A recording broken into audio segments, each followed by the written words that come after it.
Alright, looks like I'm on. Hello, hello.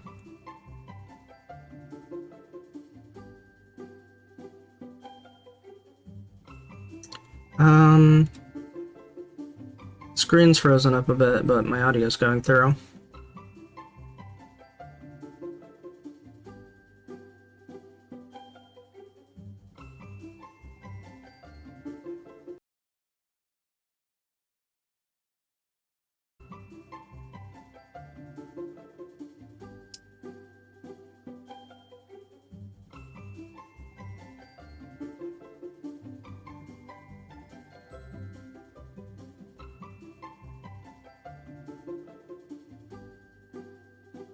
Waiting on the technical fixes real quick.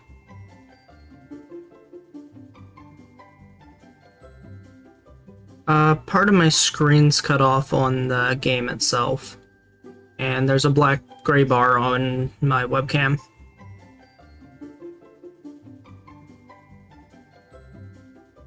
Do I need to resize anything?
Okay, now we're looking good. Okay. Welcome in, welcome in. I am Mastermarz. I am doing Dragon Quest III HD-2D remake. You can go ahead and switch the game. This is the solo hero category, normal difficulty or Dragon Quest difficulty. I will go ahead and make my character and get this set up. And we'll be able to start after the ad break here. There are no numbers for character names.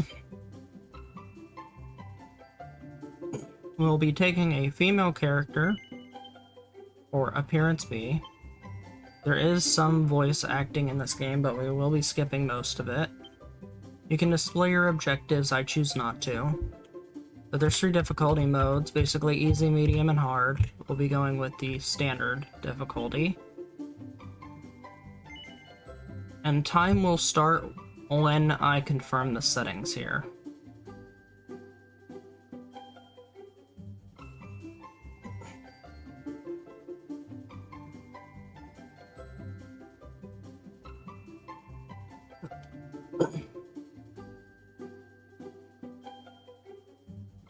Looks like the ad is almost over.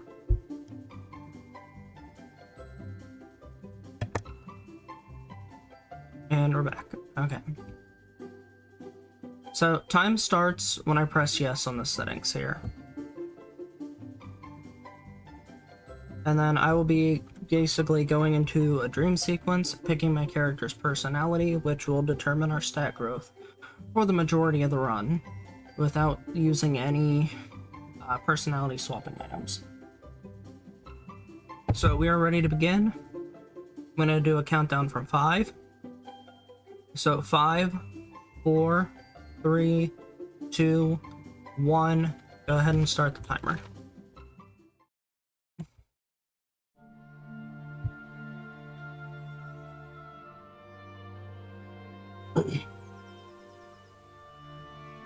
So this game, remake of the original Dragon Quest III. There was the NES, the SNES, or Super Famicom, the Game Boy Color, Virtual Console, Switch, mobile, all those different versions. And now we have this remake on a lot of different systems. And personality quizzes here. We'll have a starting question, and then there's a specific path between each question. So that one we had victory in battle, I believe it was, which is no, no, no, no, yes, no, no, yes, to get to this scenario called the Queen's Treachery. And we will be taking a personality called Vamp for female. If I was a male character, it would be the Charmer personality, and it has a very specific stat spread that we're gonna need. And once we're in here, we just say yes to this guy twice, and now we have the personality we need.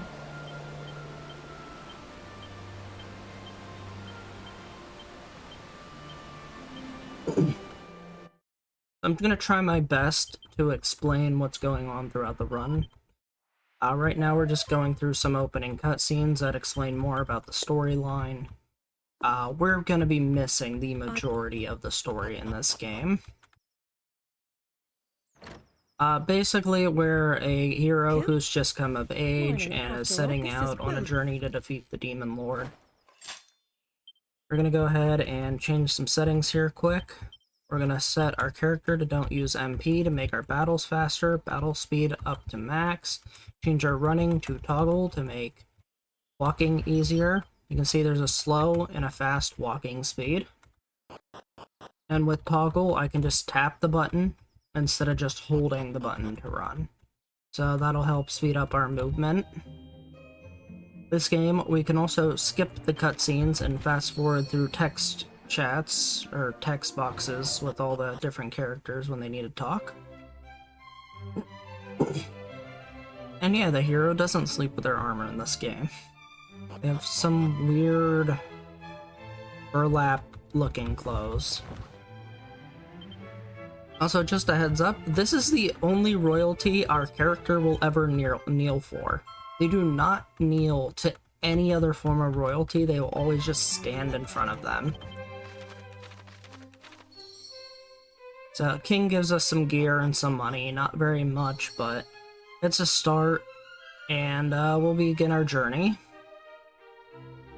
At first, although this is solo hero, there is one mandatory escort quest where we have to make a merchant character, which I do at the beginning of the game.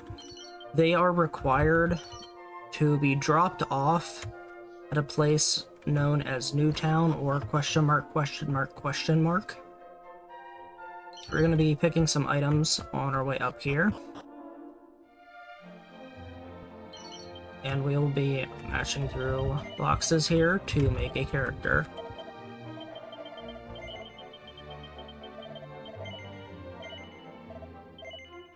And that is our character created. We will pick our A merchant up later to start the town, but for now we don't need them. Also, you will be seeing a lot of tooltip boxes pop up early on in the game and sometimes through the middle of the game. I am actually using keyboard. This game is available on Steam, Xbox One, PS5, and Nintendo Switch. And we'll be level 1 walking to a very specific area. So there is a different strategy at the beginning that some other people use. There's only 2 runners for this right now, me and a guy named Error of Rudo. Error still likes to pick up a weapon called the Thorn Whip, which requires 2 mini medals. Meanwhile, I've gone the route I decide to level 1 walk and skip the Thorn Whip to get to a weapon called the Boomerang. Whips hit groups of enemies. Boomerangs can hit all enemies. We're basically gonna be running from all encounters until we have a weapon. Well, that weapon. We have a weapon called the Copper Sword, but we can only target 1 enemy at a time, and fights end up being really slow. After that, we'll be climbing a tower here and picking up a mandatory quest item called the Thief Key, which will let us open red doors throughout the entire run. There are 3 different keys in the run: the Thief Key for red doors, the Magic Key for silver doors, and the Ultimate Key for chain doors and jail cell doors. And our first key is the top of this tower. We'll also be collecting a lot of stat seeds throughout the run. I already have a couple, but I haven't used them yet. We are hopefully going to get +3s on the strength seeds specifically to help our early damage. In which case, this game now features autosaves compared to the original game. What we can do is we can reload and autosave by quitting out to the menu and going back in, and we can potentially reroll any stat seed that we don't like the roll of. Most of the time, though, we will just keep the stats regardless. So there's the Boomerang. We'll go ahead and equip that. I also forgot to grab an item in Aleahan called the Dragon Scale, which would have boosted my defense right now. And, I hope that's not going to be any trouble. I'm going to go ahead and use my Strength Seeds. Okay, we got 2 +2s. Use my Life Seed and a Stamina Seed. Not very good rolls, but I am not going to put out to reroll them. Now we're going to head to the top of the tower for the Thief Key.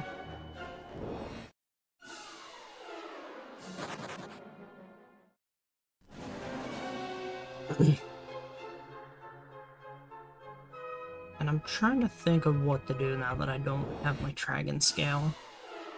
Making encounters is going to be difficult unless they're very specific ones.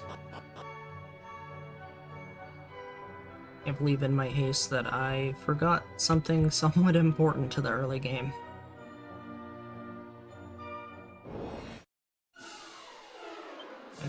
should be able to take this encounter. Or not. Never mind. Okay. Something else, because of autosaves, anytime you die, you can now reload from an autosave. You don't have to respawn in a town. Unfortunately, this does lose time every time you take a death.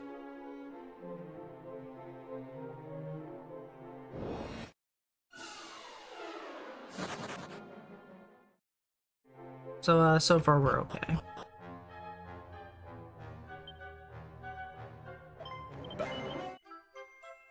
So, because I forgot the dragon scale, I'm gonna go back and get it.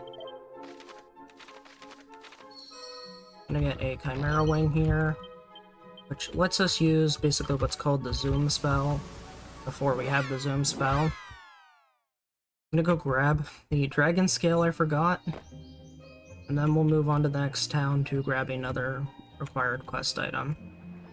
So, dragon scales hidden in a chest back here. And now we also have 2 accessory slots in this game compared to the previous versions.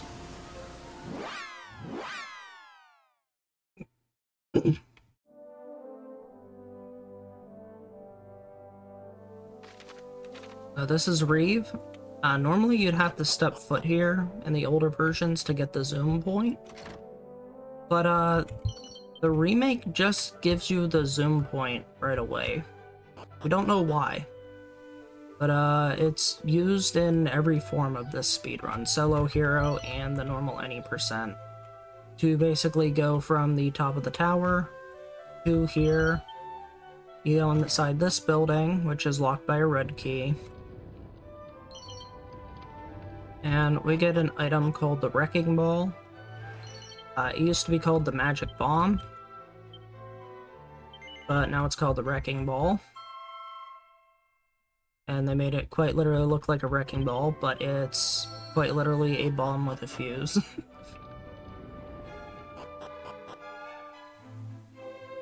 But there's a lot of name changes compared to previous versions for multiple reasons. And we're gonna go ahead, we just got a leather hat we'll equip. We also got some seeds, but we're gonna wait to use them. And hopefully we can get an easy enough encounter that I can gain some levels. Like a bunch of slimes, this'll work. Also, the voice acting also includes our character.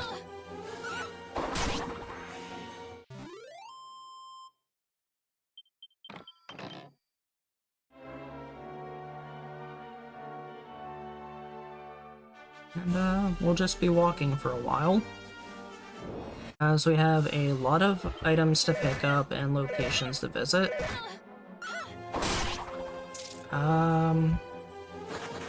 Apparently we cannot take on Waspians right now. Thankfully I have some medicinal herbs to heal as needed.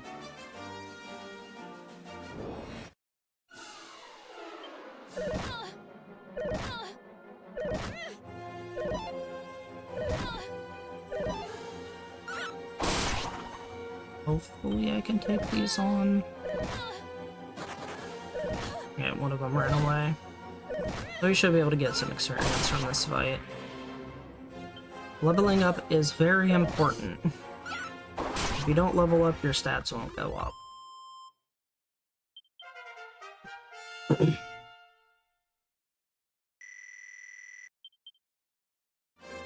Also, something else new to this version of the game. Every time you level up, you heal your full health and MP, which is very convenient.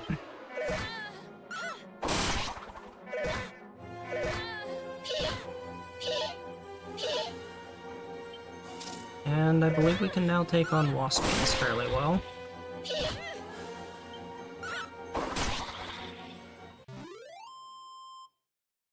There are a lot of differences between this version, the HD-2D remake, and all of its predecessors. We're now also going to use our seeds, and hopefully get some good rolls. Okay, we had some decent rolls there. We had a 2 in strength, 3 in stamina. The most important stats are going to be strength for damage, luck for ability damage, which will be important later on.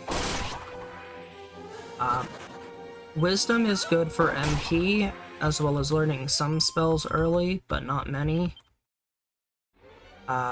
Stamina will determine our health, and resilience will be our resistance to physical damage. Now, agility, although our stat will be pretty high later on, the only thing that matters for that will be turn order.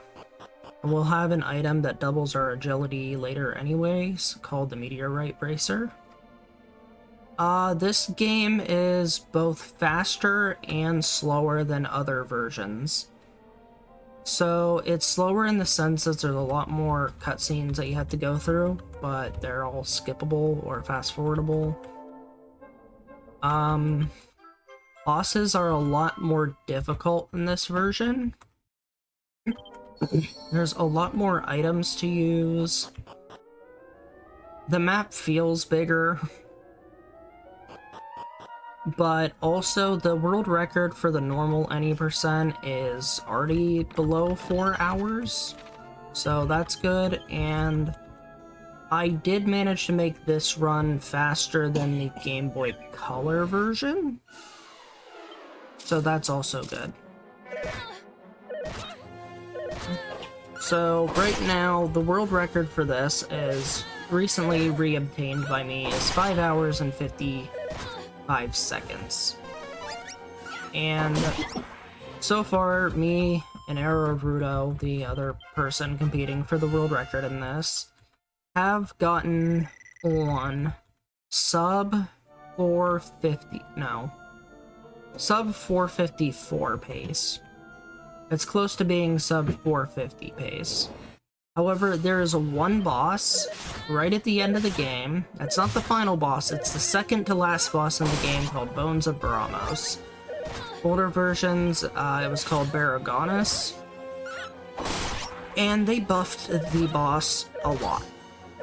The boss is very dangerous. My character is in danger. My character died.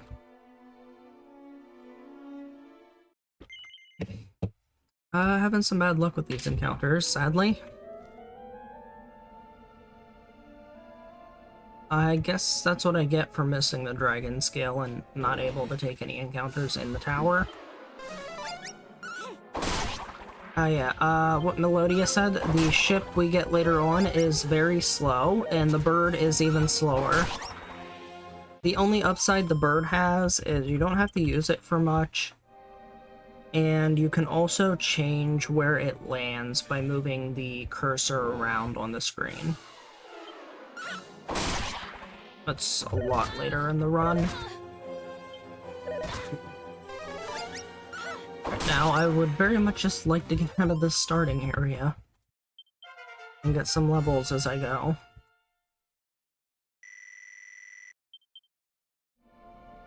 They also added a few brand new bosses to this version.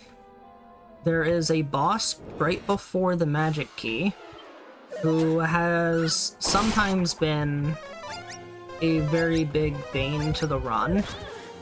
It's not even the boss that's difficult, it's the two minions the boss has that makes the fight difficult. In addition to that boss, there is a new boss on the volcano. That is really awesome and usually pretty easy to beat. Sleep isn't as much of a problem in this game as it used to be. So, trying to walk through here, say in the Game Boy Color version, sleep could be a run ender. But now we have autosaves, which makes things easier. And also, luck determines resistance to status effects, and the rabbits don't use it as often. In addition to that, you can pick up a safety item called the Rousing Ring if you go to the castle with the Thief Key, and it helps prevent sleep.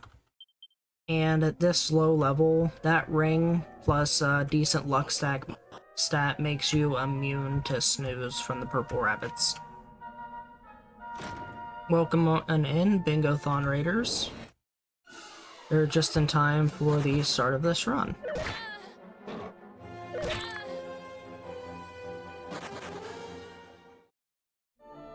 I see a lot of hoorays.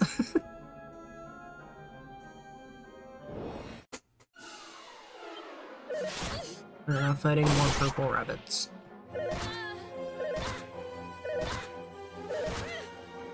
We're almost out of the starting area.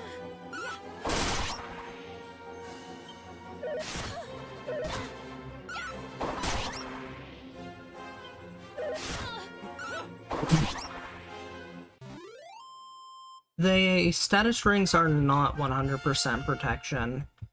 I think Japanese data miners actually found out they're only about 7% boost, but they're still significant.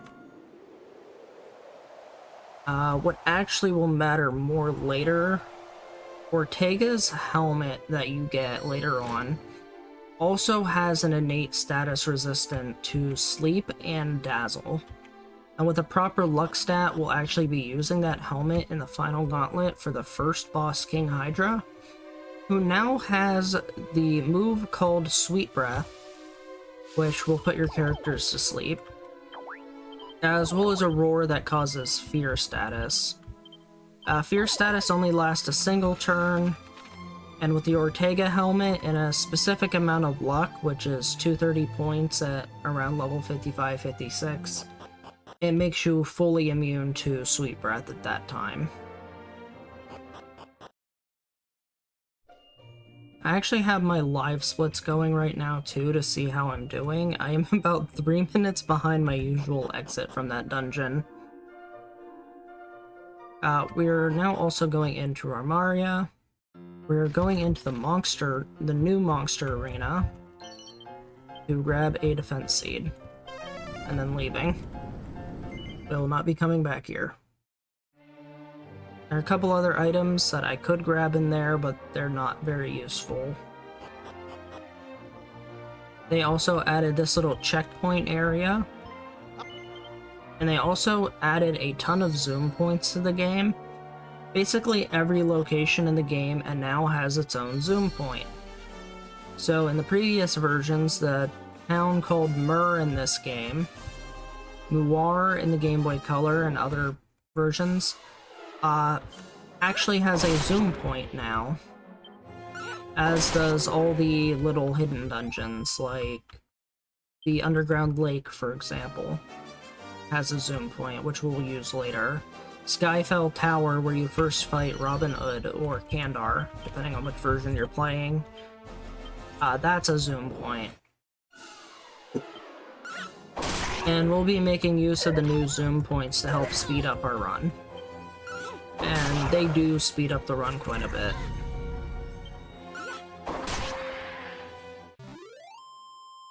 And as of right now, we're basically going around collecting a bunch of gear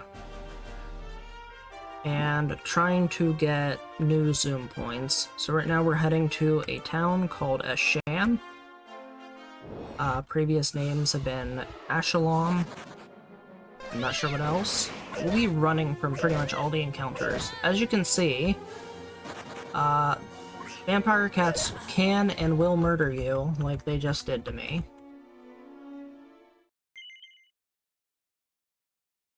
So, yeah, probably not getting the sub 5 hour. But, that's fine.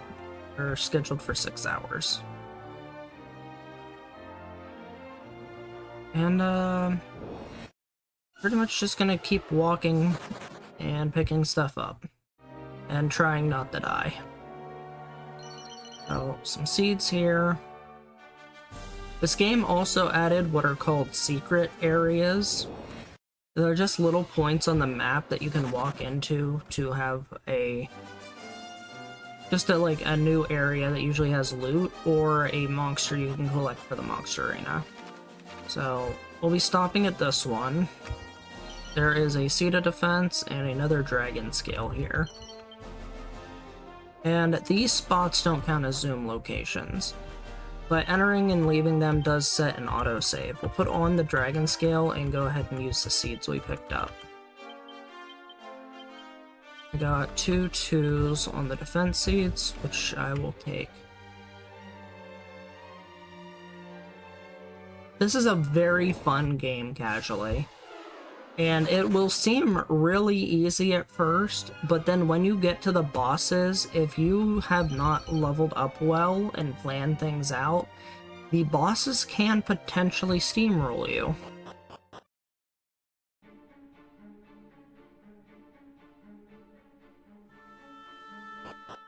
And we have now visited a sham. We will be picking stuff up there, but we'll be coming back to do so. Instead, I would like to continue on to the desert, the desert city now known as Ibis. I'll also be healing between every fight I take a hit in, to try and prevent dying as much as possible. Enemies can be very dangerous through here. We'll now also be going to another secret spot out here in the desert, which will have another seat of defense, as well as a prayer ring and some money. We'll need a decent bit of money to get all the gear we need throughout the run. You can also see there are these sparkly spots on the map. Those weren't in the original game either. They just contain a bunch of different items. I actually have a map of all the regular overworld items, but we just took another death. I guess the arthropods do not like us today. Also, every time you reload an autosave, it will turn off your run, and I have to turn it back on every time by pressing a button.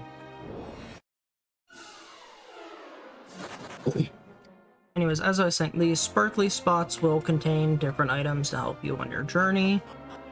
Some of them are like really good items, but most of them are generic bad items like herbs and stuff.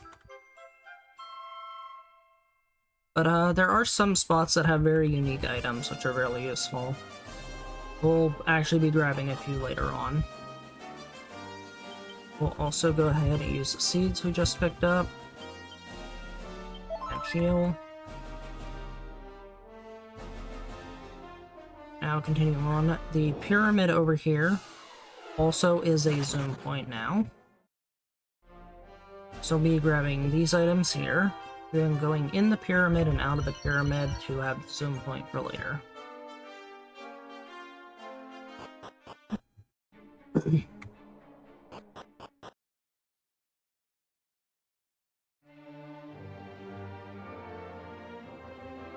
Now we are going for another secret spot. We're going to go to where the pyramid is just barely out of sight. And hopefully not die to these griller pillars. Or we will die to the griller pillars.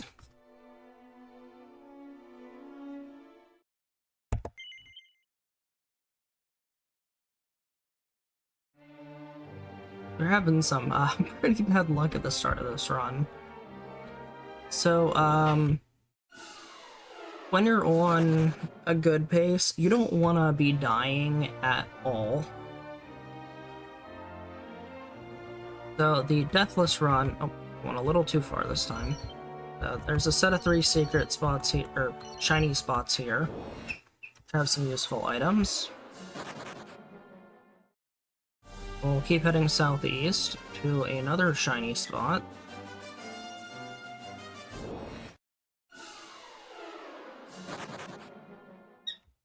Yeah, it's all random encounters for enemies. And now we're heading southwest to the city of Ibis.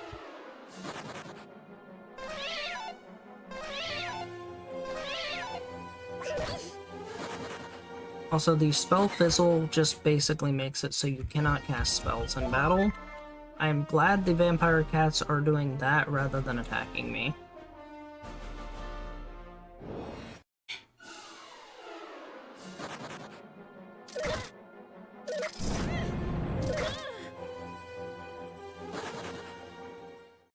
Griller pillars, however, don't want me to make it to the city, but I made it to the city. And we have some gear to pick up here, starting with full iron armor, a meteorite bracer inside the castle, and a couple other things. So this is our first shopping trip of the game. Go ahead and actually sell all our stuff in our inventory here. Don't need any of this anymore, as well as a bunch of stuff in this inventory.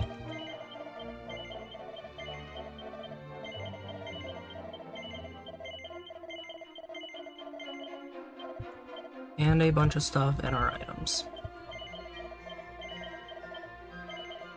Another power ring. Now pick up an iron shield, an iron armor, and an iron helmet.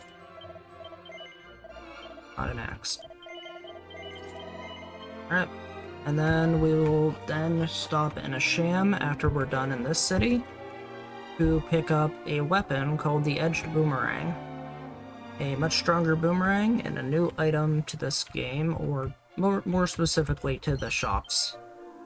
They've changed the location of a lot of different weapons and armors. Many have stayed the same, but not all. The edged boomerang, for example, and the regular boomerang are in completely different spots. They have removed Pachisi tracks entirely, sadly. I really like the Pachisi tracks. And, the way to get the edged boomerang early in this game is via the rip-off merchant in a sham, who charges you, like, twice the price. It's actually not 2 times anymore, it's an increased price compared to the actual price of the item. And you talk him down 4 times to get his lowest price.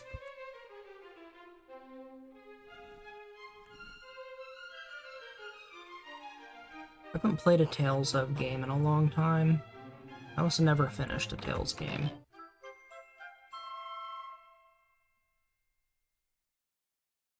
Alright, so here's the meteorite bracer. Ghost guy comes out. I did not mean to hit you back, I meant to hit items. We'll now go to a sham.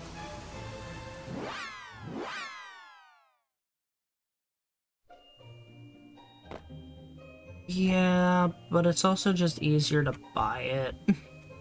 So, oh, accidentally hit a trigger here. Just wanted this without talking to the bag.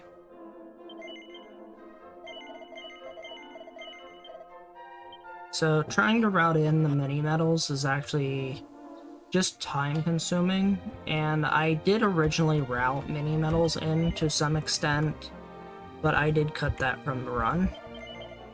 I do need to buy a Chimera Wing and 5 Musk.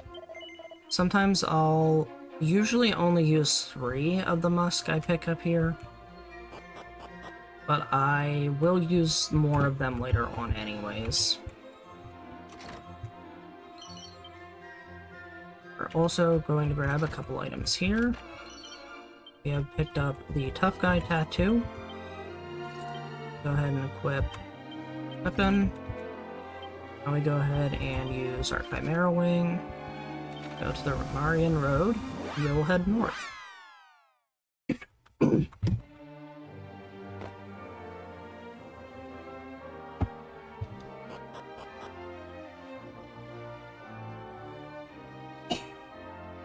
Now we're gonna skip this shiny spot, it's just a couple of herbs, not very useful. And now that we have gear, and a weapon, encounters will be a lot easier.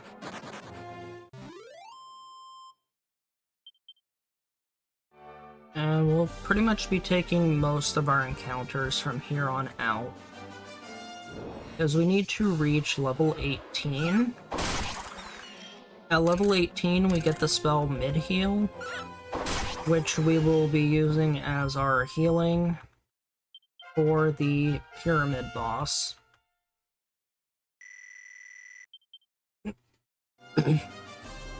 There is also an item I forgot to pick up. After Ibis, I will be going back for later. There's an item called the Oomph Powder, which does the same thing as the Oomph spell. Previous versions of it were by kill, and I forget the Game Boy Color variant of the spell, but it doubles your attack for anywhere between 2 and 4 turns. Usually, hopefully 4. And we'll be using the free Oomph powder on the Pyramid boss. You can also buy extra Oomph powders from the Ripoff Merchant in Asham, which we will be buying some later. Or other bosses.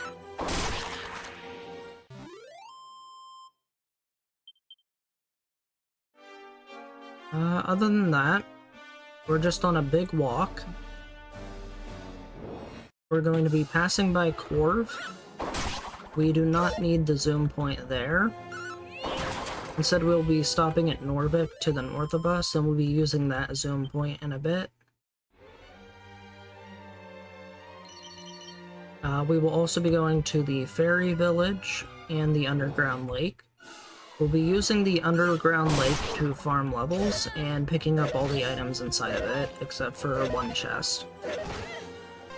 After that, we'll be going to the Skyfell Tower, where our first quote-unquote boss of the game is Robin Hood and his gang of hoodlums.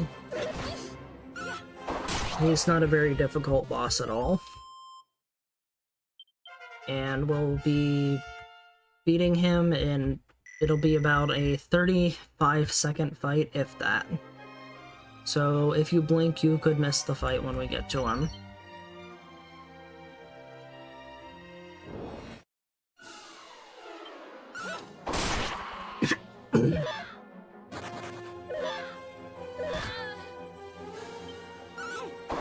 And there's not much else to say about what we're currently doing.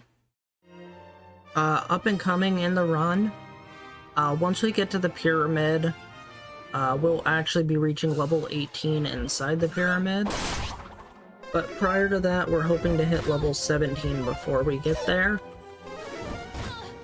The magic key will then unlock the port city of Portoga. And this map is based on the real-life map of Earth. Romaria is Rome, Portoga is Portugal, Ibis is basically a city in Egypt.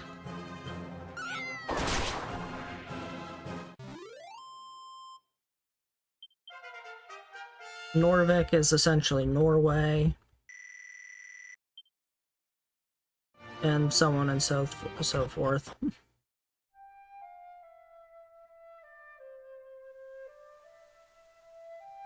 I guess you could say Ibis is just Egypt as a whole.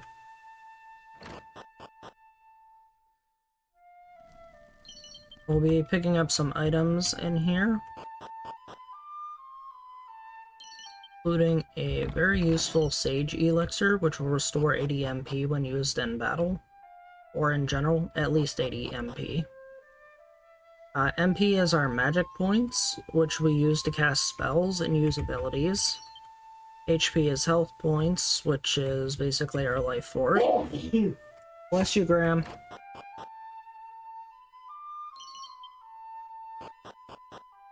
And now we're done in Norvik.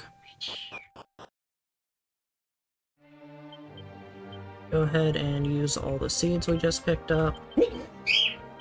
My Graham usually sneezes about 3 times, so she'll probably have 1 more. I didn't mean to use a musk, but we now have a musk on. What musk does is it increases enemy encounters quite a bit.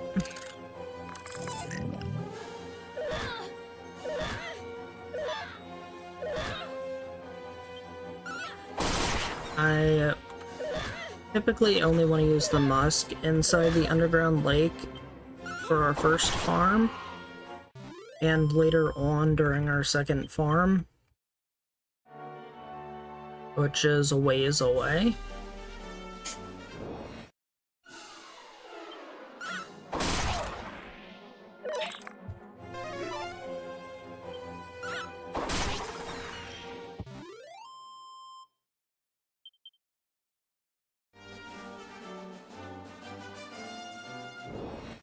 Nothing we need inside this secret spot.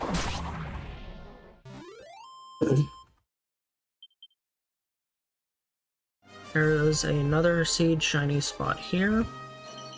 Now we'll go to the fairy village and then to the underground lake.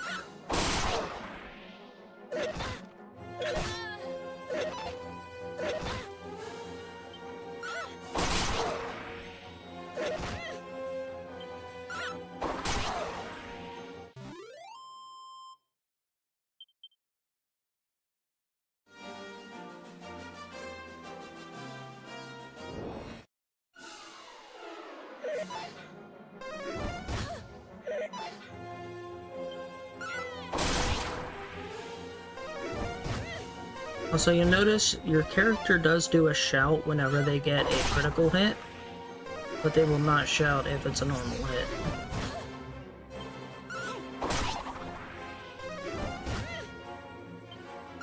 A good way to get excited is eventually we'll be fighting these enemies called metal slimes, which have a much more XP than usual enemies. And if we hear the character scream during metal slime fight, we know we got a crit, which is really good. Because a crit on a metal slime or a liquid metal slime is a guaranteed kill. His crits bypass, like, the majority of defense.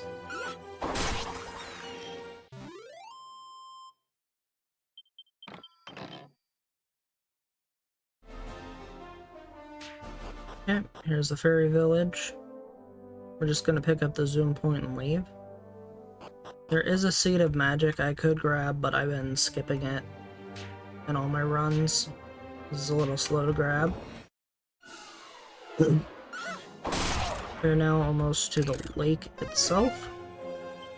It's gonna be mostly a cave rather than a lake for a large portion of it.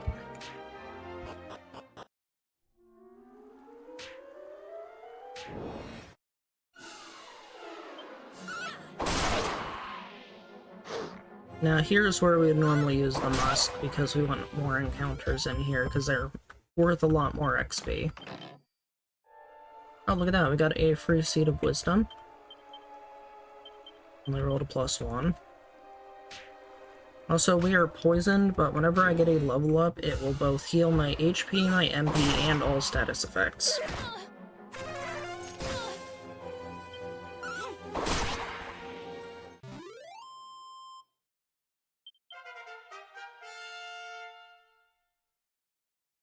So I just hit level 12. You'll see that the poison's gone. It's very, very convenient.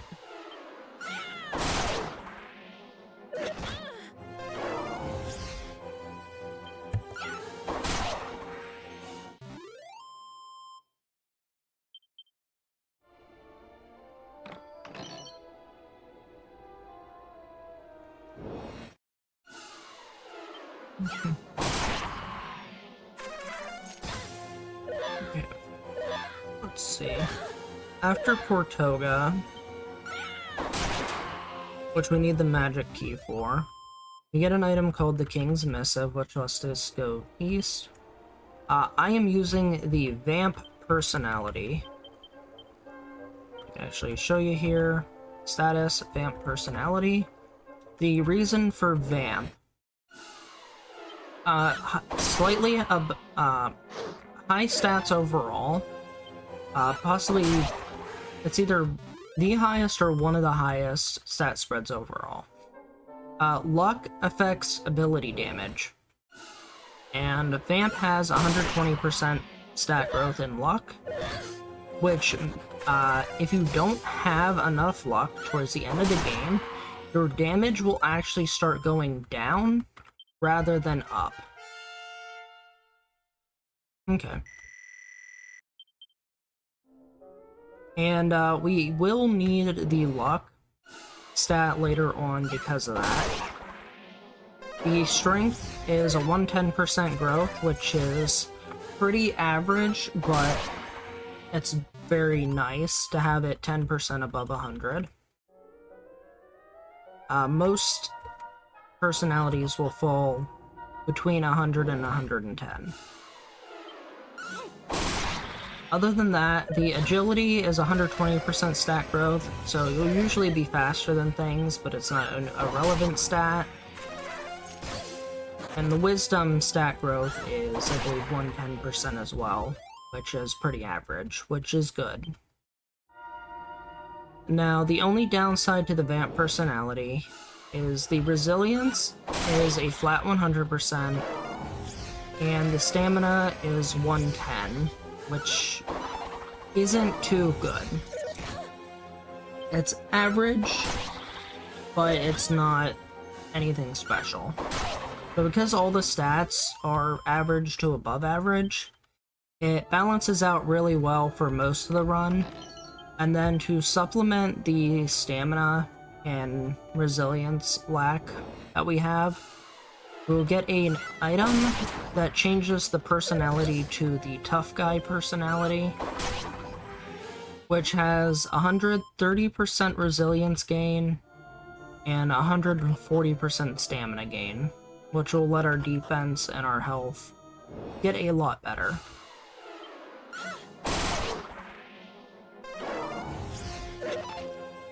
Personalities in this game all have different stat spreads, and I've tried a bunch of different variations. I've tried the Charmer personality, which is the male version of Vamp. It has a strong spread, but kind of low luck. The Solitary personality got changed to Lone Wolf in this game, and it's actually very bad. So the luck is only 70% for that, and because luck affects ability damage now, I would have used it in the Game Boy Color version, but in this version I tried using it and it doesn't work right. You're tanky, but that's all you are. You can basically take attacks, but you can't deal much damage. And there's a spell we get later on called Kazap, and it is, because as a spell it's wisdom based, I had to use Kazap for the most part when using the Solitary personality.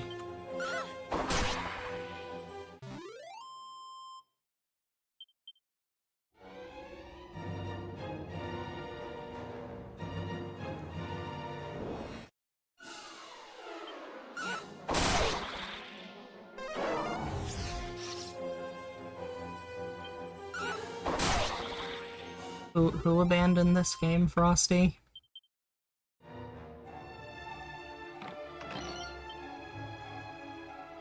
I have a lot of fun with this game. We are slowly progressing through this lake, about halfway through. And once we're done in here, we should be somewhere around level 15 or 16. I'm gonna use one more musk. We still have a few chests to get in here, including a weapon called the Steel Broadsword. Because it's a sword, so it's a single target weapon, but it is slightly higher attack power than Edged Boomerang. We will be using it for a couple turns for the boss in the pyramid. Why'd Zell abandon this game, Frosty?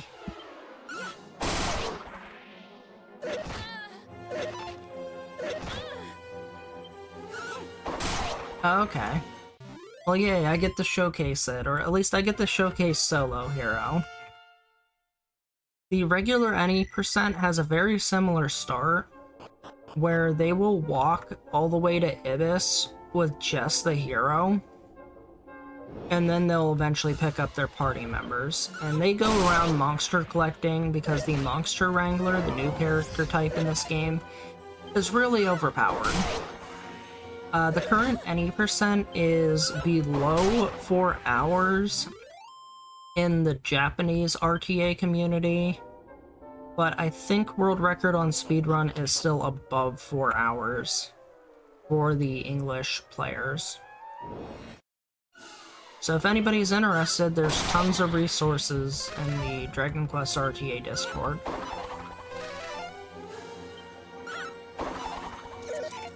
This game being pretty brand new, coming out last month, I've spent a lot of time into this game just routing, learning, and practicing this run. And competing with literally one other person for the world record in it. I've learned a lot from that other person, and I have learned a lot just from people coming in and just making suggestions and doing different things in the game. I test one thing in one run, test it in another run to see if it's any faster. I've changed my grinding locations for levels. And so far, the fastest we can do the solo hero, fastest pace, everything going right, we could probably hit sub 4 hours and 50 minutes eventually.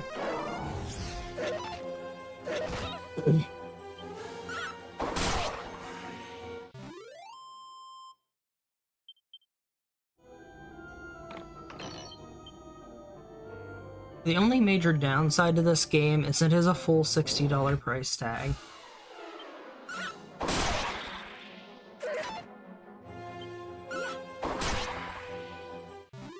Also, something really interesting is the post-game. You can actually put the hero away and get a party full of just generic adventurer people.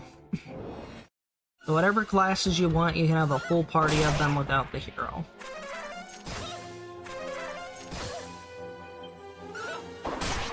Oh yeah, a USD at $60, Canadian, it's Canadian, is it 90 in Canadian dollars? Alright, so that's pretty much the last chest. Our musk wore off. I'm gonna take one more encounter and then move on from this place. Poor gadabouts, yeah. Or 4 wranglers that have all been changed repeatedly to just have maximum stats and just annihilates everything.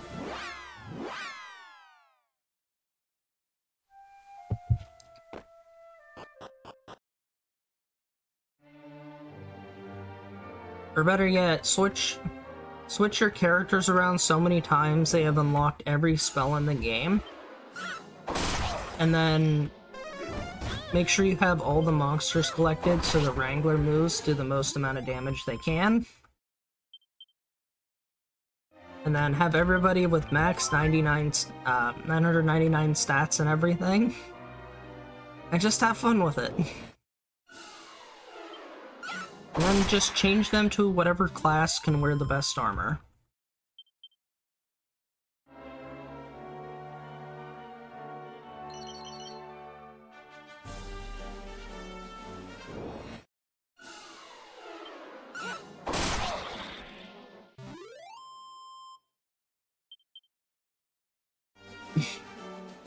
What's nice is when you're recruiting the monsters, as long as you have a Wrangler in your party, you don't have to worry about any of them running away. Because normally, the friendly monsters will run away if you don't have something specific to get them. So for the hero, they can only get 2 of the 3 different effects. There is Padfoot, which prevents monsters from running away that are afraid of footsteps. There's the Invisibility or Fading Jenny effect, which is a sight-based runaway. And then there is Smell for the character, which is a musk-based runaway. You have to use a musk to prevent them from running away. Or, if you have a Monster Wrangler in the party, none of that matters. You can just pick them up. M&M % monsters and medals.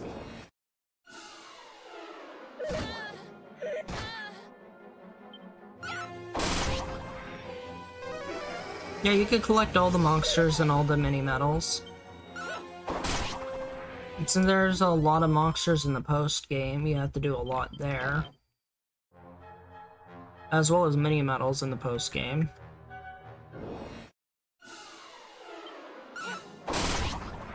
I was debating on trying to eventually route some sort of 100% in this game. It would basically have to rely on most of any percent to at least get through that part. And then I'd have to figure out what to do in the post-game.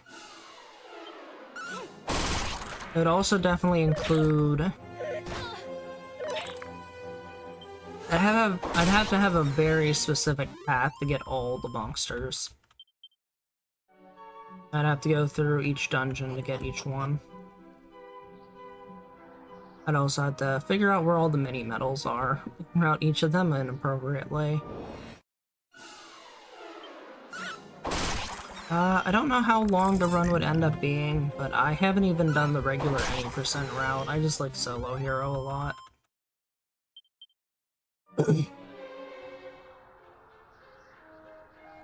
So right now, we're in Skyfell Tower.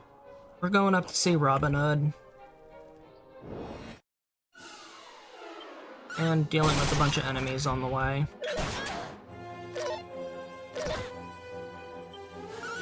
Including crabids, which are just rabid crabs. The other crab names are funnier, but don't follow a proper scheme. The crab enemies in this game have weird names. So there's crabids, which makes sense, they're rabid crabs. And then the desert has an enemy called Crabber Dabber Doo. I'm not sure if it's a Scooby-Doo reference, a Flintstone reference, or a mistranslation, but they're weird. The Skyfell Tower is actually required in other versions. You do have to do Robin Hood 1, or Robin Hood 1. He's also called Kandar. You have to beat him in order to get the second version of him. Oh, only the Nested isn't required? Okay, did not know that. Subsequent versions, such as the Super Famicom and Game Boy Color, however, this place is required. Alright, so... our gear's good, and we're done here. Our walk is finished. Now we get to fight Robin Hood.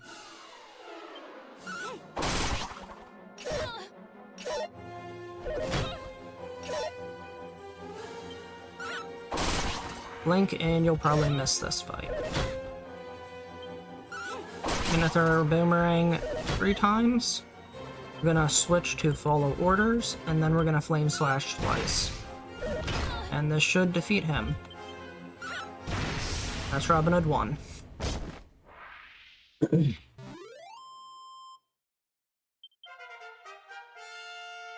Look at that, we're level 17 right before the pyramid.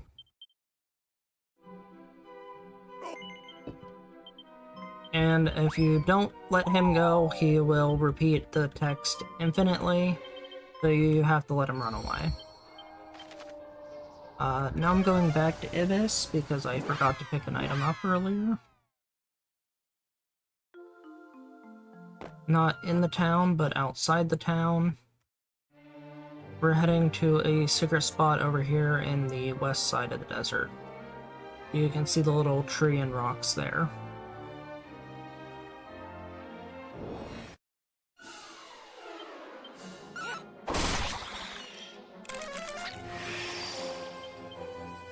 I'm gonna change my tactics back to don't use MP so I can just keep attacking. And we're gonna try and get to level 18 before the boss, which should be doable. Okay, here is the item I wanted. It is called an Oomph Powder.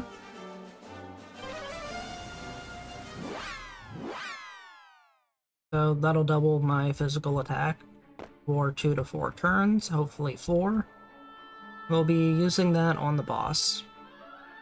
And now we're going into the pyramid. There's no encounters in this outside area, but as soon as we enter here, we can now have encounters.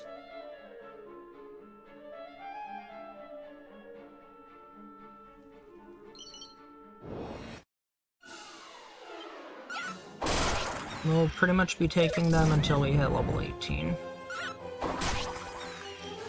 as we walk towards where the boss is.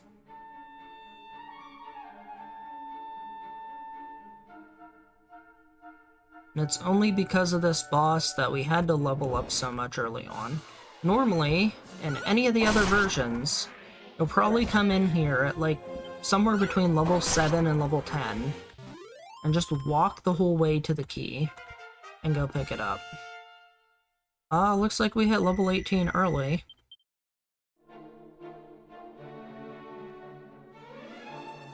Which I was hoping wouldn't happen. I guess we just had a few extra encounters that put us over, probably because I misused that musk back at Norvik. But we'll just take some extra encounters anyways. More XP doesn't hurt.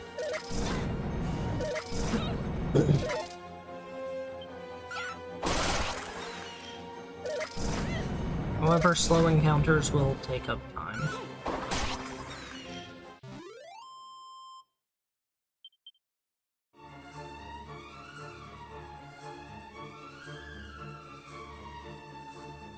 Also, they changed the pyramid puzzle and made it a lot simpler in this version. So instead of having to press all 4 buttons in a specific order, it's just press the furthest east button and then press the furthest west button.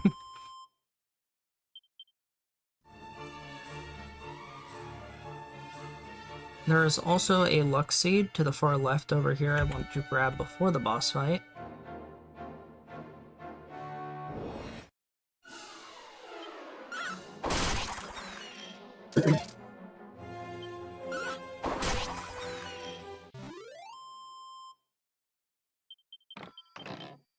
And we got another free seed. It's always nice when enemies drop seeds. You can just get random stat boost. It's never a bad thing. Seeds will not affect your level up stats. They are pretty much a permanent increase to your stats. It's really, really nice getting them.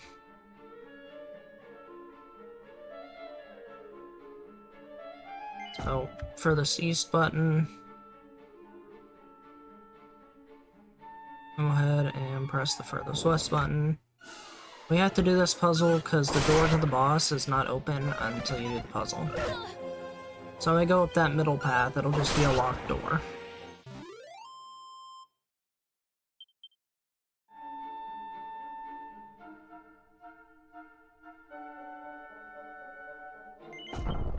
There we go, door's open. These left and right paths are locked by the magic key.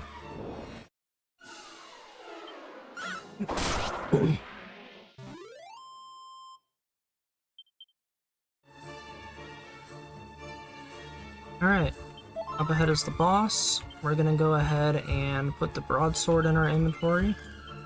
We're also going to put the oomph powder in and use up the seeds we have.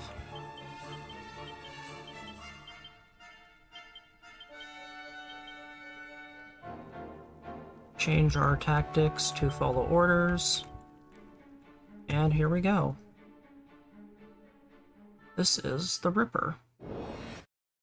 And the Killas. And the Killas are what make this difficult. Ripper of the Rift, we had a miss, which is unfortunate. And Glare is why we hate this fight. There is a high chance of dying to this fight because of Glare. So what we're supposed to do, lightning slash the left Killa 3 times and it'll die. And once it is dead, the Killa on the right there will not use Glare at all. It's only this left one that will. Now, the right Killa will use Glare. We did take a death. The right Killa will use Glare if you then kill Ripper before you kill it. And it'll alternate between Glare and Crack. So we're actually just hoping is we don't get hit by Glare early on, and can just get hits out. Unfortunately, we got glared again. There's also a chance of waking up upon taking damage. We did get an early wake up this time. We just need one more hit on this Killa. did not get a wake up. Going to take another death.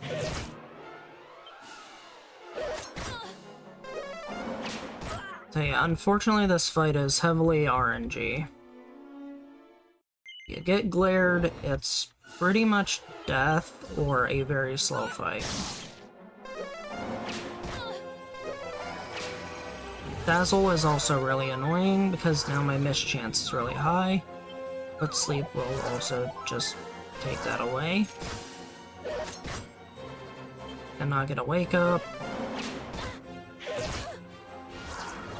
Immediately put back to sleep. This fight's just a pain.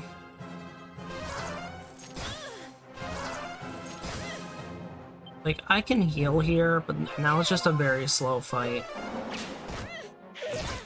If I get glared again, I pretty much die.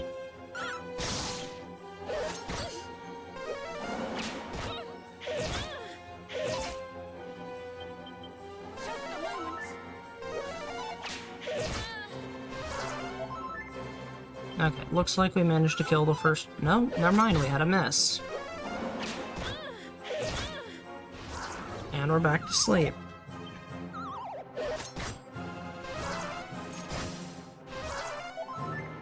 I do have to say, this has definitely been one of the... This is probably the worst Ripper I've had in the last, like, 10 plus attempts of this game.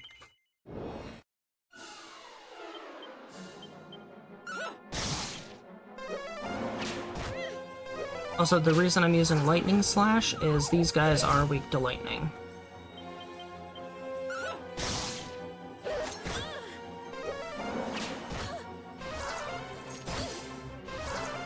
Okay, if I don't miss... Okay, the rest of the fight is now pretty much free. I'm going to heal to full.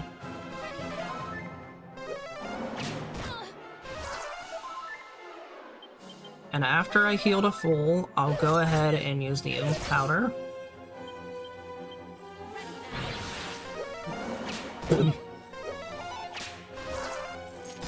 And now I just hope I don't get hit by Dazzle.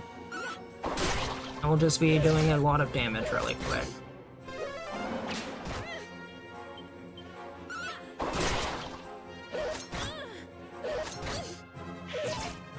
I will have to heal here.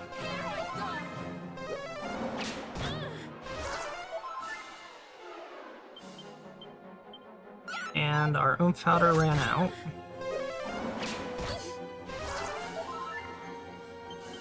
Fortunately, I was hoping it would last another turn.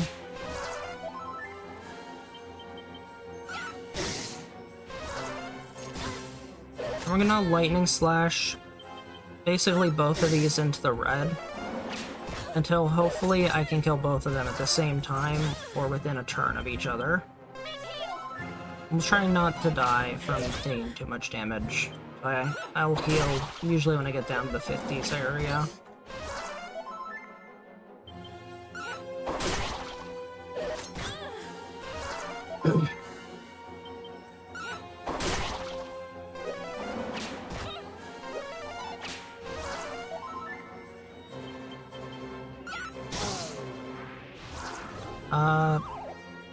Accidentally killed Ripper before the Killa, so this could be a problem. And we're okay. So that's the Ripper fight.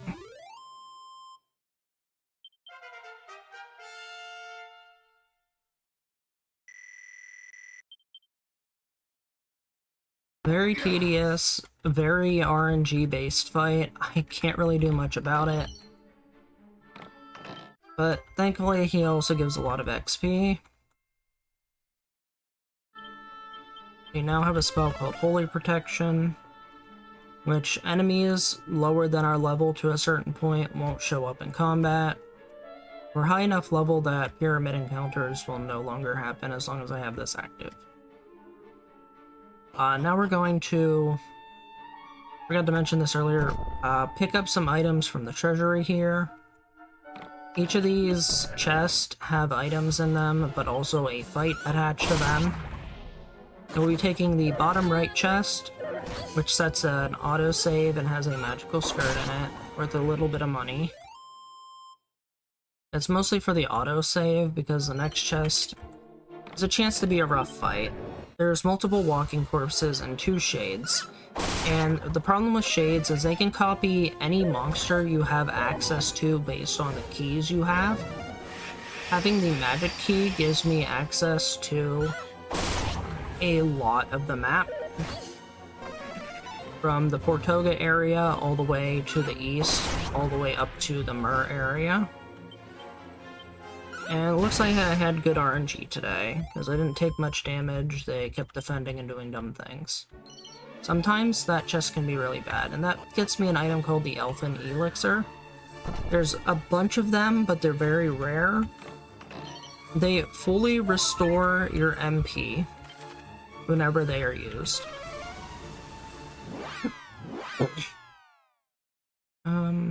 Accidentally went to the wrong spot. And now because we have the magic key, we can go loot the treasuries in Ibis and Aliahan. Ibis is a nighttime only one, so we'll be going here first. We'll be grabbing all but one chest. The one chest we don't grab has a mini medal. And the Ibis Queen can give you a recovery ring, but we don't pick it up. It's worth an okay amount of money, but we don't need the money. So I usually skip the recovery ring and just pick up the treasuries.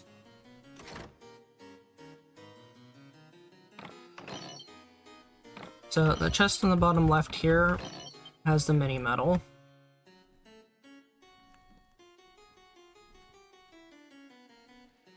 Went the wrong way. And these ones all just have useful items in them. Now go to the Aliahan treasury. We have to set it to daytime. But more specifically, I will be setting the time in the inn. A new feature to this game as well is being able to set the time of day by resting in an inn. So we can hit rest a while, and we want to put it to until dawn. What this allows us to do is, when we walk to Portoga, it'll be daytime when we get there. If we set it to pretty much any other time than dawn, it'll be nighttime when we get there, meaning we'll have to use the inn when we get there. So it doesn't save a lot of time, but it does save some time by setting it until dawn.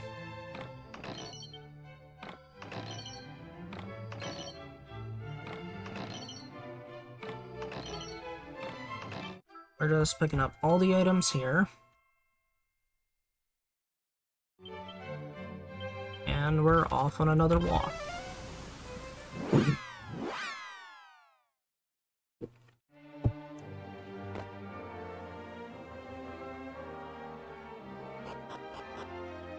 So now we'll head, reset Holy Protection up. Usually when using an inn, it'll drop your Holy Protection. We're walking to the west here, to this place. This is the Romarian Outpost. In this game, it is also blocked off if you do not beat Robin Hood 1. If you don't beat Robin Hood 1, a guard will be here, blocking you, telling you to go capture the villain or whatever. I don't know the exact words. I haven't seen the NPC, I just know it's here.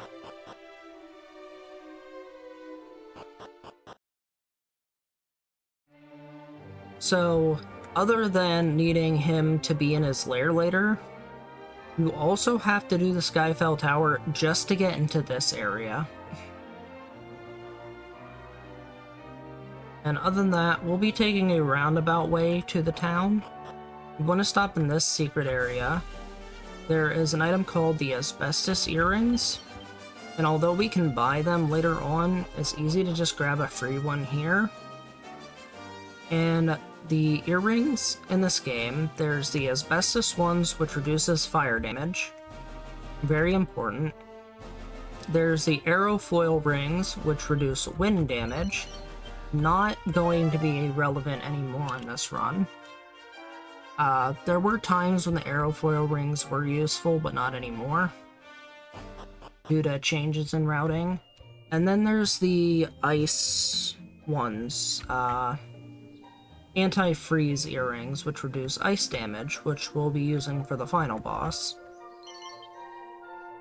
However, the asbestos earrings will be used for a large portion of other bosses.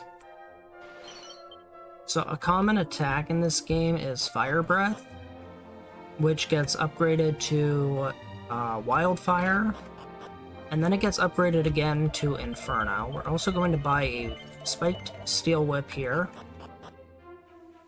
A very useful weapon. We'll be using it for the Hoodlums when we get to the lair of Robin Hood, also called Kidnapper's Cove. They are resistant to a weapon we also have at that time. We'll be picking up a new boomerang called the Gustarang, and it does wind damage. The Hoodlums are resistant to wind damage, but Robin Hood himself is weak to wind damage. So there's a fight with 4 Hoodlums before you fight Robin Hood. You use the whip for that fight, but then you use the Gustarang for the fight after, with Robin Hood and 3 Hoodlums. And because of how much health he has, even with the Gustarang, the Hoodlums will still die first. We'll also be going back to a sham. 1, it's the closest way to head east, and 2, we'll be picking up some oomph powders from the ripoff merchant. So here's a royal missive. This allows us to head east because the king wants us to get him some pepper.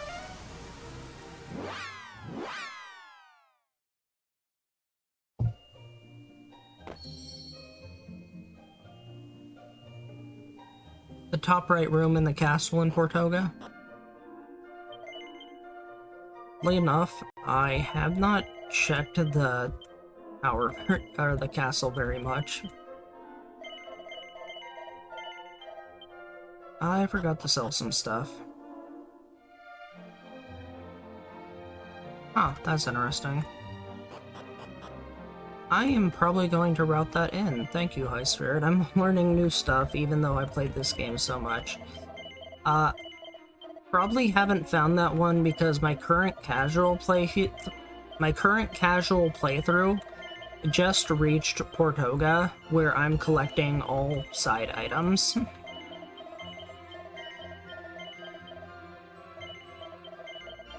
And I actually haven't gotten all the items in Portoga yet. And I've been trying to kind of like save the VODs to have a list of all items.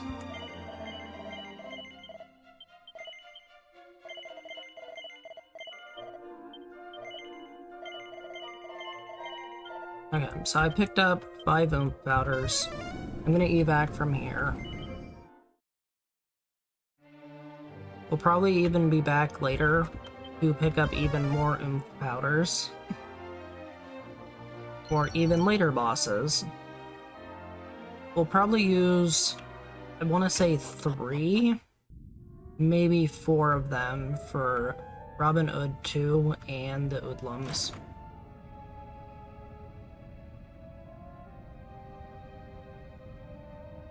Also, we're gonna stop down in this well. There's 2 hidden items in here, but we're only gonna grab this one, which is a Seed of Life. The other hidden item is a special medicine, which basically just an advanced herb.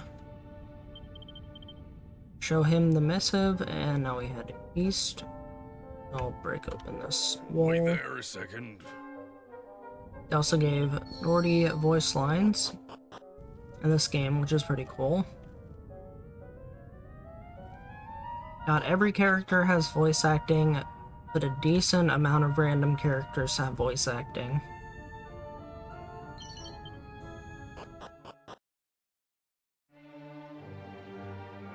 We are now in the Baharata area.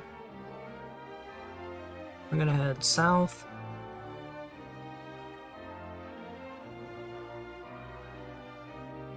Grabbing some stuff along the way. Namely, when we get down to... There's a desert far down south here that has some seeds that we'll be picking up.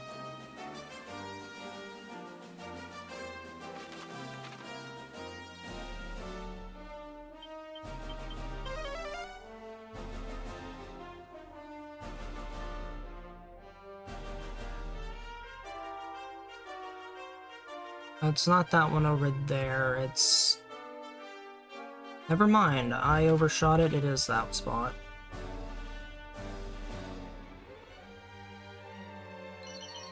Yep, there's the seeds.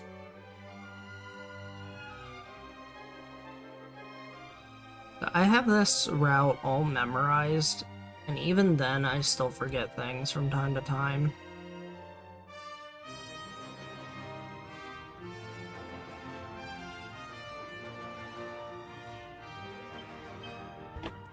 I've also debated on cutting that pickup from the run. It's not exactly necessary, it's just useful. Which doesn't save much time, but it might save like 15-20 seconds. Now we're in Baharata, we just stop here for the cutscene and zoom point. And then we'll move on. There's some other seeds we'll be grabbing along the way here.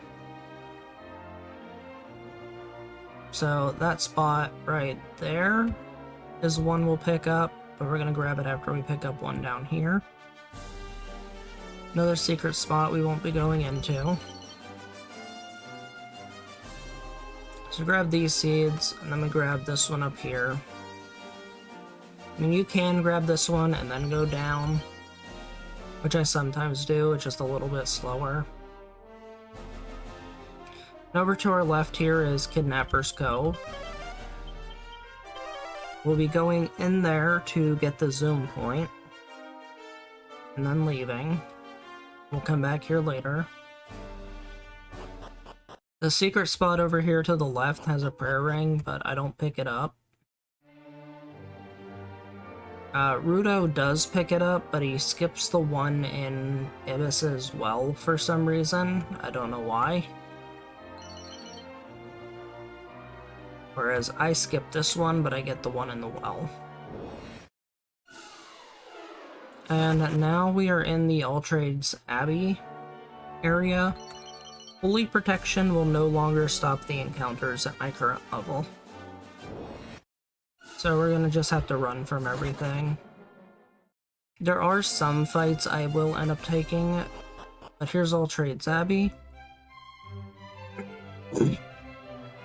Here is basically where you'll change your character's classes, but the hero can't change it all. We'll also be grabbing a Gustarang from this merchant, and then leaving. As you can see, there was also some elemental resisting earrings in that shop. In the next city we go to, Myrrh, there's also earrings in the item shop there. We're not going to be buying any right now, though. Here's a Lump Mages fight. These guys are pretty weak.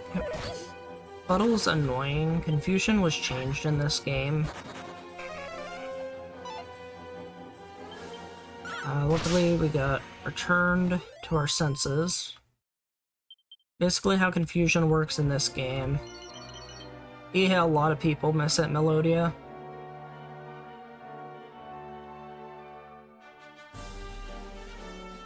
We're gonna skip that secret area. Confusion in this game is basically your character will randomly do an action. They can attack themselves, they can attack the boss, or attack an enemy, they can use a spell, they can try to run away and fail, and some other things. Fourth time in All-Trades? Wow. I found him immediately because I was looking around for like just generically anything in my first solo hero playthrough. It's like, oh, there's a shop here.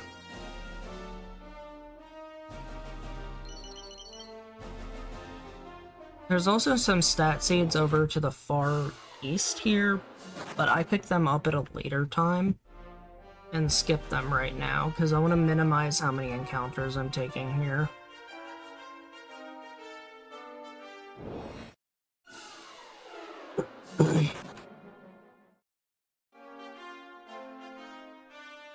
I think the reason why I found the merchant so fast is I usually stop at the inn, which is on the lower floor there.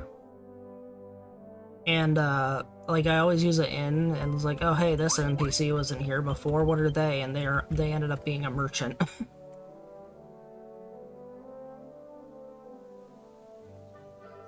Alright, so now we're in Myrrh. Gonna be picking up some items. So, Seat of Defense here, Seat of Life inside the church here hidden. I'm glad they didn't remove the Seat of Life. It's in the Game Boy Color version as well, same exact spot and everything. We'll be stopping at the store in here. There is a shield called the Ice Shield, which has slightly better defense than the Light Shield, which was available in the other shops. So we now have a new shield. We'll be stopping in here, which will get us the Ortega helmet, which we'll have and use for pretty much the rest of the game, with the exception of some boss fights in the end game. And we go up here, we just go through a few cutscenes.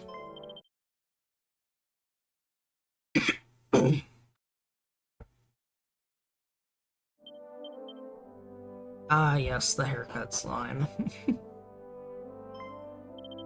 And now we get the Ortega helmet. Now, other than that, I don't know if anybody noticed, but there was an armor in the shop that we could have picked up but didn't. The full plate armor, which is better than our current armor. We didn't pick one up because there are some chests inside the cove here where we get one for free. There's also the extremely rare chance that Catulas and vampire cats, but I'm not fighting any vampire cats, Catulas can drop the cat suit. I've yet to get one to drop, but I mean, there's always hope. I still didn't get one to drop.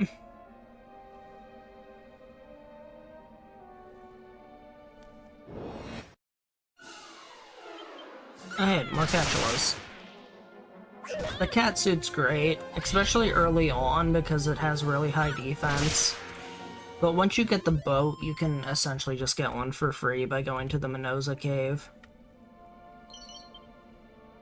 So the only time a cat suit would be worth it in this run is if I can get a free one off Catulas in here, but I didn't get lucky.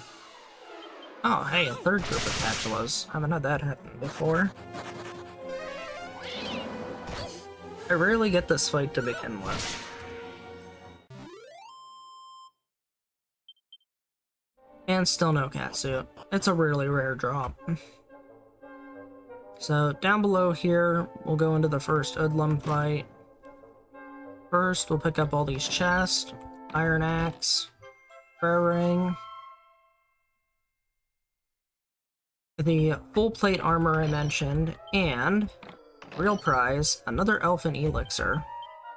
I will go ahead and put on the full plate armor. I will also put on this Mighty Armlet for extra damage, which I forgot to put on earlier. We will also sort our inventory, use the seeds we got earlier.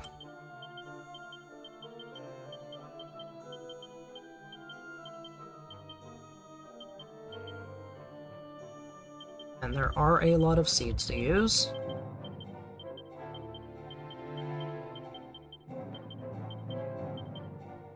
We will throw the oomph powders in our inventory, set our character to follow orders,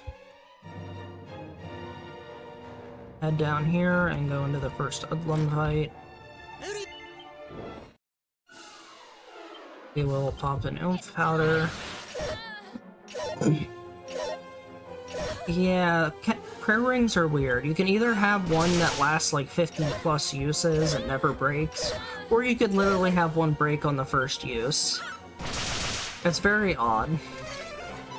You can essentially keep reloading an autosave infinitely to have an infinite prayer ring use if you really wanted to.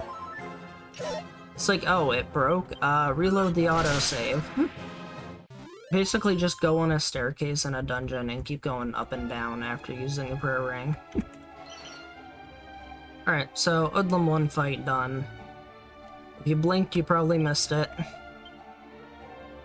The Robin Hood 2 fight will be a little longer, though. That's probably a random % chance. Okay, we're gonna heal. Whip the Gustarang.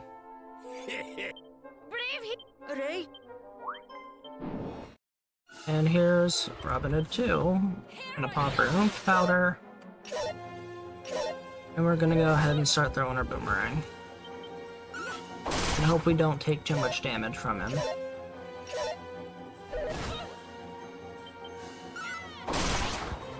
Nice crit.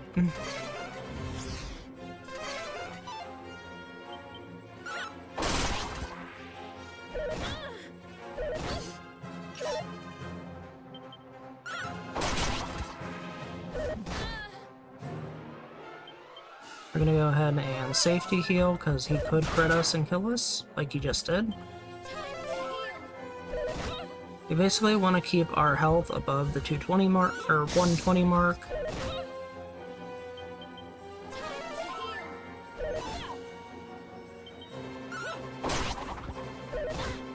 I actually think Lightning Slash did a little bit more. He is still weak to Flame, though. Alright, so that's Robin Hood 2. That went very well. I actually got a gold split on that. Alright, and with that, we can now go collect our pepper. What's funny is how they actually did the pepper in this game.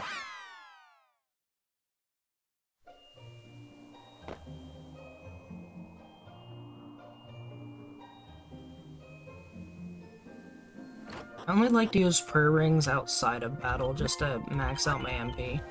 Now normally, this guy, Gopal, called Gupta in some of the other versions, would have the pepper. But in this version, he doesn't. He ran out, but there's a merchant in All Trades Abbey that has it. Which is the dev's clever little way of saying is, if you went to Kidnapper's Cove and did him first, you still had to walk up here to get the pepper. Meaning it forces you to actually visit All Trades Abbey. Very interesting, not really necessary because I don't see why you wouldn't go up here first.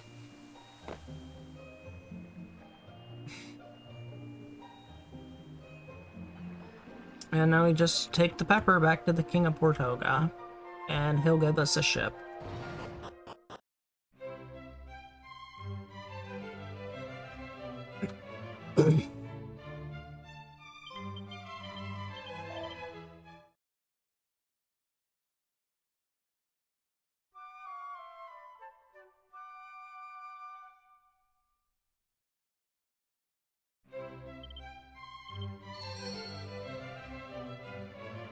Something else in this version, you cannot just leave the town and have the ship, you actually have to talk to an NPC here to gain access to the ship.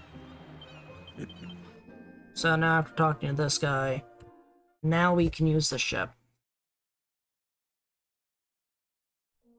And also, Holy Protection will not help us on the water, and you'll notice the ship is a little slow in this game. We were talking about this earlier. The ship, and then later on the bird we get, called Ramia, very slow forms of travel. The only upside to the ship is you have a lot, like a very low encounter rate on the ocean. And the ship in the Dark World will be very useful, because it's a way to bypass encounters by using Holy Protection. I'll explain that when we get there. That's near the end of the run.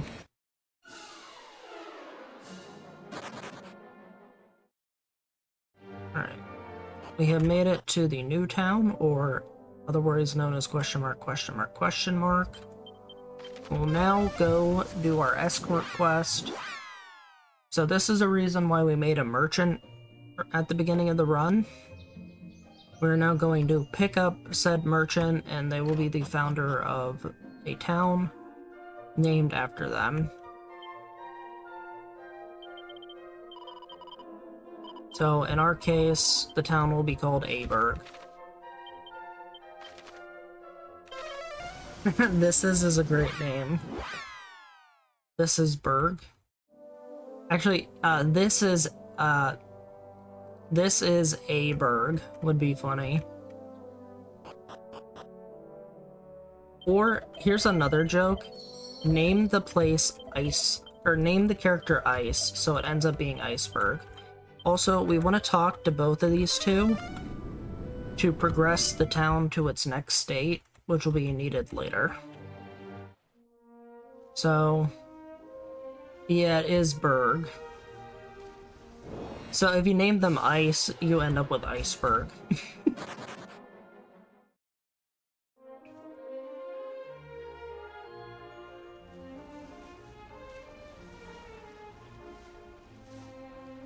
I wonder what other combinations that has. Thousand-year door joke.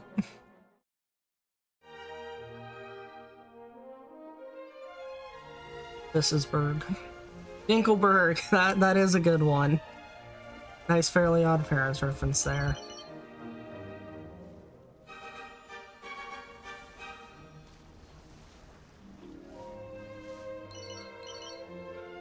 Alright, now this area is actually newer to the run.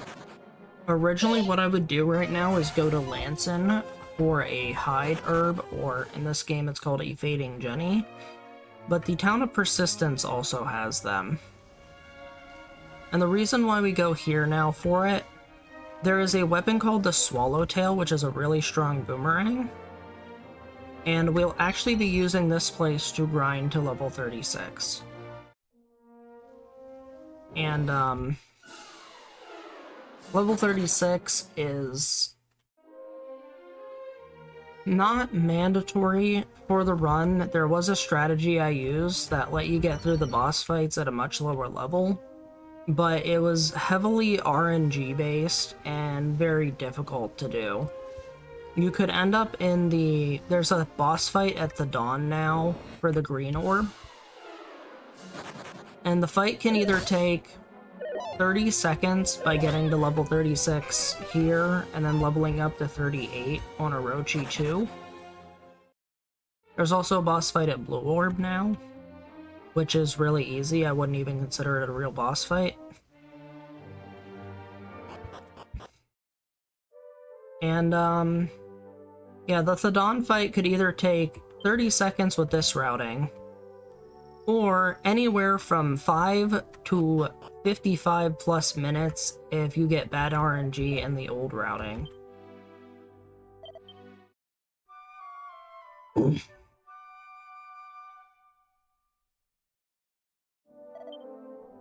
So we're just gonna set it to daytime. We're gonna go here. This shop has the Swallowtail Boomerang, which we need to sell some stuff for.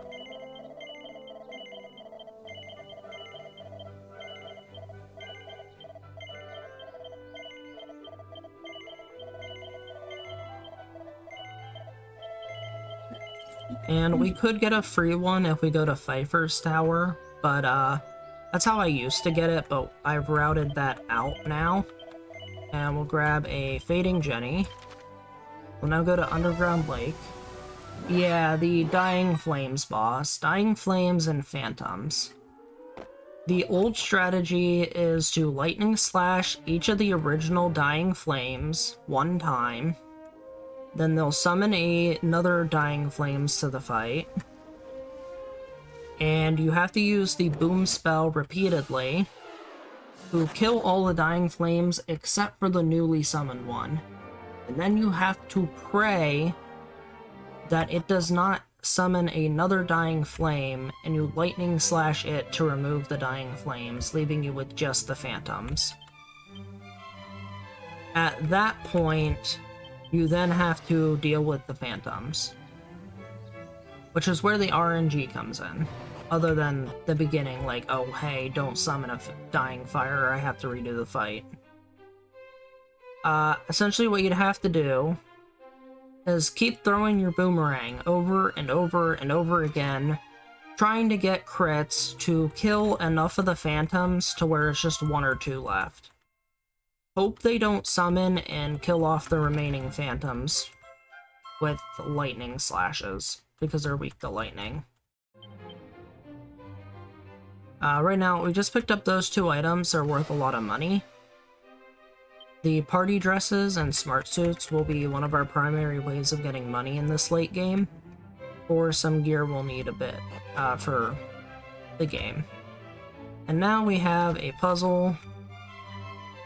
It's a very simple push rocks into a hole puzzle, very Pokemon style. And this will get us an item called the bottomless pot.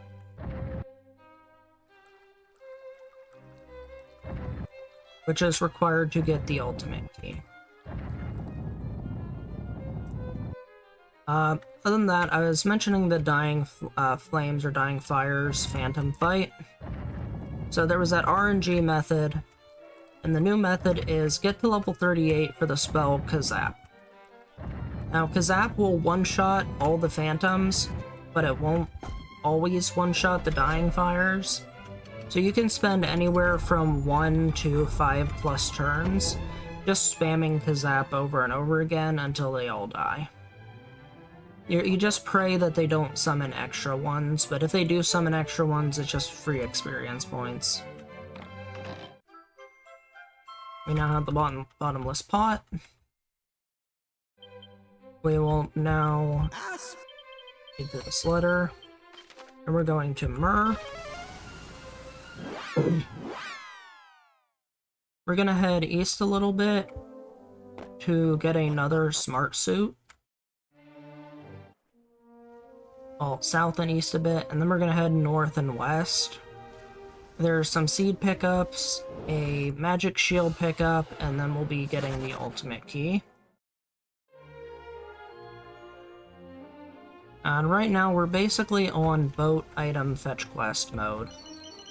I'm just going to be traveling around for a little bit, getting items. And then we will end up grinding to level 36.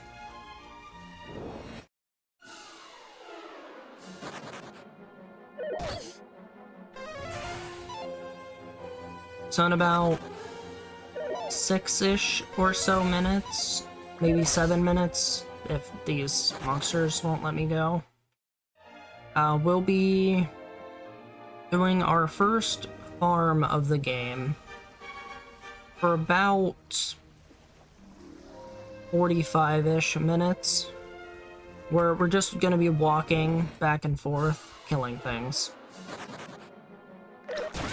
We will pick up some items at the beginning of the farm, but there's not too much to pick up. And this is where Musk will be very useful. Speaking of Musk, we do have to go back to a sham to pick up some extras. So there's our seeds, there's our magic shield. I'm gonna get the ultimate key, which is located here at these shoals. We drop the bottomless pot in, it rises to the surface, and we enter. And here's the ultimate key.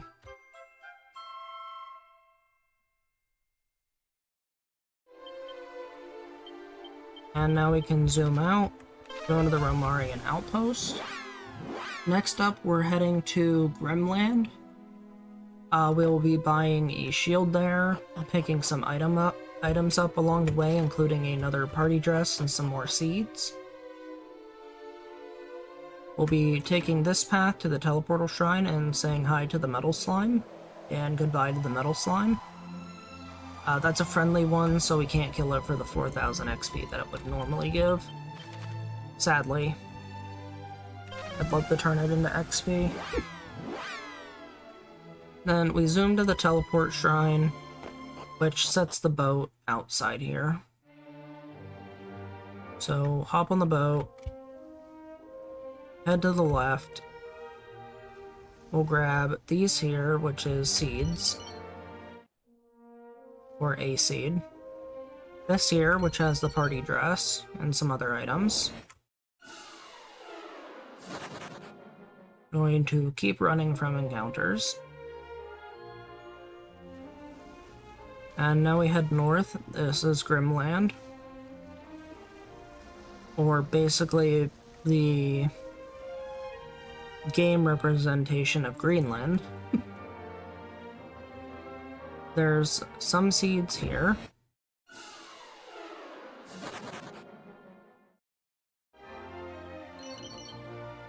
A luck and a strength.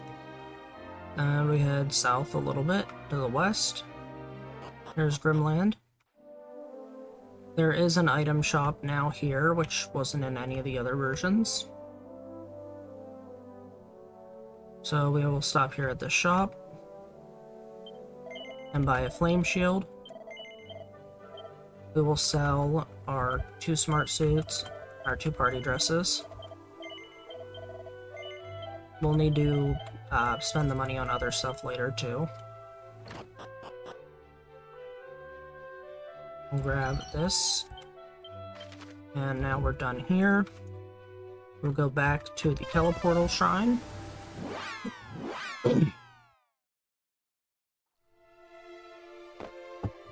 And now we actually want to teleport out of here, taking us to the Minoza region.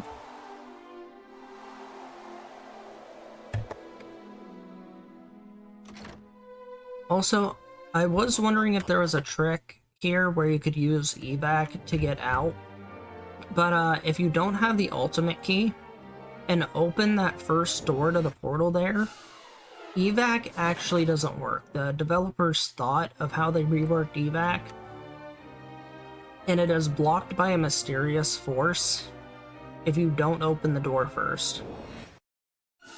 I have tried finding ways to sequence break this game. The best I have found is you can get Baharata region enemies in the Asham area in one specific location. That is as much sequence breaking as I have found in this game so far, and it's on par with using the Underground Lake for experience, with a chance of being faster because it can include metal slime fights as long as it's nighttime. But I couldn't really find a use for it. What I like to call it is a spillover zone, where one region's enemies spill over into another region. We've also made it to Minoza at nighttime, which is awkward.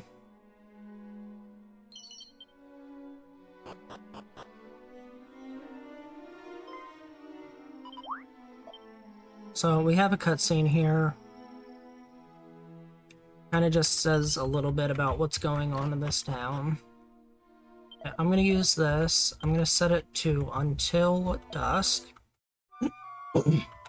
Now, normally you'd have to leave, or you'd have to, or in the other versions, after this cutscene, everybody goes back to their shops. But in this version, you have to enter a building and leave a building, or leave the town and re-enter the town, and then everybody's back at their respective shops.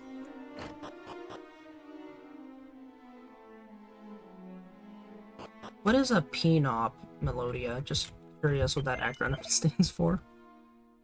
Alright, and then we are going to buy a magic armor here. And a weightlifter's belt, which gives us the tough guy personality, but we won't be using it right away. Now we are going to Ashan. We're going to buy some musk for the farm, and we're also going to buy some extra oomph powders for boss fights later. We're going to buy 15 of these, even though 15's overkill. Make sure... Yep, we have those. And I'm gonna set up my equipment properly, which we're good. Peninsula north of Provoca? Oh, okay.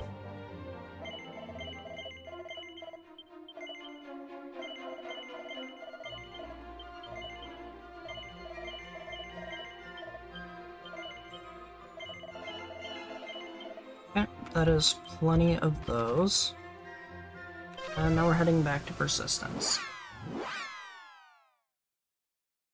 Notorious spot in Final Fantasy 1. Okay.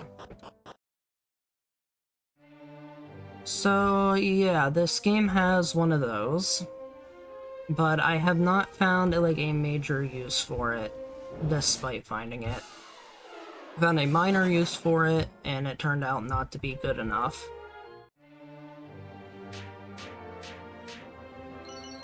I also know of an area in Grimland where Persistence has its spawn zone overlapping with it, but that doesn't really make a difference because they're both accessible anyways.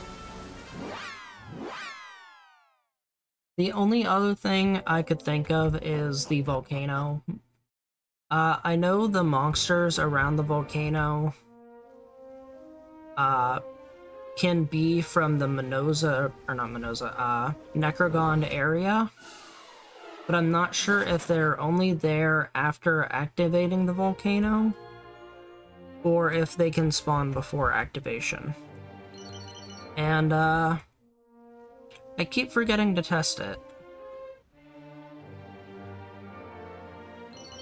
Alright, so now that we're up on this upper peninsula, we pick up a zombie's bane here. And we're gonna go and put this diamond in our inventory, use all our seeds. There are some other seeds we're picking up. And we're gonna go ahead and use a musk here.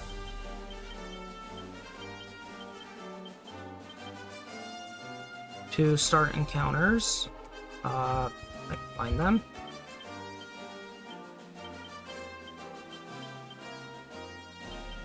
And I'm gonna put them in my inventory.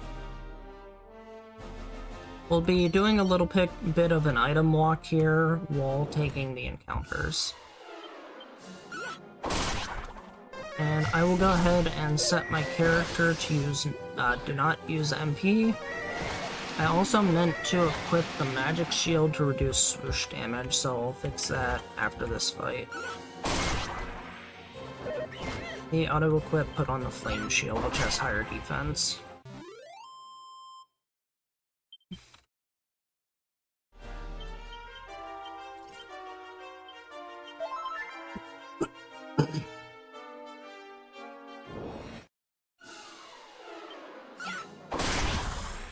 And we'll be in this area for about 45 minutes farming to level 36. And then after we hit 36, we need to make sure we take another 4,000 experience points. Because if we don't, when we defeat Orochi 2, we will be unable to reach level 38 and will instead be level 37 at the time. And have to take extra fights to hit 38. Why 38 is so important is it's when you learn the Kazap spell, which is a lightning damage hits all enemies spell, and it does 300 plus damage a hit. Late game, you can get it over 600 plus damage a hit. It's very powerful. So this is going to be our main farming spot. At nighttime, metal slimes can spawn. At any time, liquid metal slimes can spawn in a fight by themselves, but I have yet to kill one this early in the game. At level 30, you get a move called Falcon Slash, which lets you attack twice. Or basically do 2 attacks in 1 hit. And I usually use that to kill metal slimes. In late game, you get the Falcon Sword, which stacks with it. And you can kill liquid metal slimes fairly easy in the late game, because you'll have 4 total attacks by combining the 2.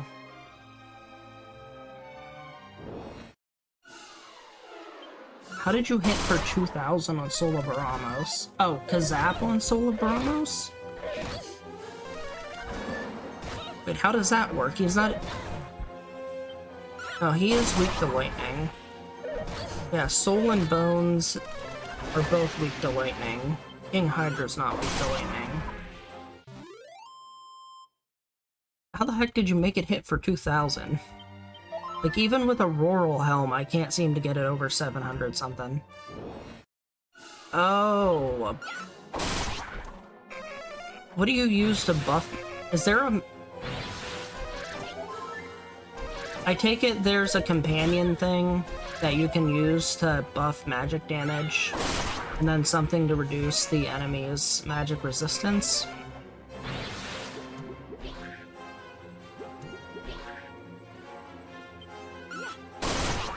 That is very interesting.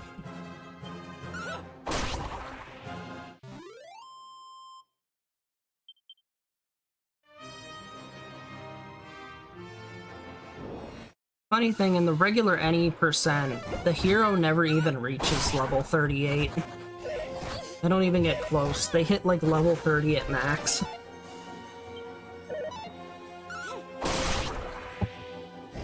Did you notice there is a metal slime in this fight?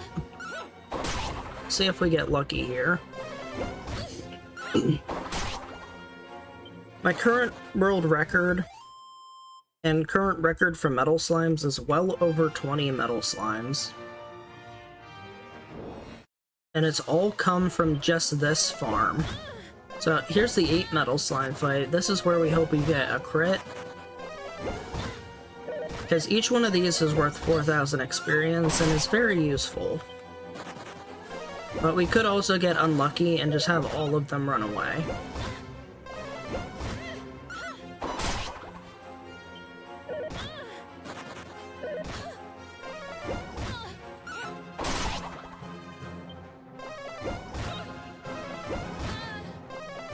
Okay, we have a chance. Okay. We got 2. 2 slime kills, nice. As you can see, those 8,200 XP.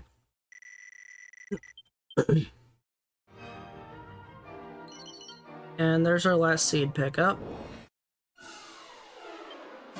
Hey look, more metal slimes. And we'll basically be walking this wasteland area. So, wastelands have a special effect that I learned recently. They give roughly a 4 times encounter rate compared to other areas. Grassland is your normal. Oceans have a low rate. Forests are roughly 2 times, and wastelands are roughly 4 times. And apparently this also goes for a lot of the other Dragon Quest games. And it makes a huge difference. Once we get to the Dark World, though, we won't have to use Musk anymore to increase encounter rates. We'll get an item called the Lyre of Ire, which functions like the Gadabout's Whistle. It just instantly summons an encounter to you, and it saves a ton of time on farming.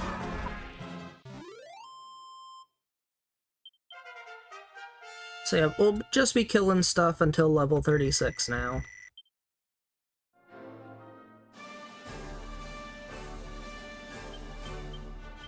Okay, our musk wore off. We're gonna go ahead and use the seeds we picked up, as well as put the diamond in our inventory. And reactivate a musk. Now, the reason I want the diamonds in my inventory is they prevent death spells from hitting you, such as whack and thwack. And the green voodoo enemies that venom corpses can summon in this area have a chance to use the whack spell. So rather than lose an encounter to some bad luck, I put the diamonds in my inventory to prevent that from happening. They'll break if I were to get hit by it.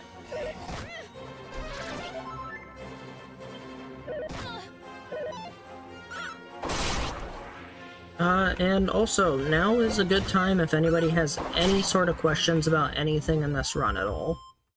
Because we'll just be walking back and forth and pressing the A button a lot.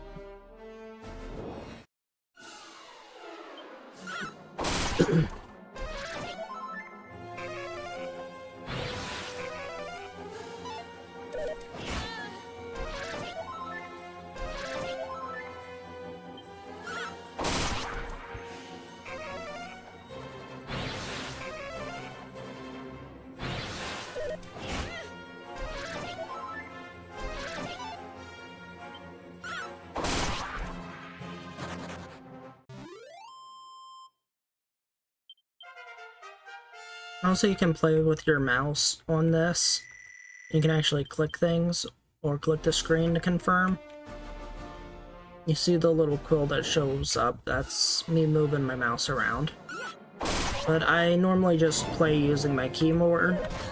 I remap the buttons, so it's easier for me. I use R as my A button, E as my B button, W is my pretty much menu, and everything else. T is my start button. I just use my arrow keys to move. The default hotkeys for this game are a little weird. If you are to play on Steam, I definitely recommend remapping it to something that's comfortable for you.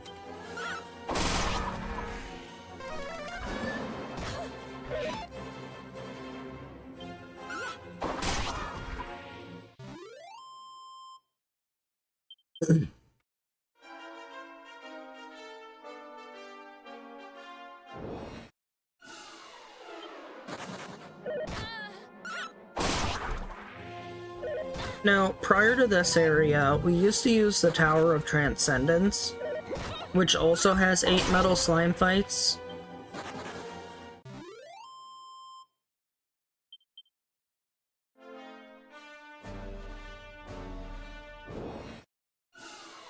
Sorry, I had switched a tab that just had the white screen instead.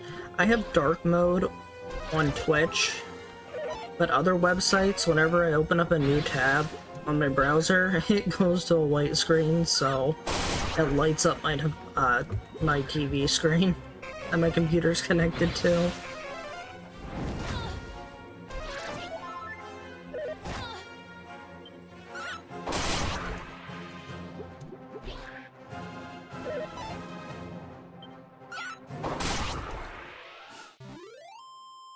So is there like a 2-second delay or something?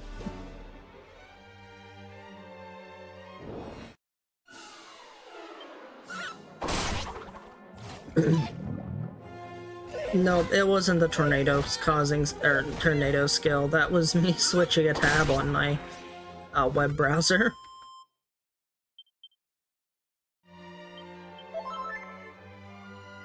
If you really want a flashbang, though, I do have a literal flashlight sitting next to me.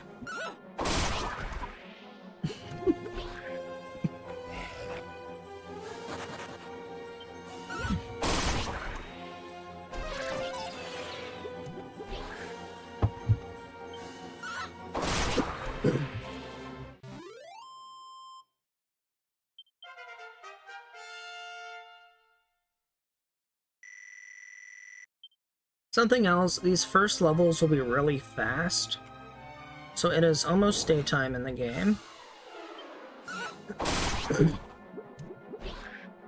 So what I'm gonna do now, I'm gonna go back to persistence, reset it to dusk, and then walk back out here to the wasteland, It loses a tiny bit of time to do, but then it'll go back to nighttime and I'll have a chance at metal slimes again, which happens to be slightly faster farming if I'm able to get a bunch of the kills with them. Oh, that's nice. I also just got a free oomph powder. The lump shamans have a chance to drop oomph powder, but I usually just buy a bunch anyways, just because it's very inconsistent to rely on them.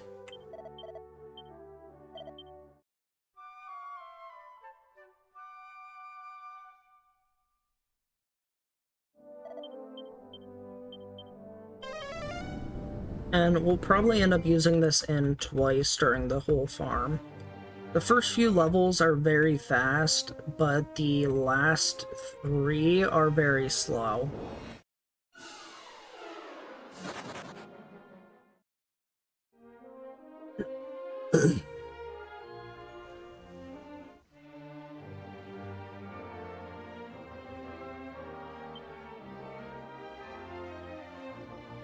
And we're now back in our farming area.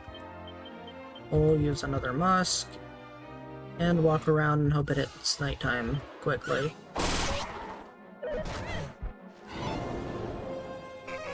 And the last stop to set the time will set the last one to nighttime specifically.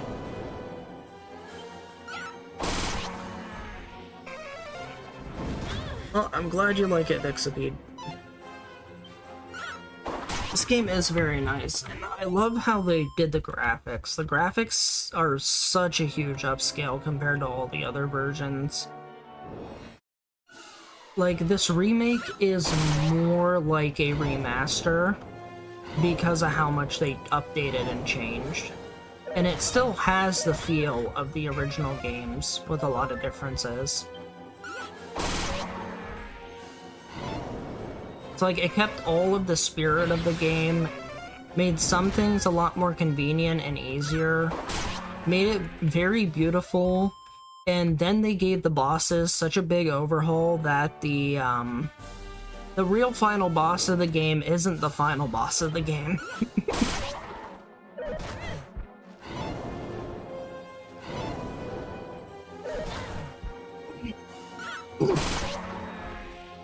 So, you guys will get to see it later, but, one of the bosses is literally just win 10 coin flips in a row.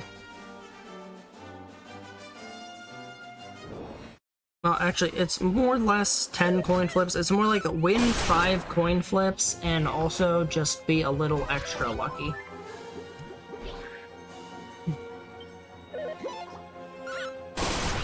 He is just that terrifyingly evil.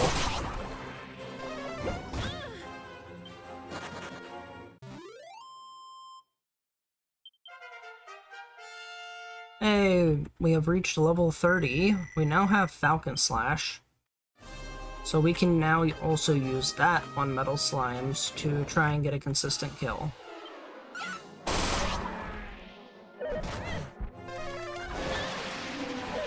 Also, I've completely lost count of how many Metal Slimes I've killed. Hasn't been very many, though. There's a defeated enemies list in this game, too, where you can actually see... Falcon Punch. That's actually the name of the split where I pick up the Falcon Sword.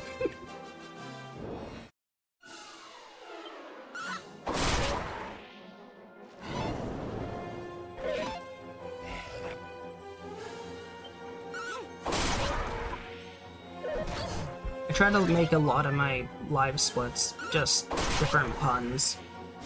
And Falcon Punch is quite literally the split where I pick up the Falcon Sword. It is single-handedly one of the best swords in the game because it'll let you do 2 attacks with most abilities and your regular attack. And essentially what you do for a lot of the boss fights is Oomph Powder, Falcon Slash, and keep doing that, or it's Oomph Powder, Lightning Slash, and keep doing that.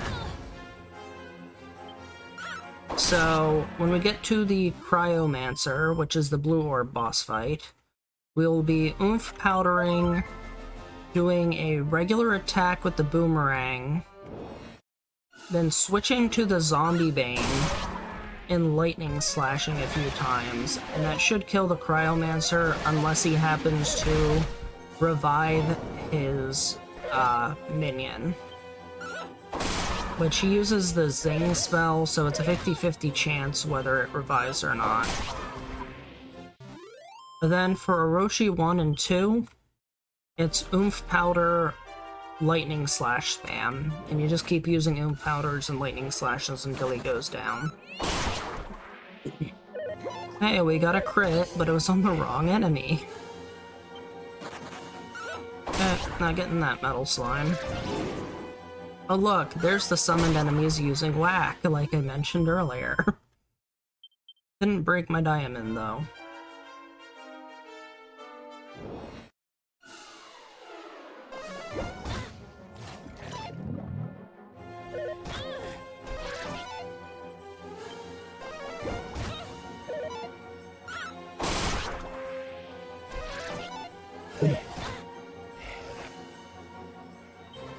Now, I could use Falcon Slash here on the Metal Slimes if I wanted to, but I don't want the fights to take too long, so I just attack regularly, and if I kill them, I kill them.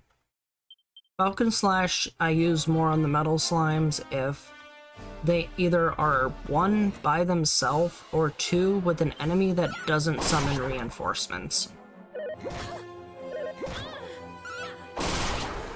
So now they're by themselves, I switch to follow orders, and I Falcon Slash and hope I kill. But they ran away.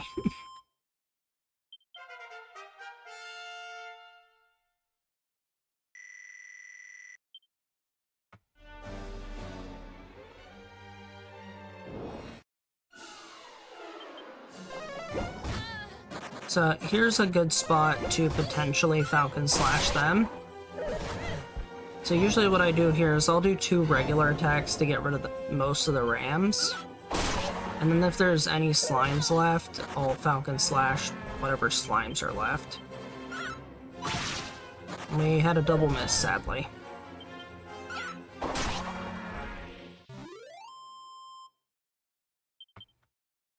And although we are now level 31, the next 5 levels will quite literally take 20 minutes to get. The higher level you go, the more XP you need for a level.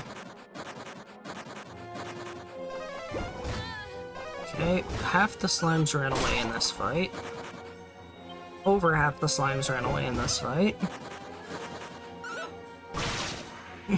Okay, 7 runaways and 1 kill, I'll take it. Slimes are odd creatures. We haven't seen a liquid metal slime yet. Now, liquid metal slimes, they will usually run away at the first turn, anytime you see them. It is rare for them to stay an extra turn. They'll either do a physical attack or they'll use the Sizz spell. It is very rare for them to stay 2 turns, and it is extremely rare for them to stay anywhere more than 2 turns. Now, every liquid metal I have found in this area has always run within the first 2 turns. I don't think I've seen one here stay for 3 or more. Or 2 or more. However, there are liquid metal slimes in our last farm in Zoma Citadel.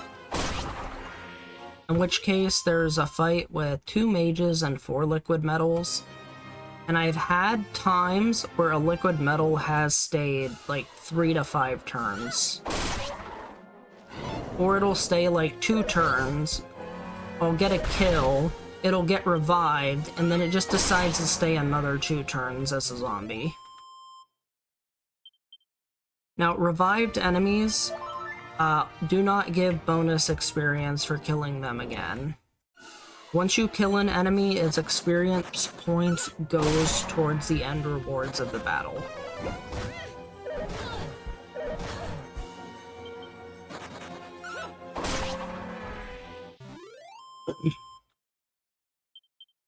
We are not having the best luck with these metal slimes.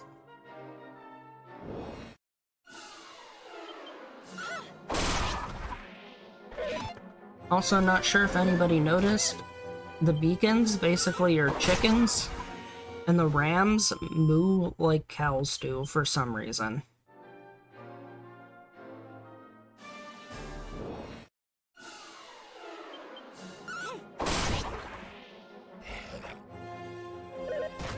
I don't know why they made rams moo.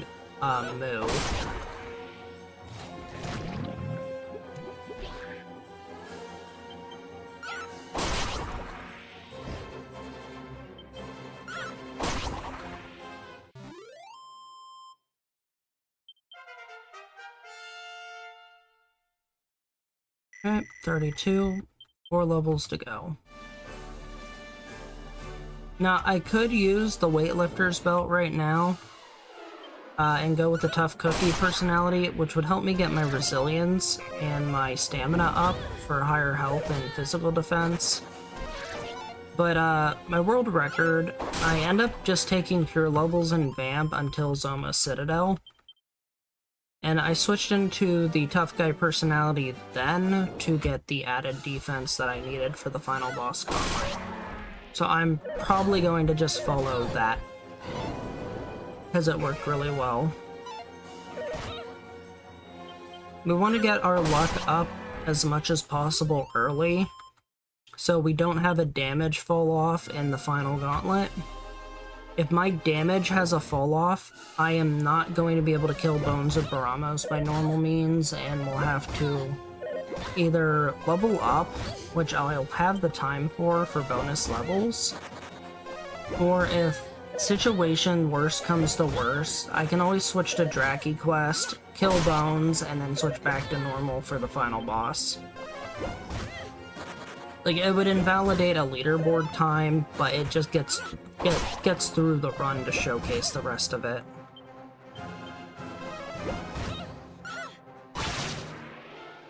Alright, we've gotten 1 metal slime kill.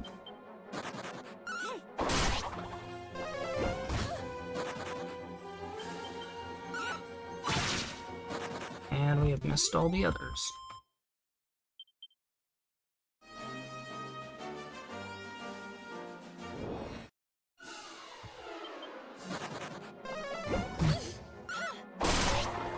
So far, this run hasn't gone too horribly. Compared to my world record, though, I am 2 minutes behind my PB going into this farm. That being said, my PB had a really bad early game, which was like 4 minutes behind the previous PB for some reason. So, I am 6 minutes behind my best. That being said,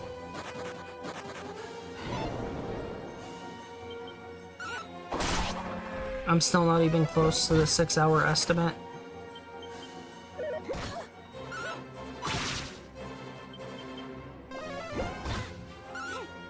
The real reason for the 6-hour estimate is quite literally the final boss gauntlet with the second to last boss.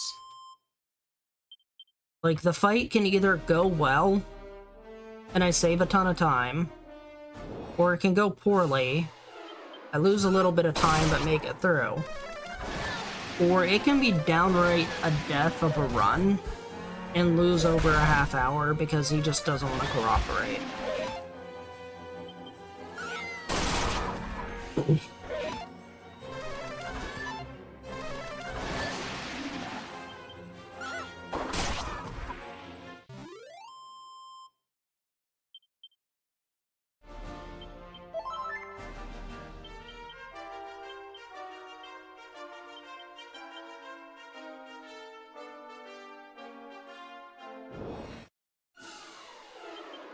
Yay, more slimes. I haven't seen any liquid metal slimes yet. Usually I would have seen at least one by now. They usually just run away, but there's always a chance they stick around to die. Very rare chance.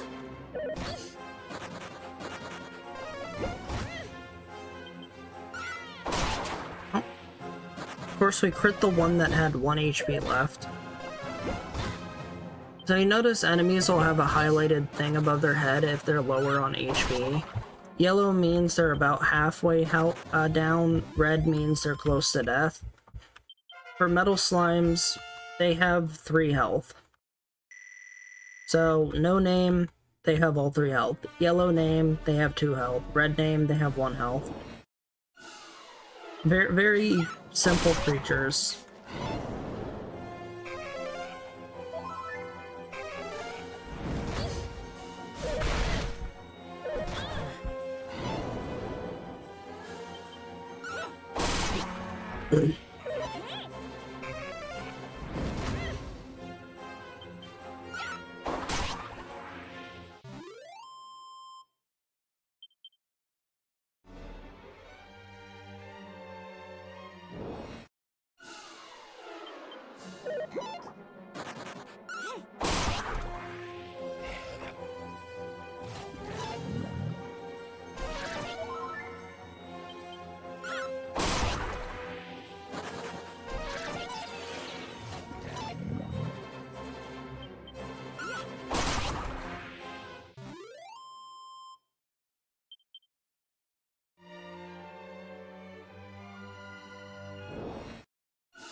Hey, we got another metal slime.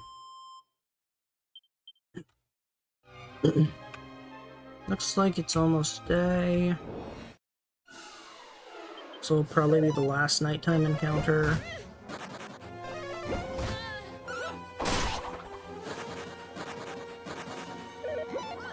It's a lot of runaways. 1 metal slime down.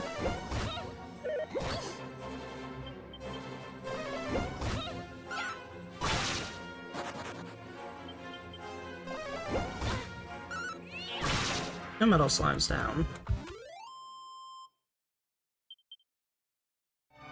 We're gonna go ahead and go back to persistence. Gonna set it to nighttime again, and then walk back out here.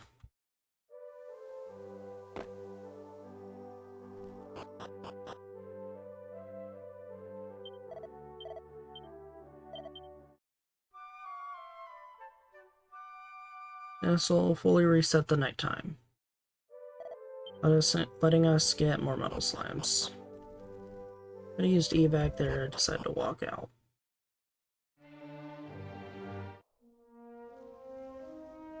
The reason I take the boat here, you notice that mountain goes over a little too far and you can't walk over it.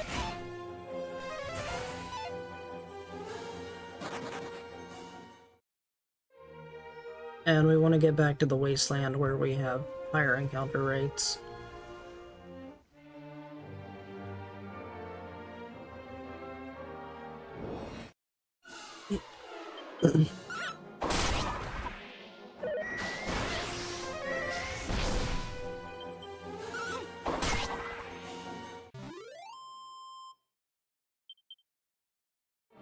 Also, something else, the Murdanes and the Hades condors don't spawn over here, but they spawn when you're closer to the water while in the persistence area. It's kind of odd.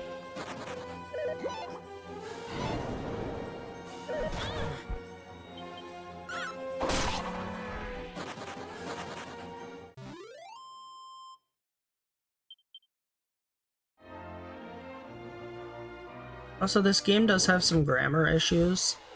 So it says the enemy are defeated, not the enemies. Something else is bosses. Well, some of the bosses have an attack where they're supposed to focus with all their might. It says, it's supposed to say whatever enemy name is, focuses with all their might. But it doesn't actually say that. It says fouses with all their might. F-O-U-S-E-S. And it's kind of funny, because you won't notice it at first. I didn't even notice it at first until somebody else pointed it out. So, yeah, Garboil, one of the newer bosses, as well as Zoma, will Faust with all their might.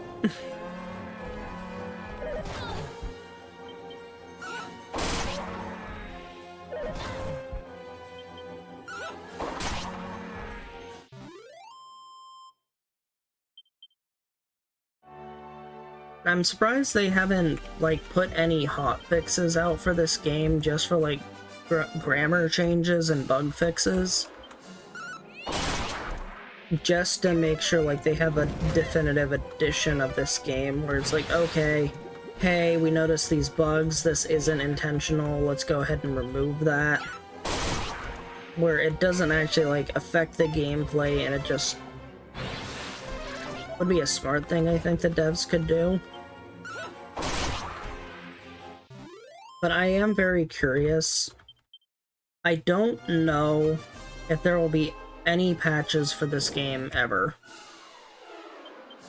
Being a remake, a remake, you think they would not patch it, so, like, it stays true to the game.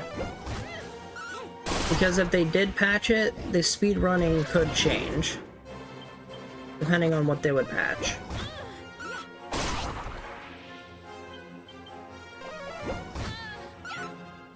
However, because it's a newer game, I would also be happy with patches, because I would like to see some of the bosses be changed. I'd like to see Bones of Baramos lose at least half of its regeneration. There's no reason that boss should regenerate in the first place. It doesn't regenerate in any of the other versions. Why did they give him regeneration in this game? The Monster Wrangler is really overpowered. They could always nerf the Monster Wrangler if they wanted to. There's a lot of different things they could change in this game.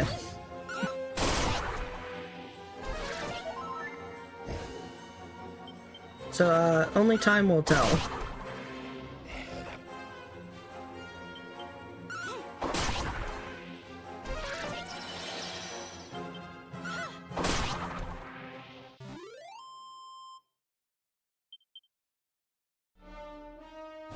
I'm surprised nobody's had any questions at all this entire time we've been grinding. Oh hey, a liquid metal slime. And it ran away first turn as usual. That is to be expected with liquid metals. Yeah, at least we got to see one.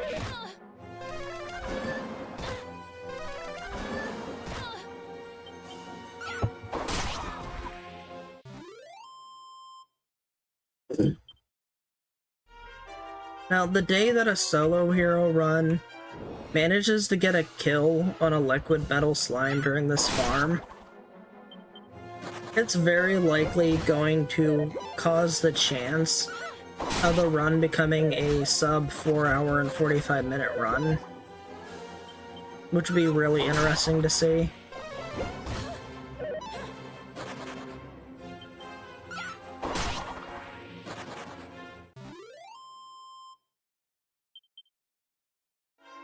When you highlight the liquid metal slime, it vanished. That's interesting. I seen somebody have a Twitch clip where they got the 8 liquid metal slime fight. I'm not sure where they got it at, but I know the Slime Island in the Dark World has it. And literally all of them left on the first turn. Before the person could even react, they just all left. None of them stayed a turn. And I've also had a really weird fight where I've had the 8 regular metal slimes, and they've stayed for 3+ turns. All 8 of them. It's in one of my VODs. I was gonna go back and clip it, and I forgot to do so.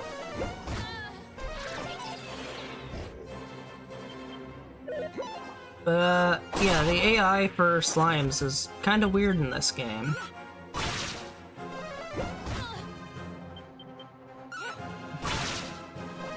Like, there's a really rare chance a regular metal slime can just sit here for 10 plus turns if it really wants to.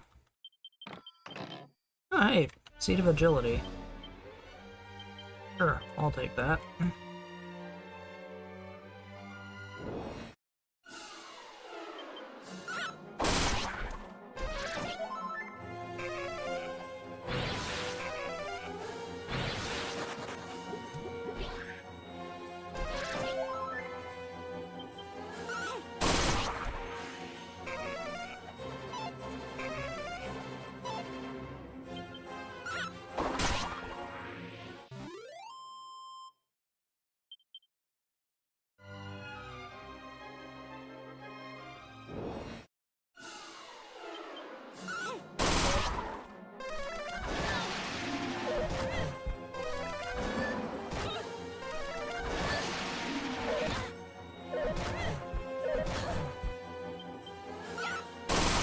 That's nice. Were you doing a solo hero run, or did you have an actual party?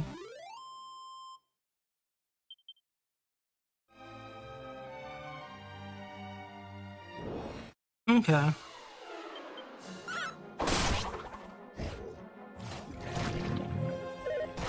Gotcha. Now, if you want the full 8 liquid metal slimes, there's 2 known spots I have. There's the Slime Island, which is in the north section of Alifgard. And then there's the post-game in the Orochi's Lair style area that has the 8 liquid metal slime fight. I've noticed what most people do for the post-game farm is they'll go to the Orochi Lair area and they'll do both the King Hydra, yep, and they'll also do the liquid metal slimes. Something I found funny, the King Hydras are vulnerable to one-hit KOs, like Assassin Stab and stuff. But you can also just use Monster Wranglers and just do a massive amount of damage.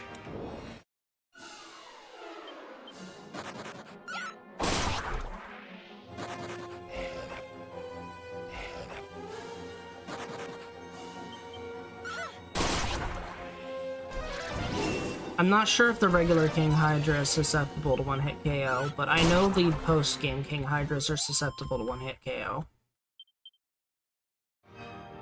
Oh, so we lost one of our diamonds.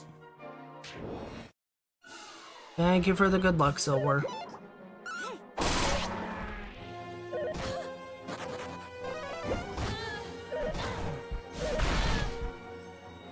Okay. Yeah, I found it really interesting. I was just goofing around trying to try Assassin Stab on everything. One, you can Assassin Stab liquid metals and regular metal slimes. It does work on them. You can Assassin Stab the King Hydras. It works on them. What else it works on, I don't know, but it's really funny. Some major ways people would farm that area. They would use the Thief's 6 times damage move by confusing with Hypno Whip, or they would put the Hydras to sleep and then use it. Or you could use the Monster Wrangler's Pile-On with Wild Side to do double attacks. There's a lot of very strong ways to farm that area.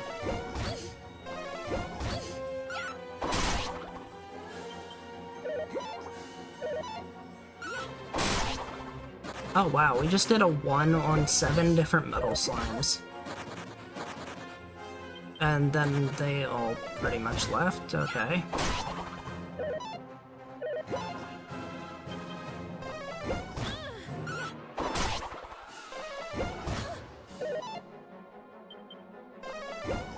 Let's see, can we get a kill here? We got 2 kills, let's go. Alright, so that should be level 36.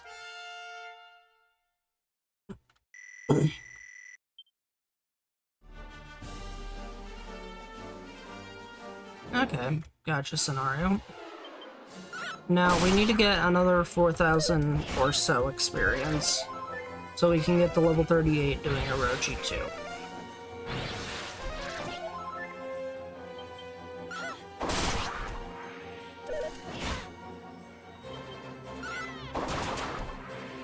So, probably another 30 seconds here, and we'll be done with this area. Basically just one more decent encounter. And I crit the wrong enemy. I need to cough, one sec.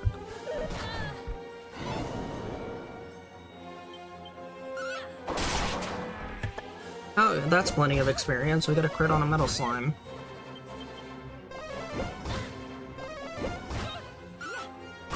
After this fight is done, this farm is over, and we can continue on with our run.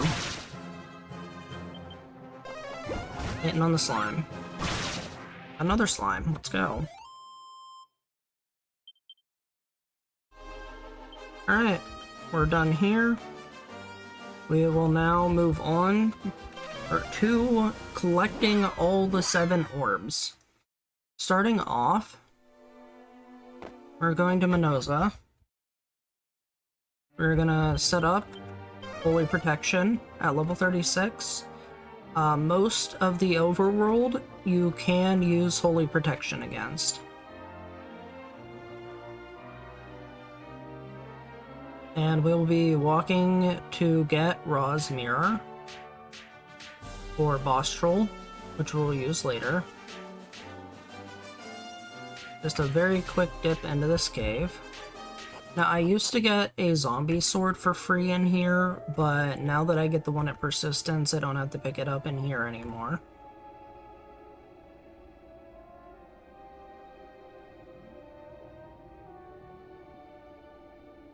The tactics AI in the Dragon Quest games can be very funny sometimes. They do some weird stuff.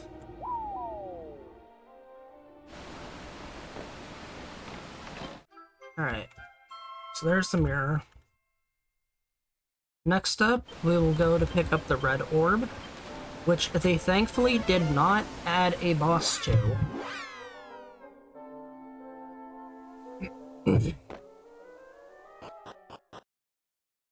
And I used to go south from the new town to get to this, but I found out going to the Path of Promise and going east is just faster. Now, I also was picking up a seed pickup up here, which is agility seeds, but I am going to not be picking this up anymore because it's just faster to go from here. You can see the shiny spot up to the top left there.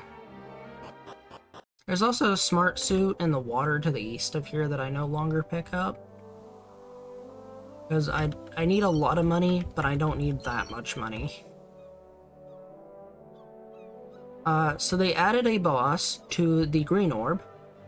They added a boss to the blue orb. They also added a boss before the silver orb after Boss Troll at the volcano.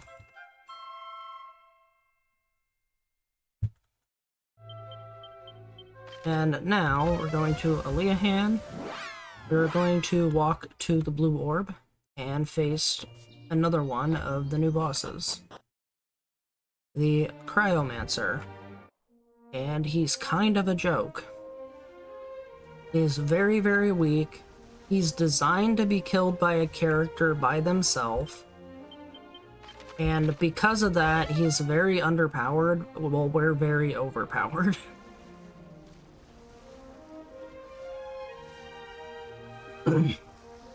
Cryomancer is literally a 30-second fight. And if you blink, you will probably miss the fight. Now that is an Iron Claw and a Training Togs armor piece. Normally I grab it, but I don't really need the money. I used to need a lot more money because I would buy an Elven Elixir at the Fairy Village. But we no longer do that and don't spend the $40,000 we would normally use. We used to use a lot of Elven Elixirs because we would kazap pretty much all the bosses, but After a bunch of testing, we found out the late game enemies are better to use Lightning Slash and Falcon Slash on, which is a lot less MP intensive. You basically oomph powder and use physical attacks, and it does a lot more damage. Now, there's a secret spot over here we will be going to.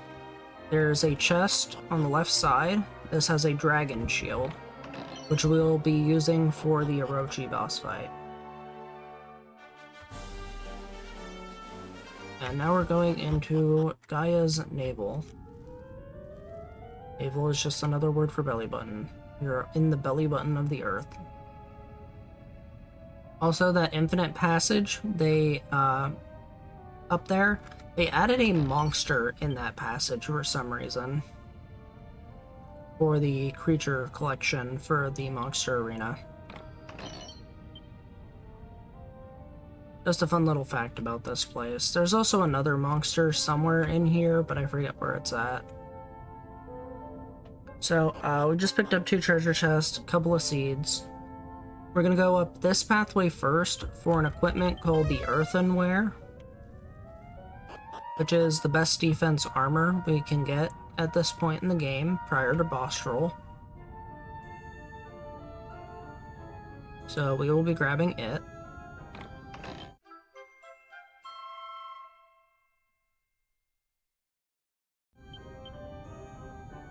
Okay. Now, they also added a new hero gear at the end of the game called the Auroral Helmet, where you take the Ortega helm and upgrade it. I used to have that routed into the run, as it boosts the damage on Kazap, but we have actually cut it from the run. It would take about 3 to 4 minutes to go do the quest, where you have to come in here and take the bottom path, and the bottom path leads to a Zenithium ore that's embedded in the wall, where you use a Wrecking Ball, the bomb from earlier in the game, to break it open and get the ore, and take it to the dwarf to get the upgraded helmet.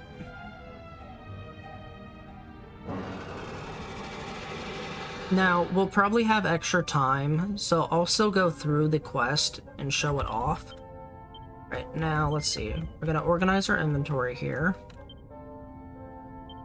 We're going to go ahead and equip Zombie's Bane and then back the Swallowtail. We have the magic gear on, and we're going to put the asbestos earrings on to put it into our inventory, and then back the armlet. I'm also gonna put the earthenware, flame shield, dragon shield, all into our inventory. And now we're going to use the seeds we got and throw a bunch of oomph powders. And here we go. This is the Chiromancer, however you say his name. And he also has voice acting. Okay, also, the vampire, the Mad Lad, likes to use a lick. You can potentially lose a turn here if he successfully licks you. Thankfully, he didn't. Switch to Zombie's Bane, and now we just Lightning Slash a few times, and he will die. He hasn't even used Sing yet, which is nice. And that's it. Blink and you'll miss it. I got a crit on that hit too, so he died really fast. That's a literal 3-hit boss kill. We also grab a Spirit Bracer here. We zoom out and go to Myrrh. And now we're on the way to Orochi.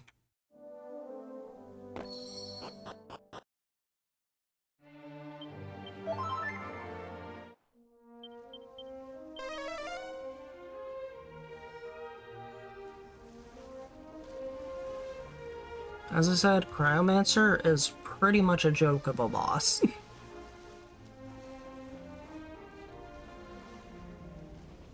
And here's a seed pickup I said we skipped earlier.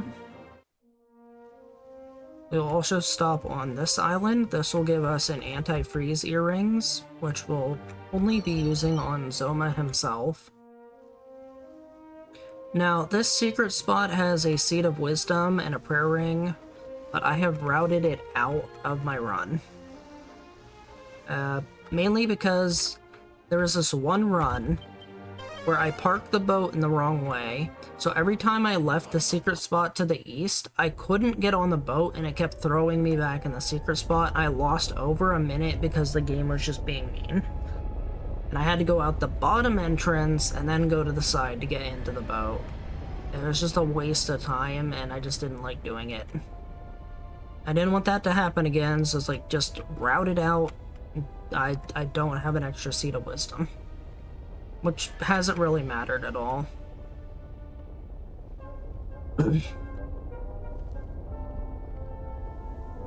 Also, you can actually hear Orochi screaming, and it gets louder the closer you get. When you go in here, it's really loud.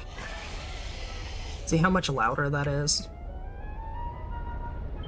Alright, equipment. We're gonna put on the Dragon Shield, the Earthenware, and the Asbestos Earrings, because Orochi does use fire moves. We're full health, and we're good to go. Holy Protection runs out, but usually we're close enough.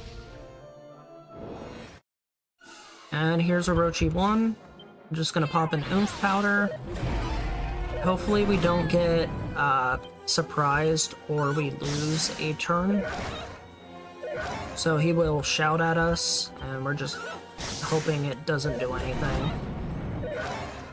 And Orochi doesn't do much damage because of our gear.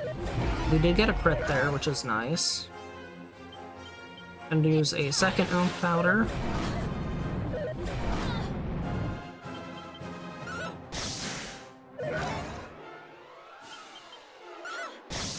Usually it takes about 2 Oomph Powders, and Orochi should go down. Should be one more hit. That's Orochi 1.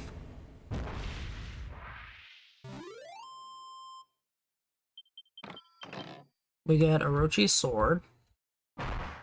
Skip to the cutscenes. It'll take a portal into Japan. Go ahead and put Orochi's sword on for slightly higher damage. Heal.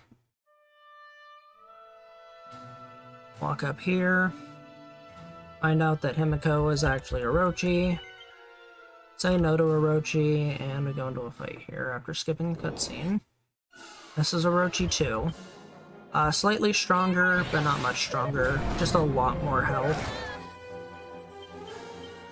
And it's just the same thing. Oomph Powder and Lightning Slashes.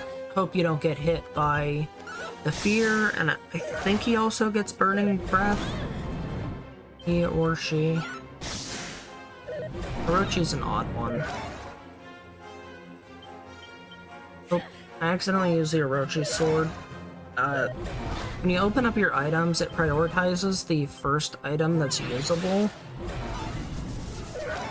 And Burning Breath here is annoying because it causes paralysis. Now, they did change paralysis in this, so the hero doesn't automatically die by themselves if they're paralyzed. Instead, you just have to wait anywhere from 2 to 4 turns for it to wear off. And you can't do anything about it, it's just automatically, you lose time.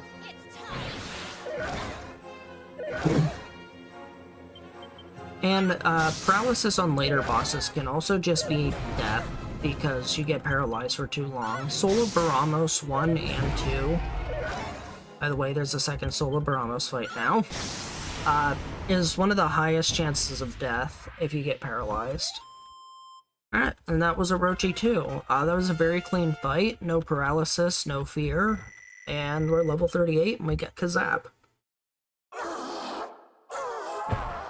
I'm actually only a minute behind my PB now. We have managed to recover a lot of time.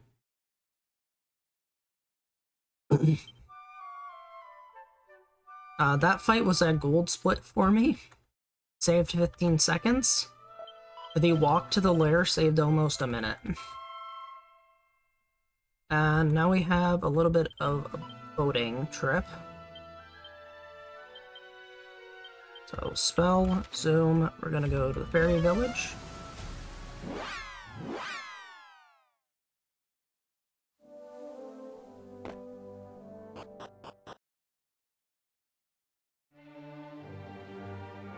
and thankfully I didn't hit the trigger to re-enter the village there. We're going to Holy Protection.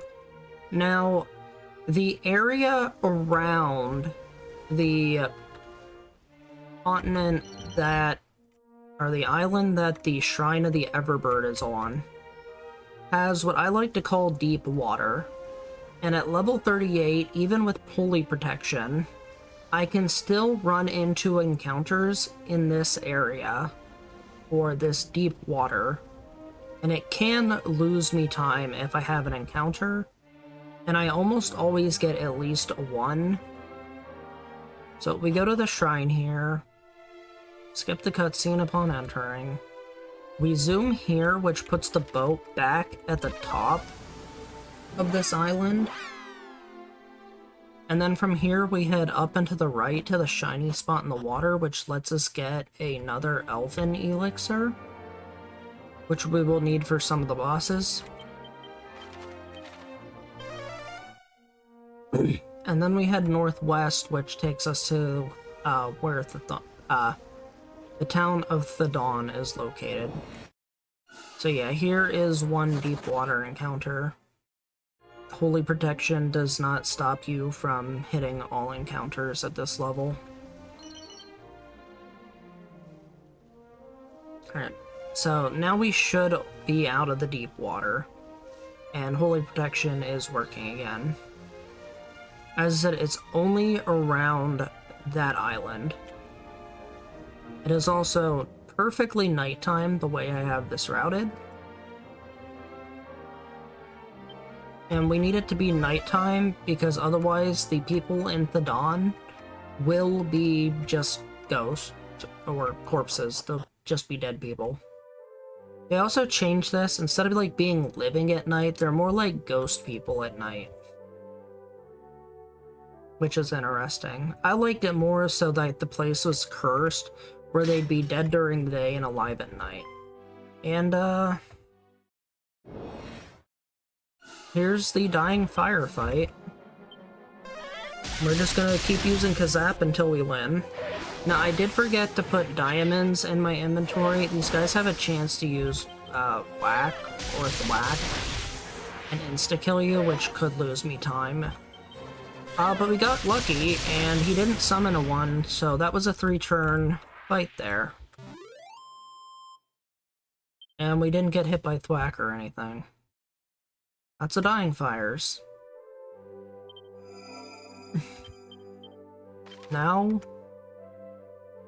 we're off to a very difficult boss.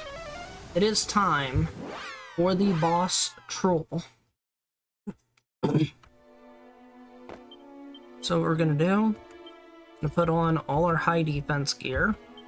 We're gonna put on our spirit bracer we got earlier, full heal, and prayer ring to max. Sort our inventory. We're gonna put our elven elixirs in, as well as our sage elixirs. And we're gonna hope this fight goes well. Boss troll can quite literally be a troll. So there's these things called desperate attacks in this game, which are enemies' critical attacks.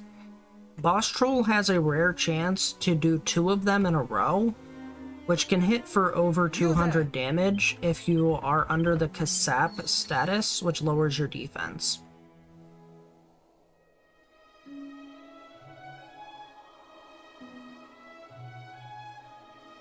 And essentially you can just randomly die in this fight. Another thing Boss Troll can do is he has the spell Fuddle, which confuses your character. And Fuddle shenanigans can lead to some very close to death situations, or just straight up kill you if you're really unlucky, and it has killed me before. There's also a prayer ring in the garden there that I skip, but it's always a good prayer ring to have as a backup in case any of your prayer rings break. There's a mod named Fuddle Bob. Fuddle Bob shenanigans. Alright. And here's Boss Troll. So the strategy for this, we use Dodgy Dance. Dodgy Dance basically gives us a higher chance to dodge nimbly from attacks. And then we're just going to keep using Kazap on the Troll. Hope we don't get hit by Fuddle. Heal when we get low HP. And try to survive. We also have a spell called, or an ability called Meditation in this game now, which wasn't in older versions. Meditation heals for exactly 500 HP, which at this level will heal us for a full HP, and that'll be our primary method of healing for quite a while. On the final boss gauntlet, we will switch to full heal though.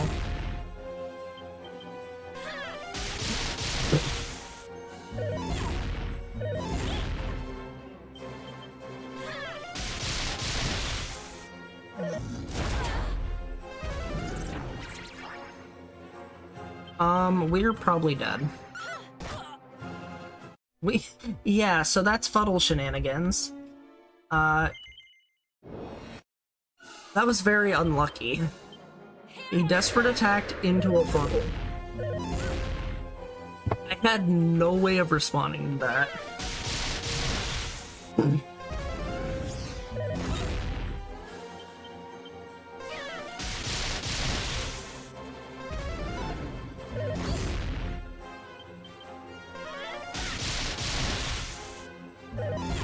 And I don't have a way of making my character immune to confusion as far as I know. There are some items that can help raise resistance to it, but I don't think they raise it enough to prevent it.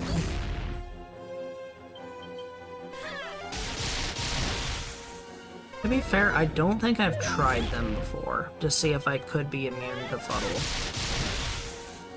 Definitely something to test.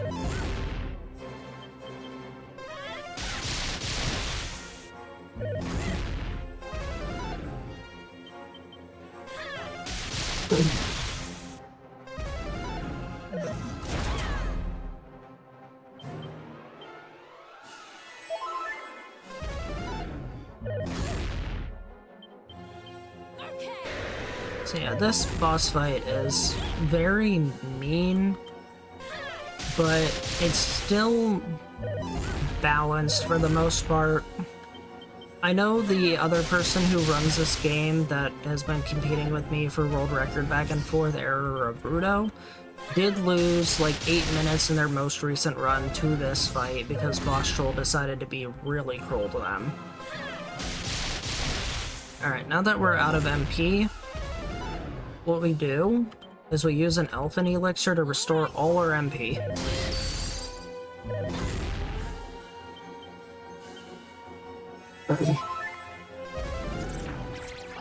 Uh-oh, Fuddle shenanigans. Oh, but we got an immediate return to senses.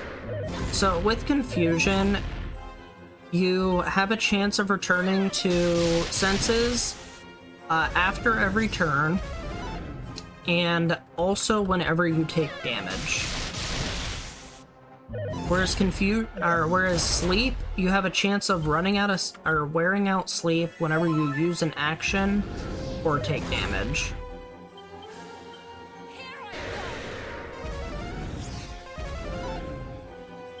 So if I do get hit by Fuddle, I'm hoping my character immediately returns their senses, either by getting hit or just by getting lucky at the end of the turn.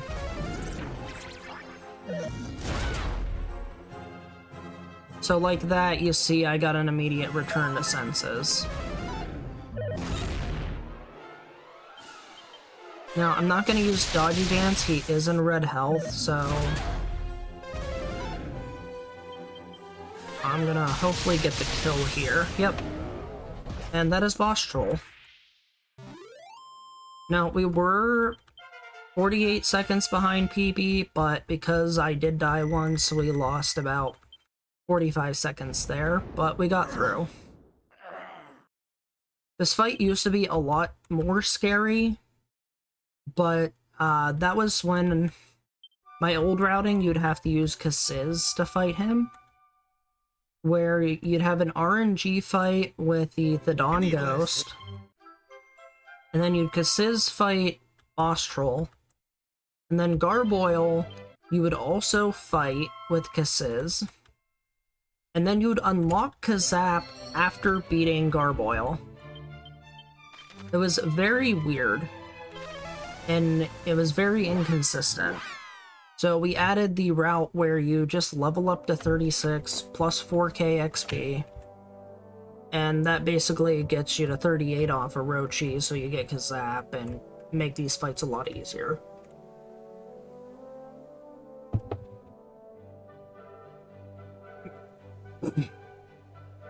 And that's so far where the route's at right now. So now we go to Grimland. We give him the mod rod for the boatman's bone. And we go to the pyramid, which is the closest spot to the ship, the ghost ship. And the ghost ship has, can't remember what it's called in this version, but it used to be called the Love Memory, which lets you get through a specific location to get a weapon called the Mountain Cleaver. Use the Mountain Cleaver, toss it into a volcano to make a path to the Cave of Necrogond. You go through that cave to get the Silver Orb. However, they did add a boss at the top of the volcano. Also, I used to route in the monster arena. I would go up to level 6 in the arena. 4 seeds. Okay, it's now called the Lover's Locket. Got it. Need to try and remember that. And now we go to the Shallow Shrine.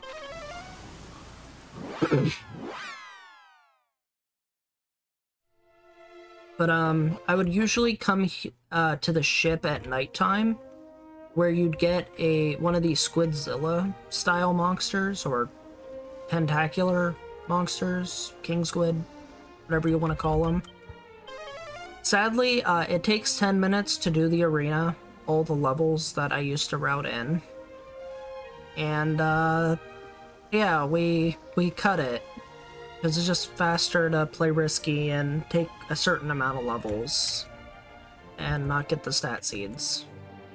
I really enjoyed the arena, and I had fun with it. Maybe I'll show it off if we have enough time. But, yeah. Sadly, yet another thing cut from the run. Didn't mean to get off. Alright, now we do have some seed pickups around this area. Now, I'm debating if I want to do... So, in my primary run, I would pick up the hero shield item in the Dark World, but it takes an extra 4 minutes in the run to pick it up. And Rudo, who's competing with me, saves 4 minutes by not picking it up, but instead spends 30 seconds picking up a Tempest shield.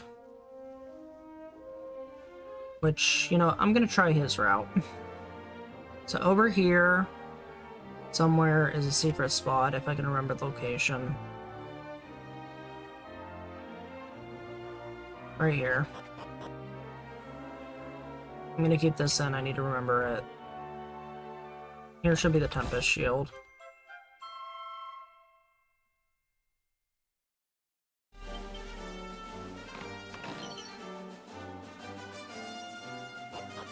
And the Tempest shield gives you resistance to explosion damage and has a decent defense value. And it's used for a couple bosses.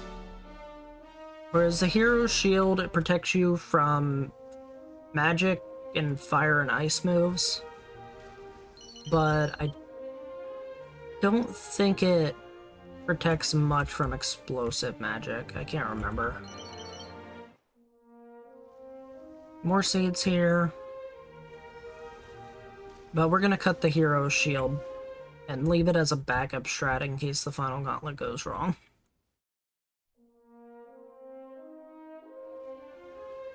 Basically, I'm going to be aiming for world record again And if it doesn't work out, we do backup strats and go with the slow stuff.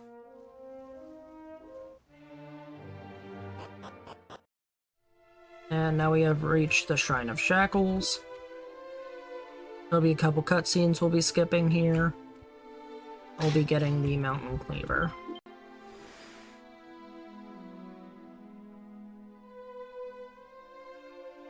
And although we toss this Mountain Cleaver into the volcano, you can get a Mountain Cleaver that is usable in the post-game, which is pretty cool.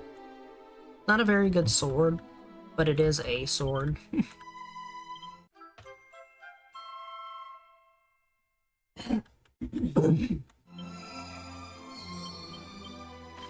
Now we're going to head to a sham, and we're going to head to the volcano, where we get to show off another one of the new bosses, the Garboil. And we're just going to keep zapping the Garboil over and over again until we run out of MP.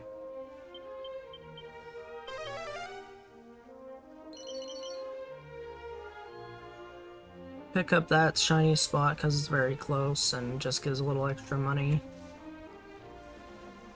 Skip that one. That one has an oomph powder, but it's not useful at this point. We won't be using any oomph powders until the final boss gauntlet now. And when we go to go for the oomph powders, the new town will be fully advanced in the end game, and they actually sell oomph powders in the shop there, so we can just get a ton of them. Alright, we're going to equip the magic shield, the magic armor, the asbestos earrings, and make sure we have full MP, and use the seeds we picked up. I almost forgot them.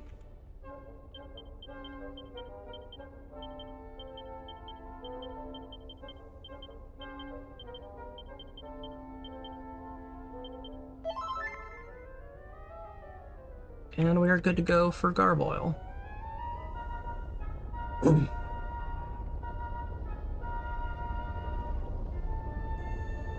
So, asks us to throw the Mountain Cleaver in, you say yes, and the Garboil comes out to fight us. Now Garboil has really high regular defense, very low magic resistance, and is also weak to lightning. So we hit for quite a bit of damage on him.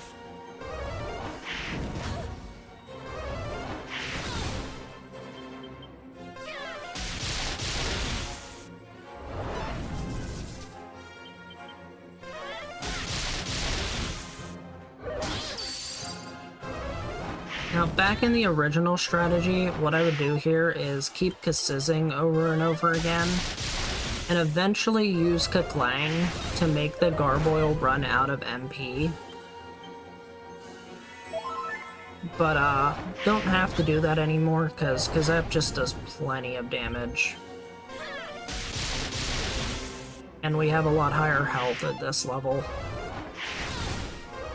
So right now, with the combination of the Ortega helmet and our luck stat, we are immune to Dazzle, and also very likely immune to Sleep right now.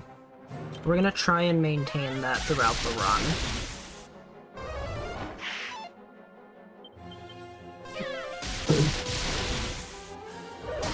Now usually what'll end up happening here, I will Kazap the Garboil down until I run out of MP. And then I'll end up using a Sage Elixir, and then it'll usually kill Garboil from the Kazaps from there.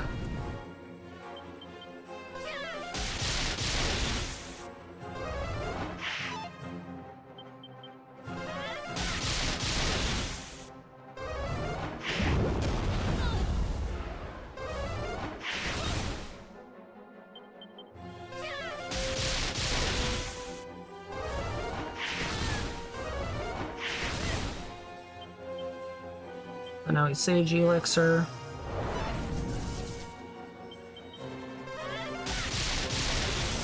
And that's Garboil.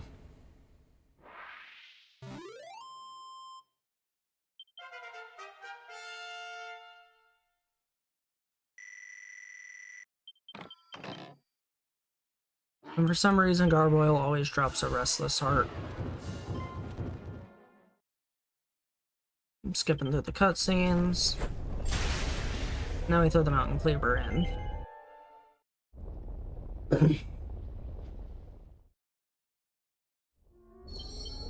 We'll evac from here. And now there's a brand new path. And we'll Holy Protection. Now we are at the level that you will not take any encounters in all of the Necrogond area, as long as you have Holy Protection up. So this is just a long walk through a very long pathway in a very long cave, and there is nothing eventful whatsoever other than picking up a couple items.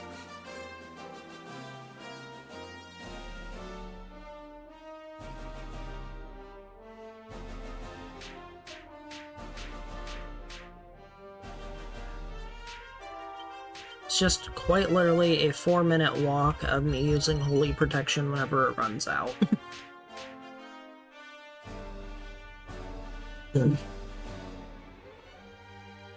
Also, along the way, you might have noticed some of those raised platforms with, like, secret spots on them. Those are only accessible with the bird Ramia. And we will not be... Well, we will be visiting one raised platform, but no raised platform secret areas to pick up a couple seeds. And we'll be picking up a Spirit Bracer from a shiny spot near the Dragon's Queen's castle later. It uses just the hero, D. Just the hero for solo hero.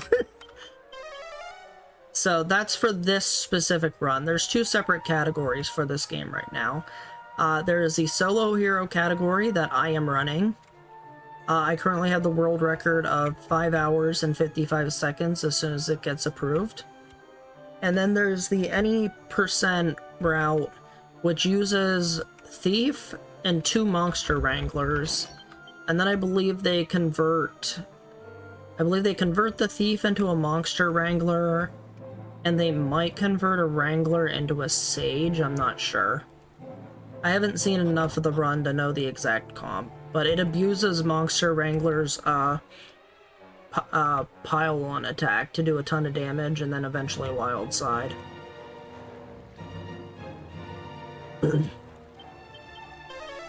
Nope, this isn't a glitch at all. You can literally just beat the game with the hero by themselves.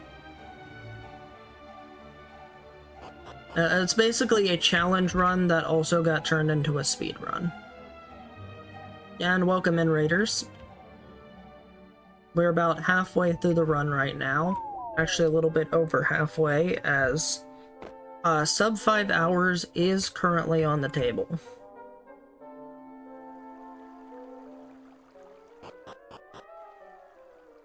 We will know if it stays on the table when we get to the second to last boss. Yay, flowers and love. We're currently walking through a very long cave with no encounters and nothing eventful whatsoever. I'm not joking, that you can literally get to the level that you can just Holy Protection the whole way through this cave and not fight anything. I pick up this spiked armor at the beginning of the cave, and I don't pick up anything else in here.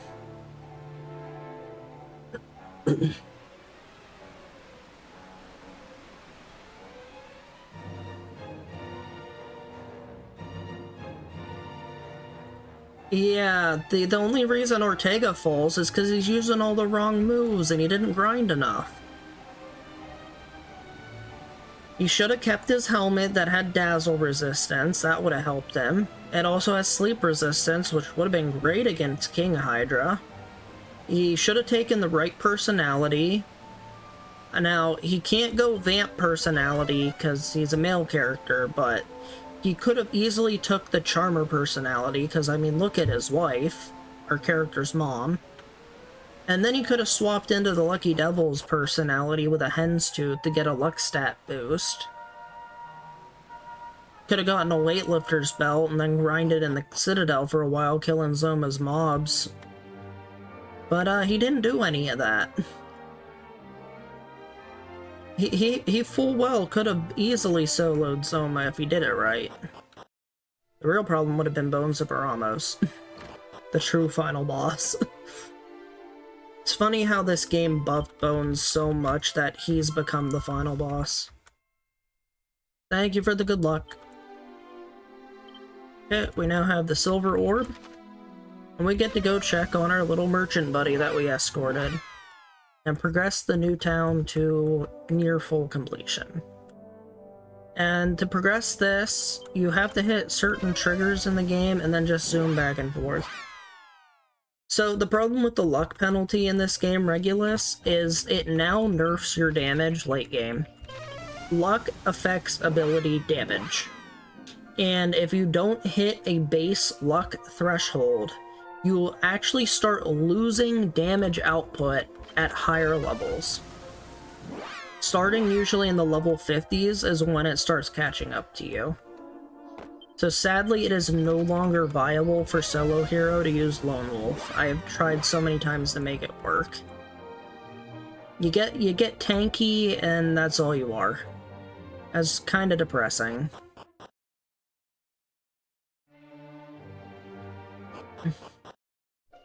What game were you playing?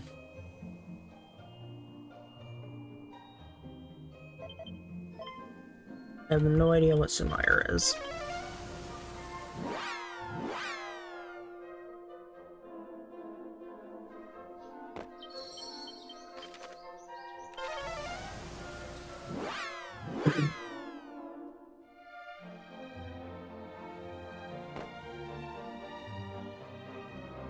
Oh, I forgot to walk outside and back in.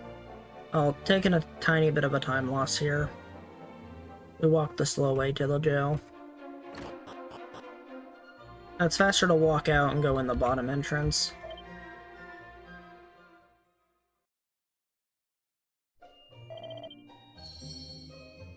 Little girl on a one day, one life adventure.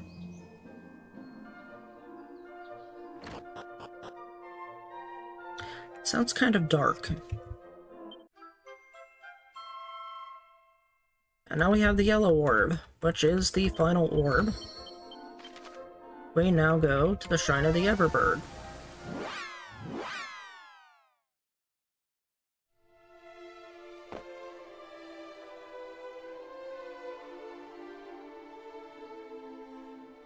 Gotcha.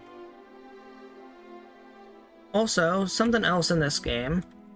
There was a version of Dragon Quest III where you could duplicate the orbs. That is no longer possible, and even if it was possible, each of these orbs have a very specific pedestal that they go on. So you need one of each one individually. So let's just say you had a red orb and copied it, you'd just have 2 red orbs and you couldn't do anything with them. It's very interesting. And per percent. We now have Ramia the bird. Look how slow this bird moves. Bird is very slow. And we go here. Pick up some seeds. Zoom to the Necrothon Shrine, and we're on our way to Baramos.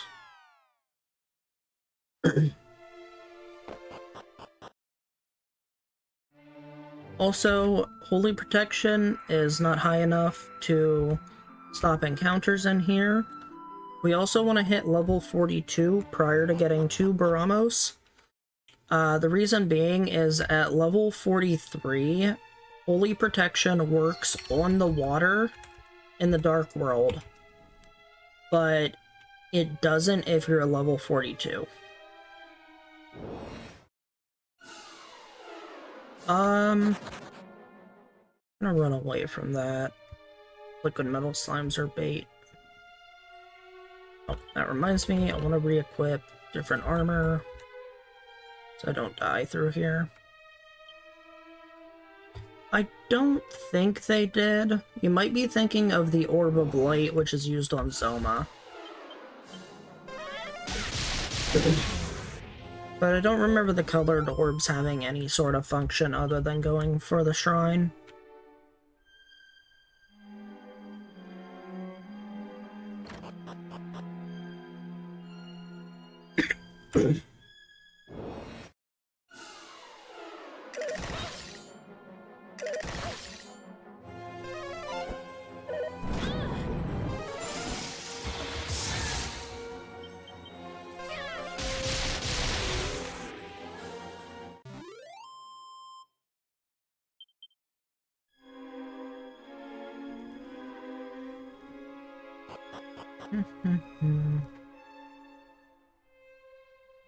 We're just gonna take a semi-leisurely stroll through Baramos's lair, killing enemies as we go.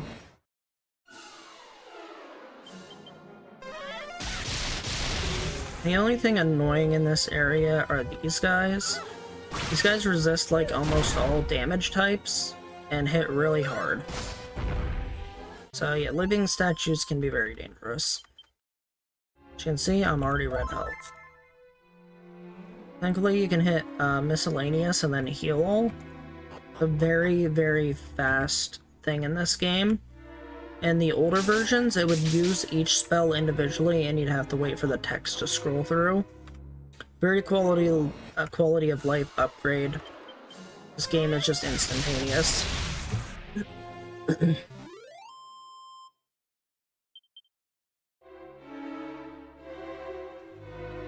Now, another reason for hitting 42 before Baramos, stat upgrade, and also just full heal of HP and MP. Now, the only real problem in here is if we don't get enough good encounters, and we have to use a Musk at some point before him, which can be detrimental later on. So hopefully we get enough good encounters.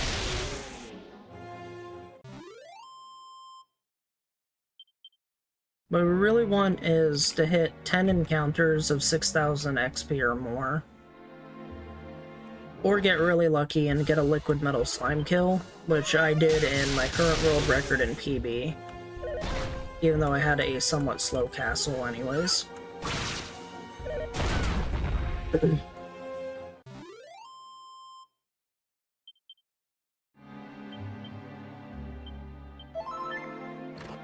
We're now 25,000 XP from a level. So 5 more good encounters and we'll get a level up.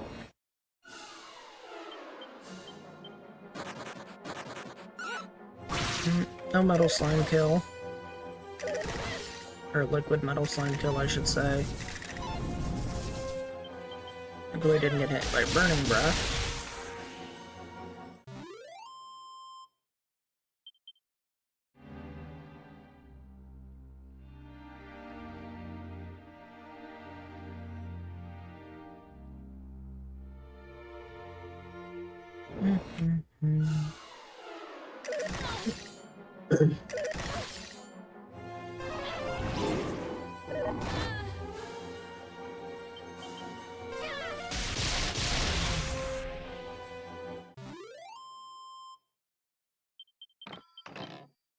Oh hey, we got a free prayer ring.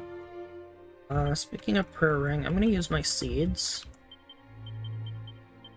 And then a prayer ring to get up a bit in MP. Elven elixir on, we have 3 of them. We usually use 1 for Baramos. We're almost to where he's at. We need a few more encounters though.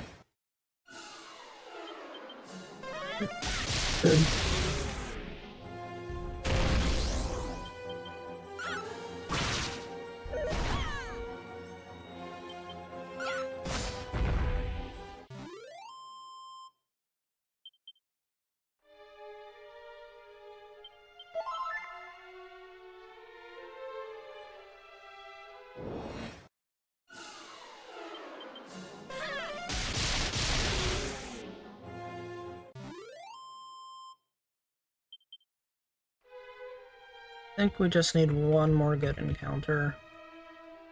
Also, this game added these portals.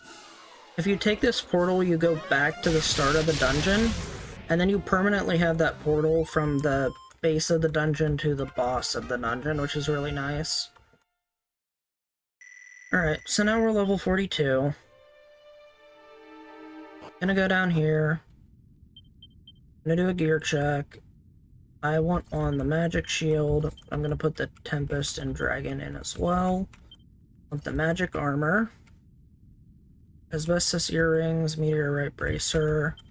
I'm actually gonna swap this for the spirit bracer, but keep the meteorite in my inventory. And here's Bramos. And just like the other bosses, we're just gonna keep gazapping him. We don't need to use Dodgy Dance like Boss Troll though. He is mostly a spell user, though he does do some attacks in between.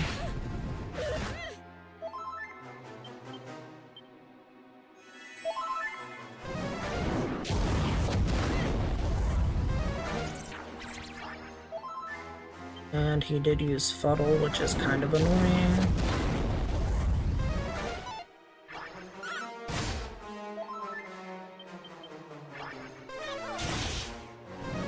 The wrong zap move. Okay, turn to senses. And we're gonna try and stay above 200 HP here.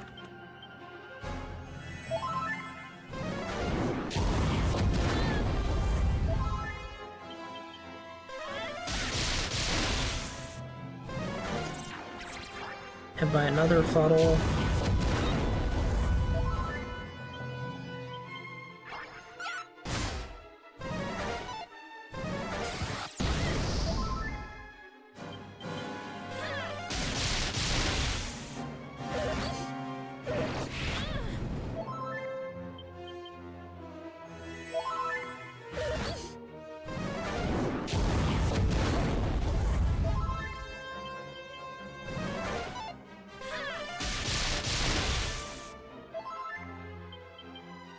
Now you also notice Baramos does have a little bit of regeneration, which does slow down this fight.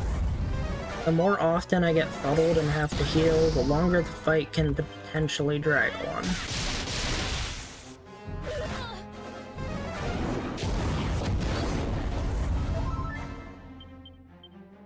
Every 5 times he regenerates, he basically takes back one of my Kazaps that I hit him with.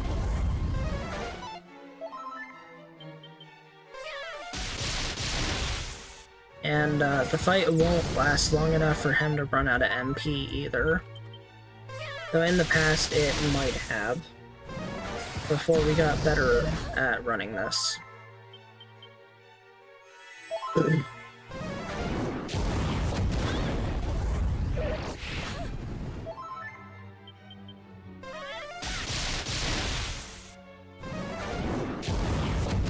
If you really want to play it safe with this boss though, you can pretty much make him run out of MP and switch to the spiked armor and let him take damage on his own by using Kaklang.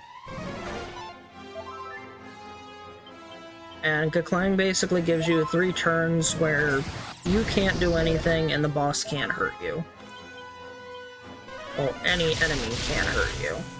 And the only thing to get rid of Kaklang is either you wait out the 3 turns, or the boss has to use the dissipating ability, where it removes all positive effects from your characters.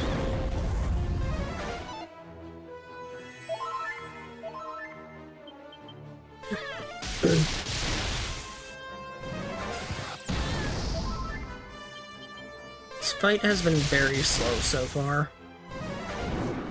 Mainly because I keep getting hit by Fuddle.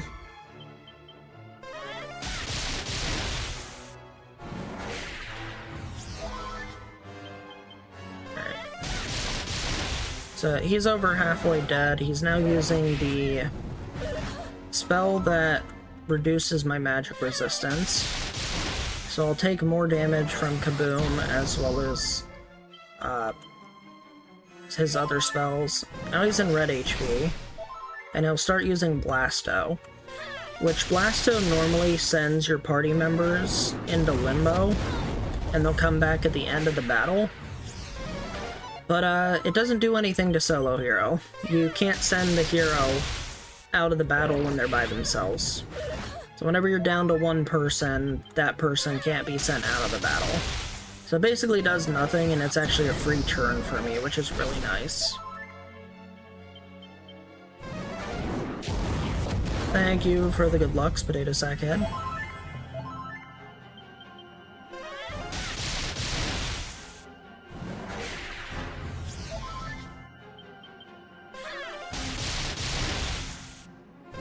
Okay, we're out of MP again. So we're gonna go ahead and use another Elven Elixir. There are 2 backup Elven Elixirs I can pick up on the main map if I ever need more.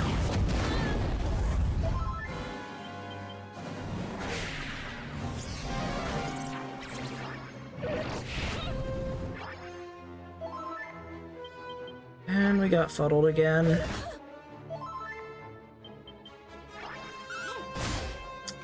And it is lasting a while. Unfortunately, just lost about 3 turns there due to that fuddle.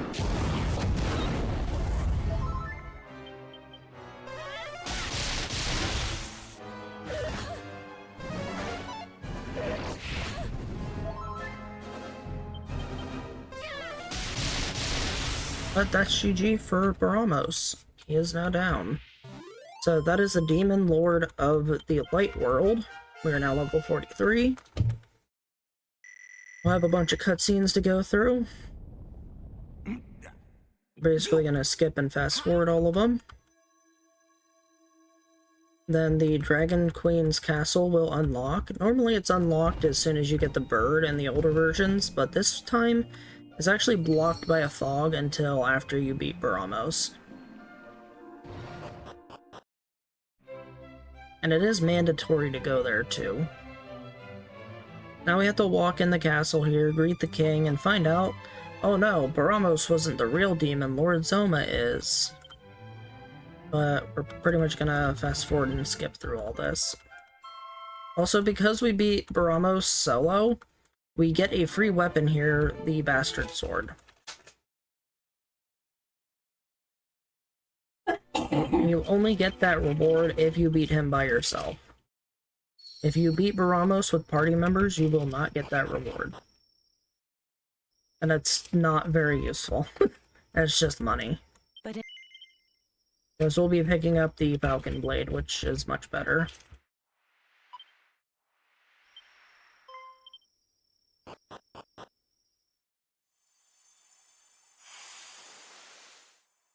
And now the Dragon Queen's lair is open.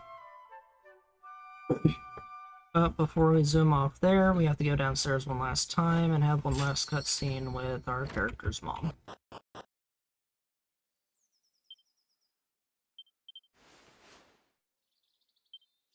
Get a hug, and we're on our way.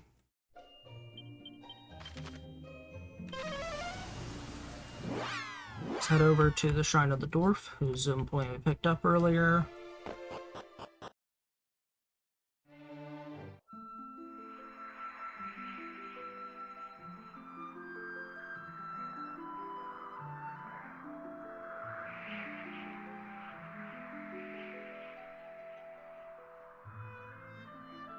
Here we are.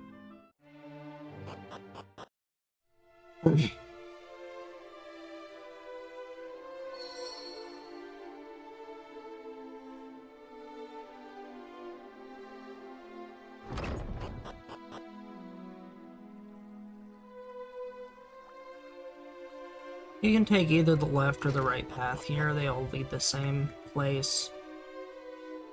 Go through the doors. Go around this way. Onto another door that you have to actually interact with. This is where the Dragon Queen is. Isn't she majestic?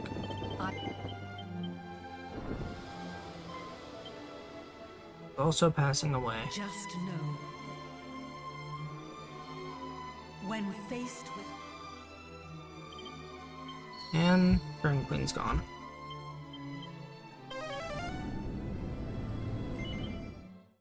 Get back out of here. And now we're gonna go grab a Spirit Bracer off the side here.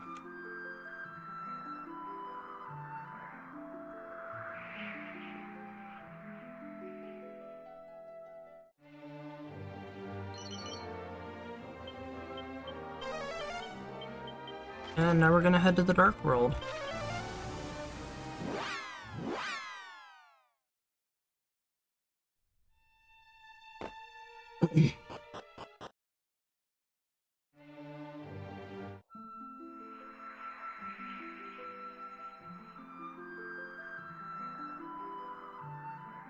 And we did have to do the cutscene and pick up the Orb of Light because they made it required for this section. So you need the Spear of Light to actually get through here. They forced it to be required in the game.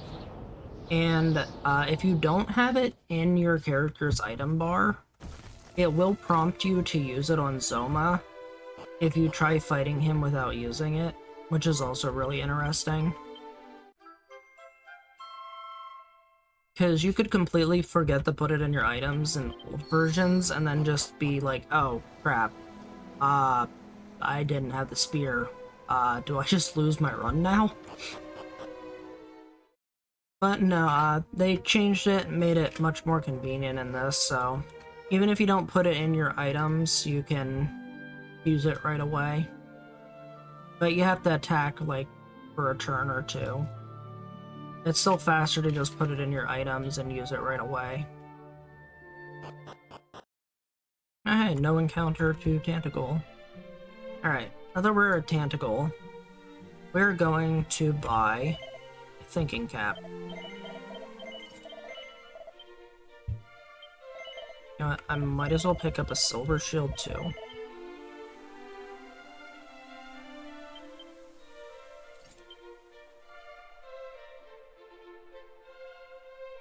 And then we're going to get the Sunstone. And we're gonna have a forced cutscene here where we have to talk to the king.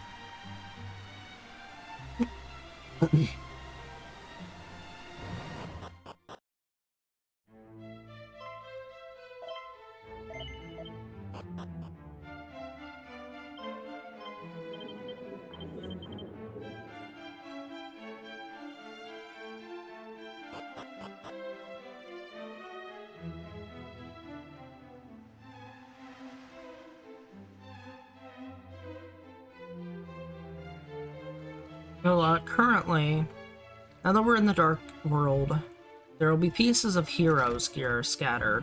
There's the Hero's Shield in the Talantair Tunnel, used to be called North Cave. There's the Auroral Armor, located in the Tower of Rubis, which we will still pick up. There is the Auroral Helmet, which is new to this version, which we will be skipping, sadly. It is 4 minutes of going and getting items. And the Ortega Helmet is more useful for King Hydra specifically, because you'll be immune to Sleep Breath. And then the other one is the Sacred Armlet, which we still get. Oh, and then there's the King's Sword, which they changed how you get in this one. Now you need both the Orichalcum or Oricon or whatever it is, and you need the Broken Sword, which means you have to go to Damdara or Domdora, or however you say it, in the desert to the south here in the Dark World to pick up the ore. And then you have to go to Cantlin, which is very far out of the way. It has a very long walk. And, yeah, you just go there to pick up the sword. There's also a monster arena there, but it is not worth picking up the King's Sword in this run. We found out the Falcon Sword is just a ton better. Yeah, we would probably still route in the Auroral helmet if it still had the status protection from the Ortega helm. We pick up the Lyre of Ire here, which will let us get instant encounters, basically the Getabout's Whistle, which will help us grind very soon when we get to Zoma Citadel. And, alas, I will be skipping the Hero Shield to try and compete with Rudo. Just to see how well I can fight Bones and other bosses without it. Because it does take about 3 minutes just to go get the shield. I have to take a death warp out of the tunnel, and then I have to go to continue my path from there, and it ends up being roughly like 4 minutes in total wasted.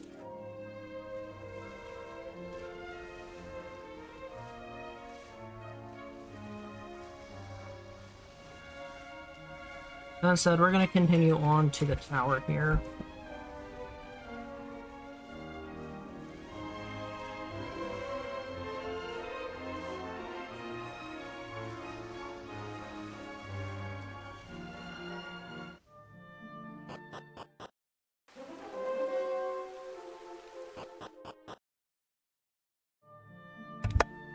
Anyways, we stop at the tower here to get the zoom point, and then we have to go to the City of Cool to the east here. There is a mandatory quest item, the Fairy Flute, we have to pick up here. And we also need to talk to the blacksmith and get him his hammer back. And he'll be able to sell us the Falcon Sword from there. It used to be located in the town of Remoldar, far to the southeast, but they changed the location of it in this game. It's actually more convenient now that it's not in Remoldar.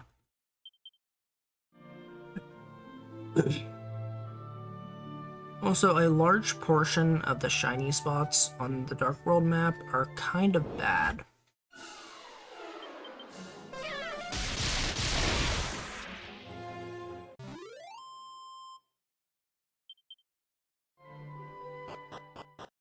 So, made it to Cole.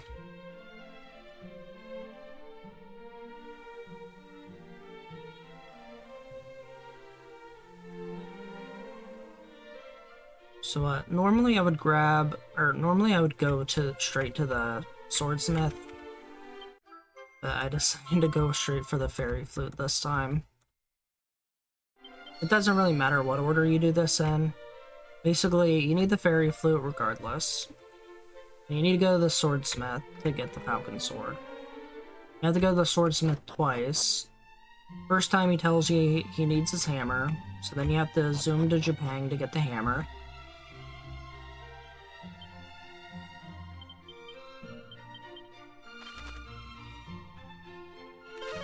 And now we go to Japan.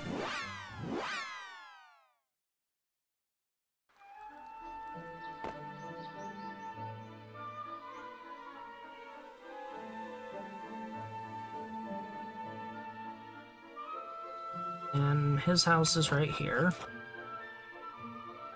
There's the hammer.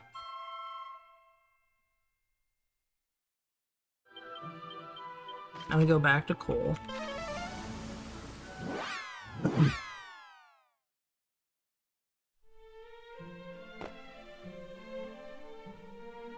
And we get Captain Falcon's weapon if he was a fencer.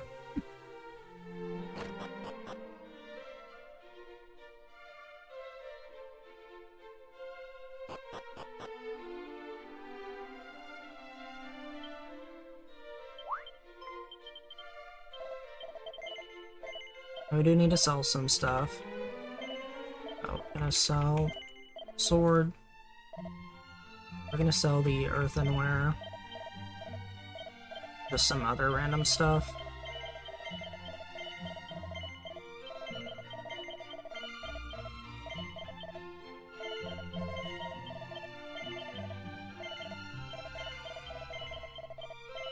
We'll need to sell more stuff later anyways, so I'm just selling it now.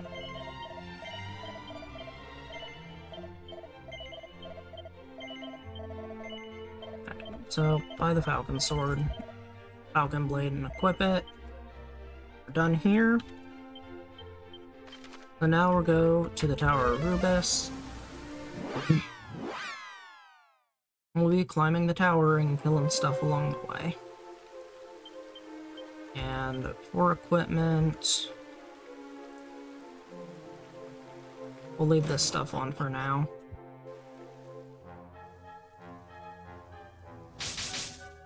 We will change our equipment for the boss at the top of the tower. Newly added boss, but it's just a odd version of a final gauntlet boss.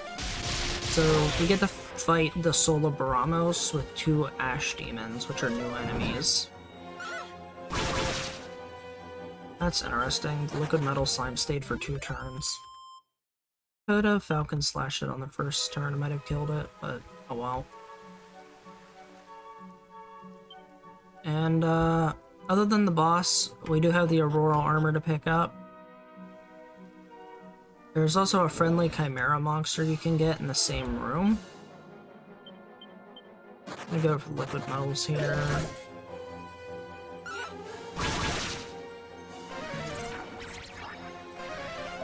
Sadly we got fuddled and they healed the liquid metal. That's not good. I'm just gonna run away.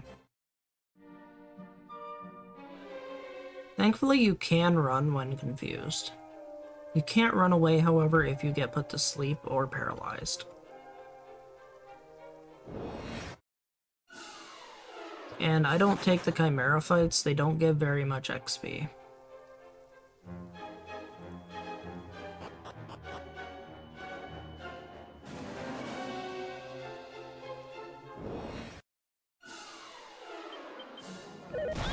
Silver, abstraction the chair, please get back.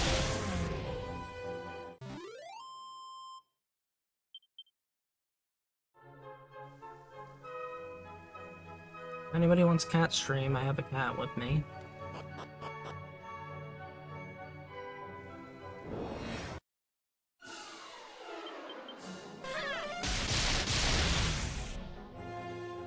There's a cat. His name is Silver.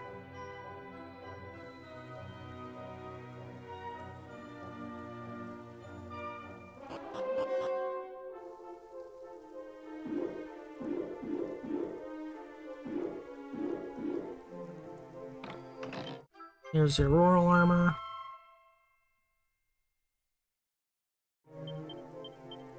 We'll put it on later. This is gonna be the only piece of hero gear we pick up besides the automatic sacred armlet that we were given. You can't skip the sacred armlet, because Rubis gives it to you. That is a required item to get to the final boss. Yes, cat, I see you. Why are you licking me?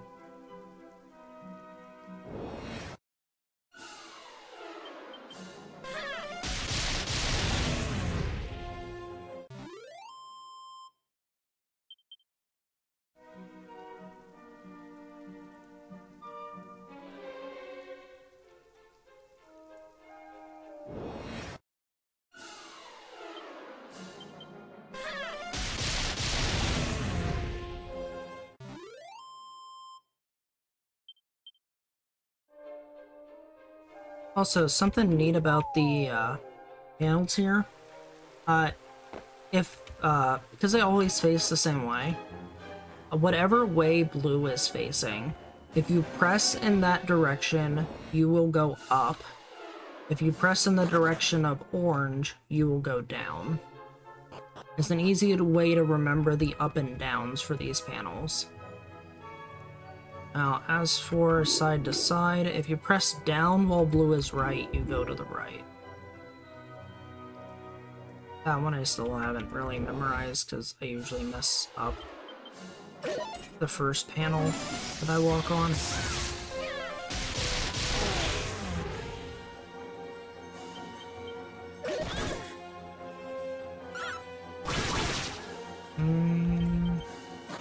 Darn, no a liquid metal slime kill.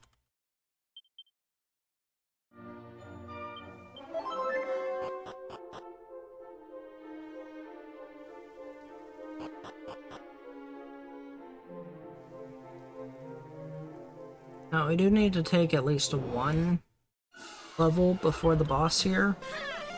Usually I'm at level 45 at this point before the boss, so I get the ability Giga Slash, which is basically a hit all enemies move for physical damage. It's very useful.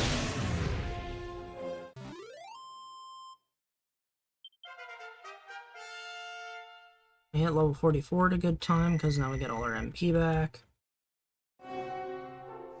And there's a chance the Ash Demons will fizzle you, so Kazap would stop working, and Giga Slash is a very good backup to killing the Ash Demons. Sadly, I don't think we're gonna hit 45 here unless we get a liquid metal slime.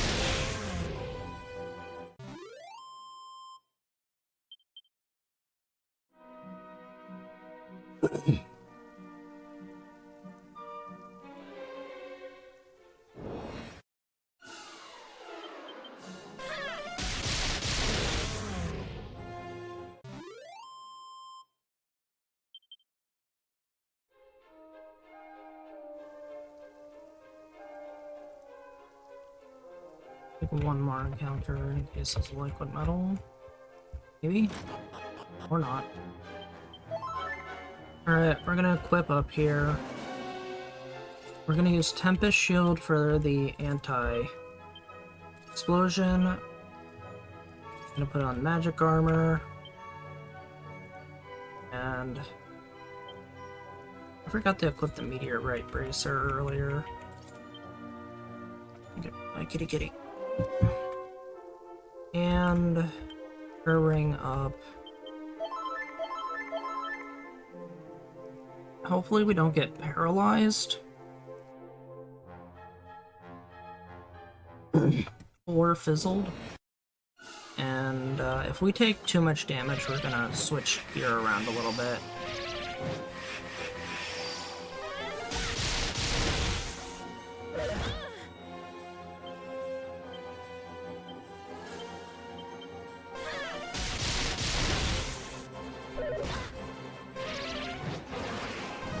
Sadly, we did get fizzled.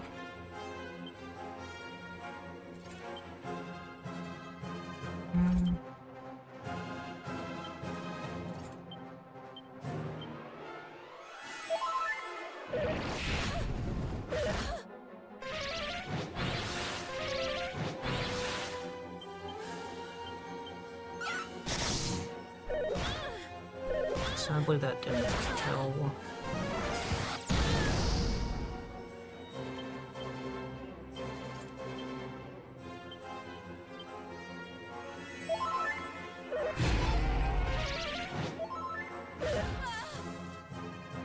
This fight is very rough at the moment.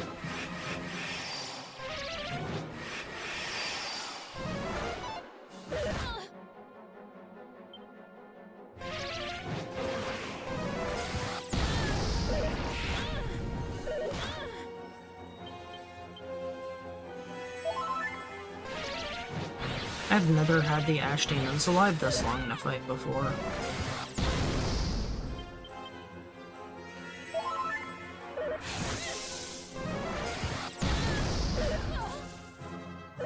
We're probably gonna die just because of that paralysis that we just got hit by.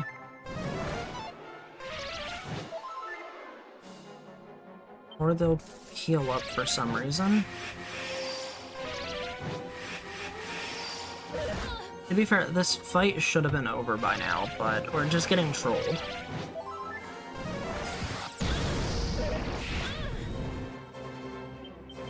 We're somehow alive.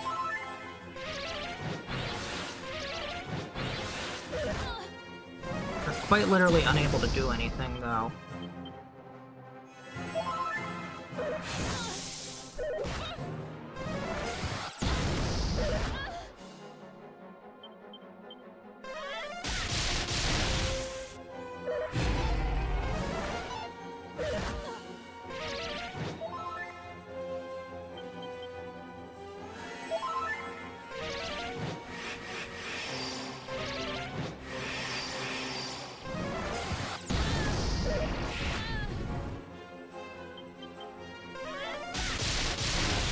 We have killed the ash demons.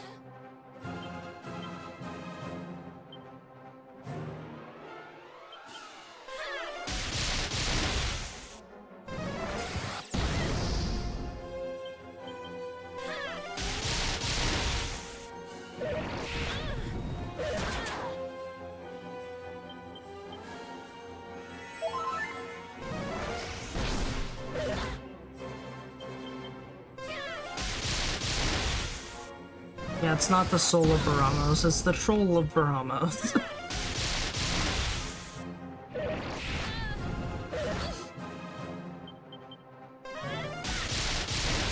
It's a pterodactyl looking guy. All he does is troll. Should be a kill here. Okay. You're out of Soul of Baramos 1. Managed to survive. Somehow didn't get a level.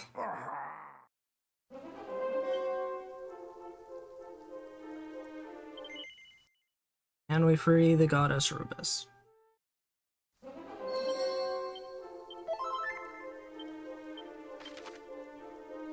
I noticed also gives us a slight buff.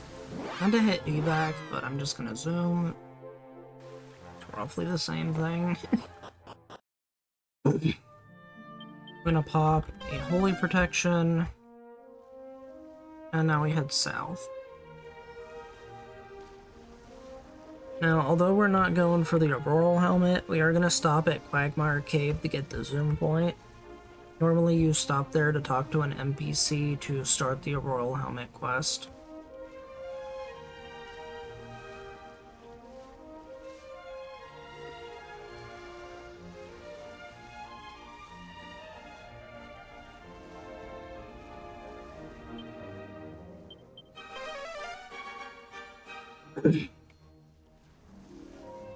Instead, we're just stopping here for a zoom point.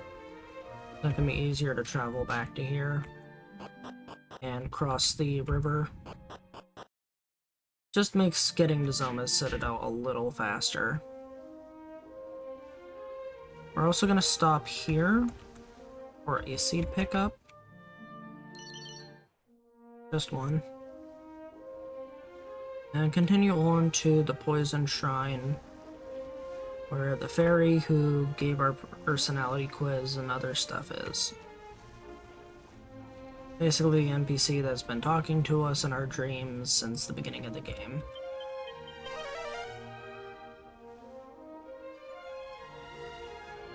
And almost all of these shiny spots throughout here just don't have anything useful.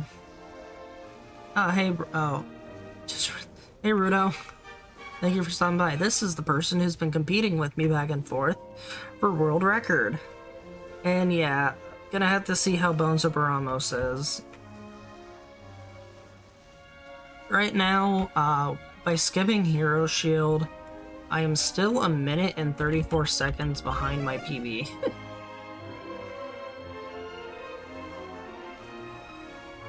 This has been a relatively slow run overall.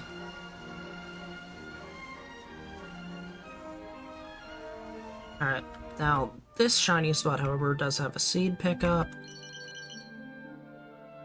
And we end up getting an encounter, we'll just run away from it. Something nice, when we do stop at the shrine here and talk to the fairy and get the rain staff, she will fully heal us.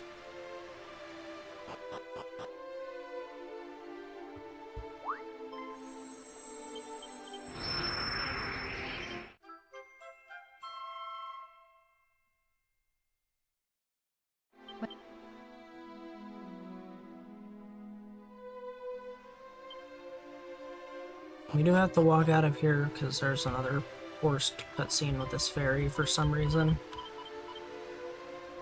Can't just evac out.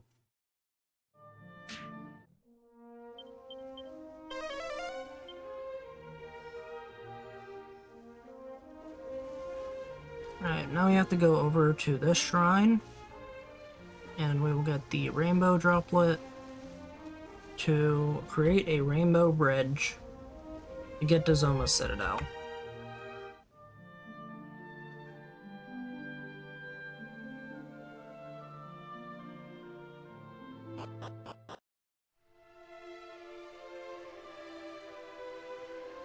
Sanctum.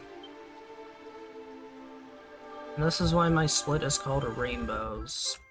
There's a rainbow drop.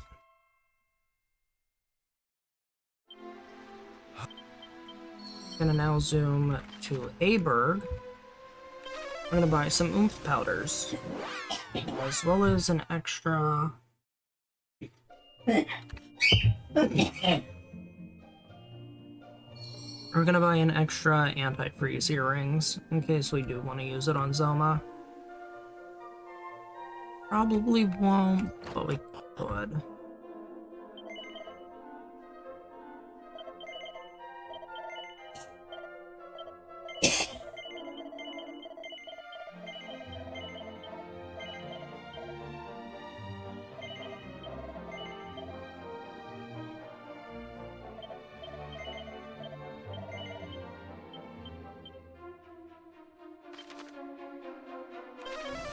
And now we're off to Zoma's Citadel.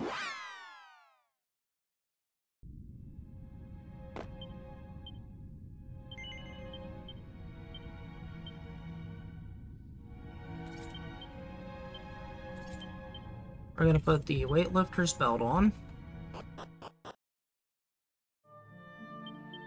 I'm gonna put the magic shield on.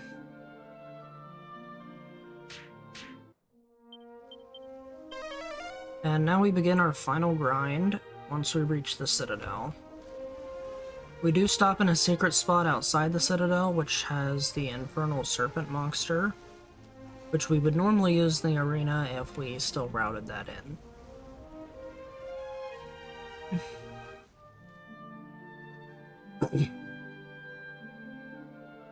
But we don't pick him up anymore.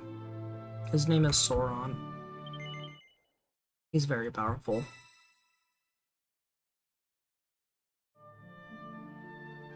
Here's the Rainbow Bridge. It is very bright.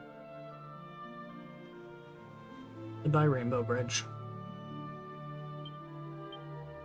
Now, Holy Protection doesn't work in this area. I mean, you can turn it on, but I'm not high enough level to prevent encounters. So, at our level, Holy Protection won't do anything here. So I'm not gonna put it back on.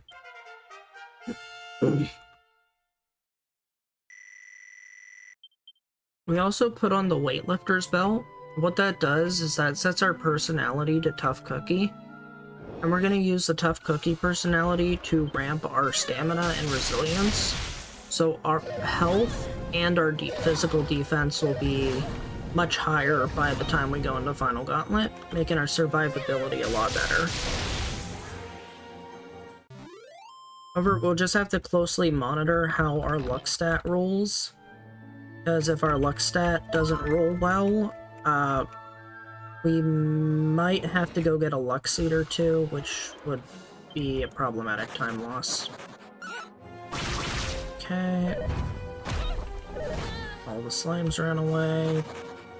Old golems are pointless. They give money, but very low XP. Whereas the slimes are the reverse. They give a lot of XP and low money. Also, for some reason, so the Great Trolls used to regen in the older games, but they took that away, and now for some reason, Hydras have regen in this game. And I don't know why they did that. And it doesn't really functionally change them at all. The Trolls are still annoying and tanky, and the Hydras are still squishy and just there.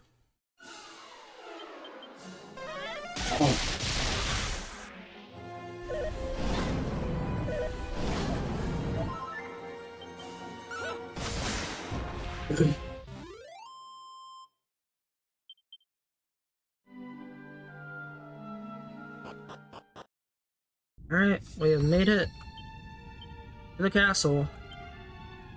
So we're gonna take the Lyre of Ire, wherever it's at, and all our seeds. We'll go ahead and use all the seeds we've gathered. Not many of them. We're gonna take the Lyre of Ire, put it in our inventory, and put it to the top slot. And we're gonna walk to that door over there, taking whatever encounters we get along the way. And we're gonna just start farming enemies in the castle here. And hope that they don't waste too much of our time. And we're gonna be aiming for 600 something health, and typically level 54 before we fight the golem fight here, and level 56 before we fight King Hydra. Hopefully with good stats along with it.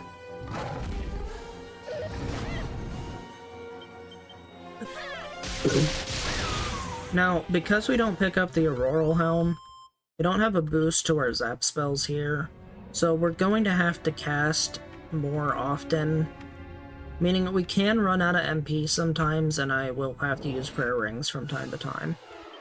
Unless we get lucky and get a little liquid metal slime each level, which the XP from them will save time.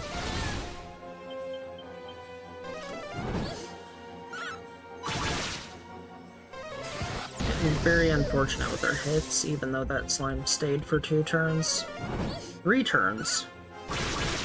Okay, we got a liquid metal slime. Also, these mages will revive the slimes, but killing them a second time won't give you any extra XP. And they're just kind of here and annoying. I don't know why it's not running. There it goes. So yeah, you kill it once, you get the XP. Kill it twice, it doesn't give you any bonus. Staff of Strife is an interesting item. It gives you the bounce condition. Not particularly useful though. But if you do use it, you can make Soul of Baramos 2 just physical attack you and not use spells. It's not a good thing though, because he can paralyze you.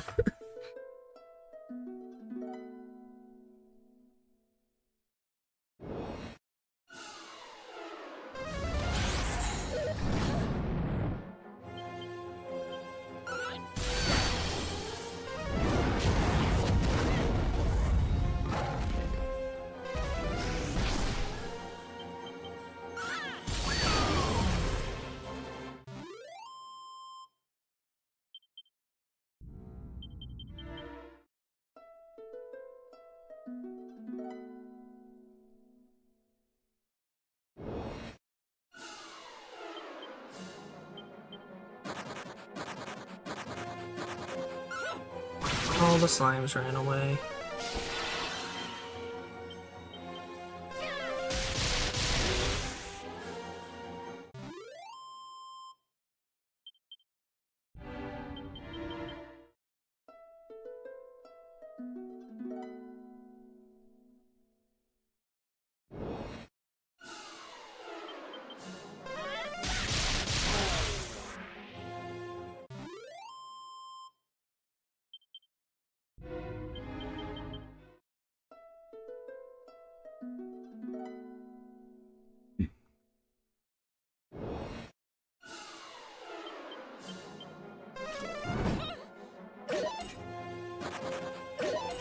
Oh, 3 of them stayed. Interesting. Still did not get a crit, sadly. Might get a kill here. Really? I'm not liking me. Damn. 1 hit off from killing that one.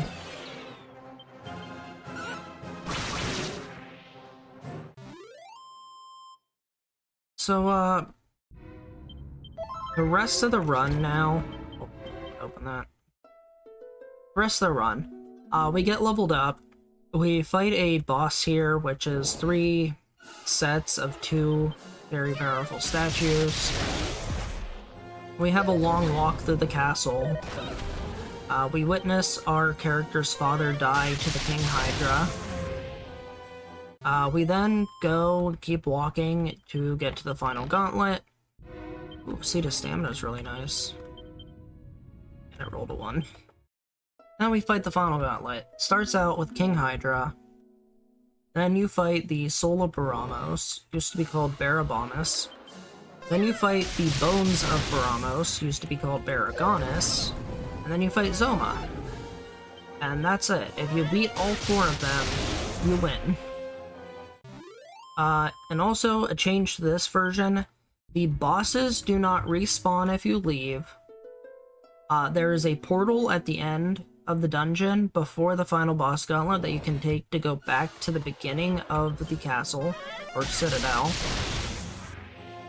And even after you beat the game, the bosses still will not respawn, but Zoma will always be there sitting on his throne. I have come back post-game just to see if I could refight any of the bosses, and you can't.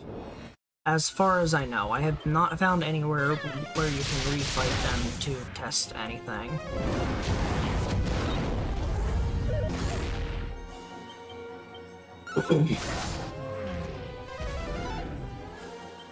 This is unfortunate. I am low on MP. This doesn't give me a level. I'm gonna have to... Oh, there's a level. Nice. What's our luck sitting at? 190s? Still have a bunch of levels. We might hit the 200 area. We'll probably hit the 200 area. So, King Hydra, Soul, and Bones, you want your luck to be at least 200, if not 210 when you go into the final gauntlet. Then use the Sacred Armlet to boost your luck by 30. And you'll hit really hard. But if it's lower than that, your damage can potentially be low enough to make the boss fights take longer. And in the case of Bones of Baramos, having too low of a luck value can actually cost you an entire run if you do not do enough damage. I learned that the hard way.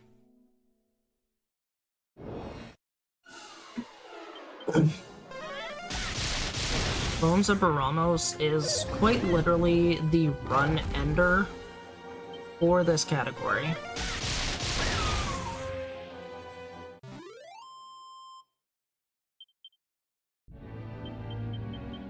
And in the event that I would end up in a situation where Bones would technically end my run, I have 2 backups. One, I can go grind for a while and go pick up the hero gear and show off how to get all of it.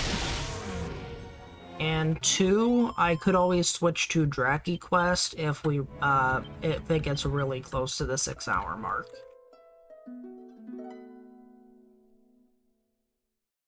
And of course, if I were to switch to Draki Quest, it would void the Dragon Quest difficulty of the run. But for demonstration purposes, like, I'm sure everybody wants to see Zoma. Zoma is kind of a cakewalk in this version. Now, the reason why I'd switch it to Draki Quest, in Draki Quest, you cannot game over. Your character will go to 1 HP, and it is impossible for them to die. It is very weird.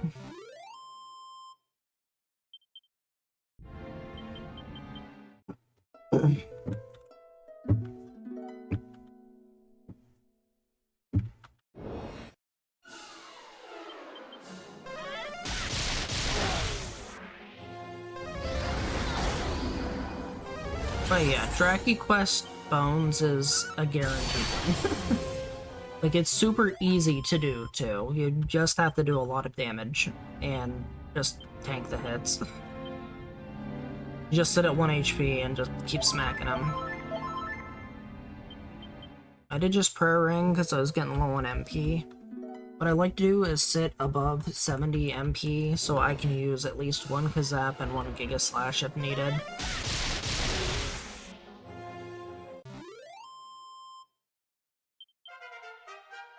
And of course we get a level on the next fight.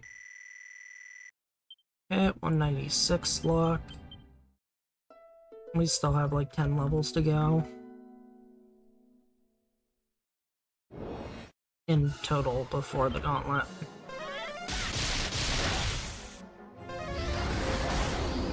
Now, when I would pick up the hero shield, I would also pick up a blizzard blade. But since I didn't pick up the hero shield, I don't have a blizzard blade. I would normally use a blizzard blade on the franticores, and it would usually kill them after a Kazap. But not in this situation, so I have to use a Giga Slash to kill him.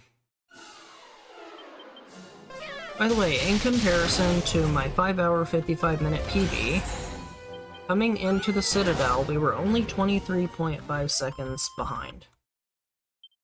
And considering I lost about 6 minutes on Bones in my PB, there is a chance this hits a new world record and gets a sub 5 hour. That chance is very low, though. Bones of Baramos is just that bad of a boss fight.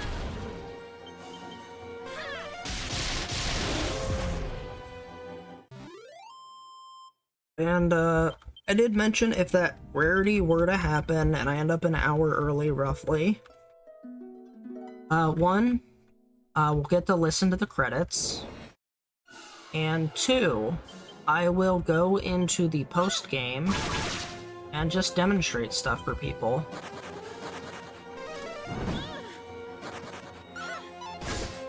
I meant to use Falcon Slash, but I misclicked it there.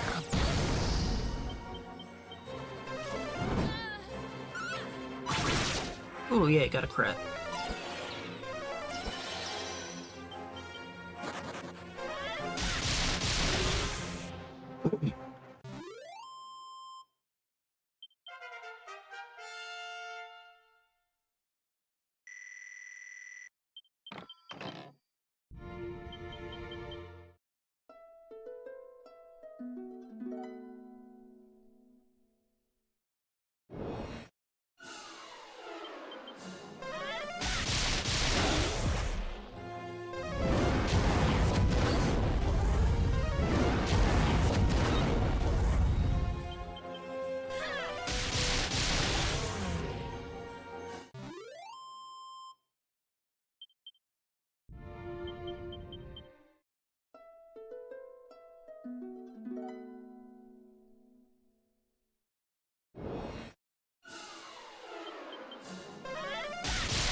I like when the green dragons call the birds when they're alive after a Kazap, because then it just means extra XP.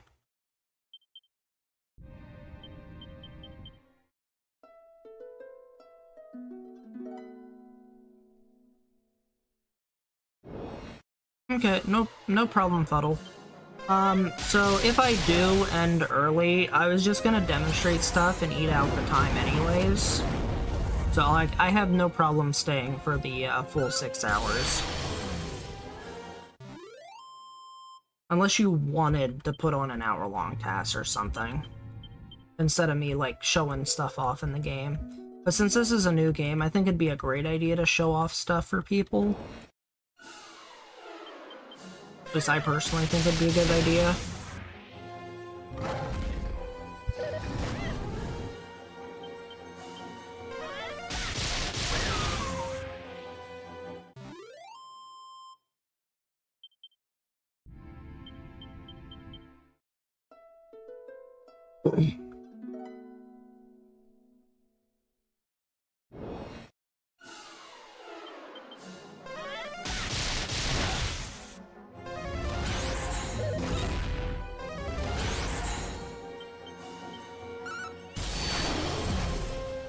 Oh, yeah, for the timer.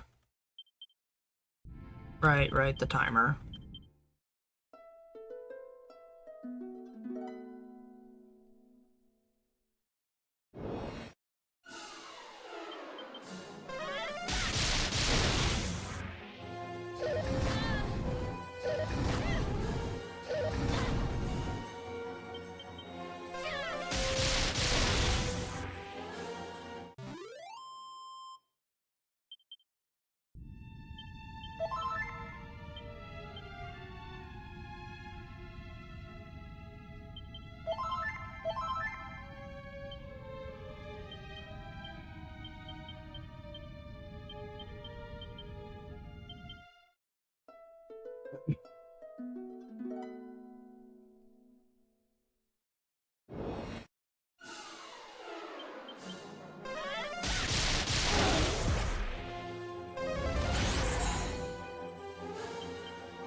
Hello, Vasconcio.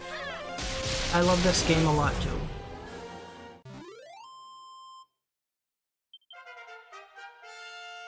Now at level 50. Are now up to 200 luck.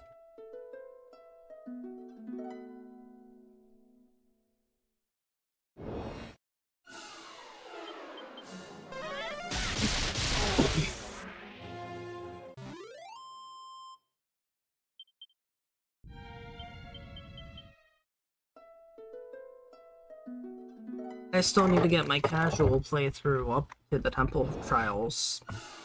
Or, you know, past Portoga in general. I do so much solo hero that I've kind of neglected the normal 90% of this game. Let alone the normal part of this game. Now my first solo hero file, I do have the post-game done up to Zenlon. But killing Zenlon with a solo hero is a chore and a half. And it takes like 60 plus turns, sometimes 70 plus turns to do so.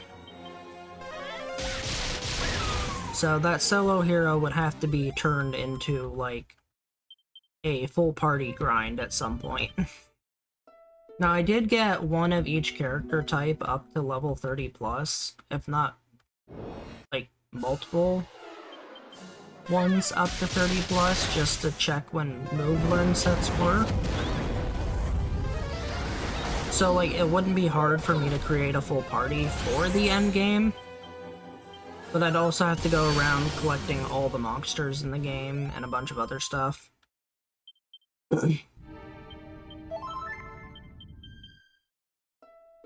My first solo hero was a casual solo hero, where I did a lot of exploring and item collecting, but I also didn't do enough exploring and item collecting.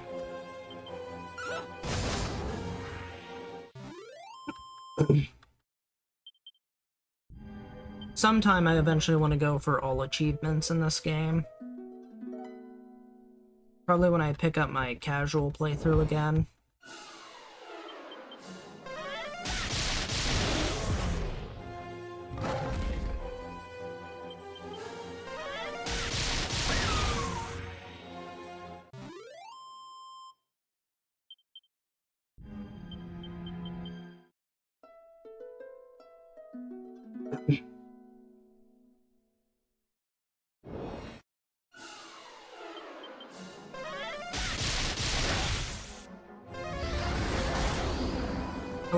I like hearing the hero shout Kazap.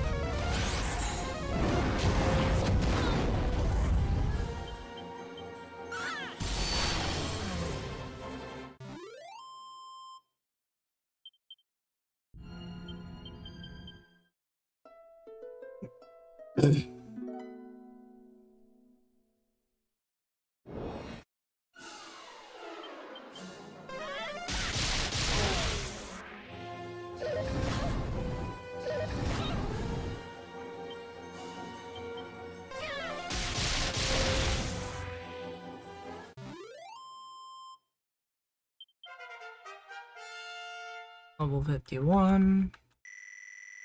We have hit the 600 HP threshold, which is nice. Hoping to get to the 650s area by the time we get to King Hydra, if possible. For some reason, the game has a tendency to have levels where you just gain no HP for some reason. Very common in the level 50s for that to happen. Sometimes you can go upwards of like 3 levels without an HP change. I think it just waits for the stamina build up and you get like a soft cap on HP. So there's a few target values. 200 to 210 or higher luck, which we have. 650 or higher health is pretty good. And then resilience, we want well above the 200 range. I used to map out resilience a lot more, and it was aiming for 260, but that is at a much higher level. that was when we would hit for level 60s. So we don't exactly have a resilience target anymore, but it's just good to have really high resilience, because the scariest fight in the final four is Bones of Baramos, the literal run killer, the true final boss of the game. The boss regens anywhere from 280 to almost 400 HP each turn. The boss can have up to 3 attacks per turn, and each attack, regular attacks will do anywhere from 110 to 140 plus damage depending on your resilience. And the boss also has 2 special ability attacks, Attack Attacker, which will lower your attack and do the same damage as a regular attack, and the All Out attack, which will do double regular attack damage. So it'll hit in the 200s. And essentially you can get hit upwards of 300 to 400 plus damage a turn. So we have a special strategy for Bones called Kaklang. We do 11 to 13 Kaklangs and wait for him to run out of MP. When he runs out of MP, his all-out attack and Attack Attacker will no longer work, but he can still do regular attacks. Then we use our Dodgy Dance move, increasing our evasion. Then we do an Oomph Powder. And basically, we need to make sure we do not get hit 5 times. If we get hit 5 times, we die. We have enough HP and defense to tank 4 hits exactly. We also need our Dodgy Dance to last its maximum turns, potentially. Sometimes it can wear off a turn early, but it's a rare circumstance. And we need our Oomph Powder to last all of its turns. With this, we attack with Lightning Slash with the Falcon Sword 4 times in a row, and we need to hit for 900 plus damage on each hit. If you do it all correctly, and don't die in the process, Bones will die on the 4th attack. And that's if everything goes right. Usually what happens, either Dodgy Dance will wear off early, you won't dodge attacks and you'll have to heal and basically waste time trying to reset the fight. To reset the conditions, you need to heal to full health, Dodgy Dance, heal to full health, and dodge an attack so you're at full health. Then use Kaklang to reset yourself back to, hey, I don't have anything affecting me, and you basically re-Dodgy Dance, re-Oomph Powder, and set it up from the beginning. All the while, you also have to change gear around slightly by putting on the spiked armor, so he takes some reflect damage, which is somewhat necessary. So whatever hits you do get hit by, you want him to take damage.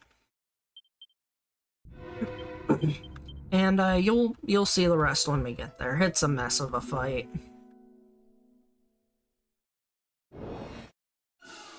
And oh yeah, you can Kaklang out pretty much every boss's MP, except I haven't tried to do it to Zoma, and King Hydra doesn't use MP. If Baramos runs out, Baramos will actually not use spells anymore. Garboil will waste turns casting spells. Boss Troll will waste turns with the no MP spells and abilities. Bones, he wastes his turns with his no MP abilities sometimes. And in my best fight with Bones, I had 5 attack dodges, as well as 5 times where Bones used an ability but did not have the MP for the ability. And that was the optimal fight, where I didn't take enough damage to die, he took reflect damage to a point, and I got all 4 attacks in a row with lightning slashes. So, just wait and see how it goes.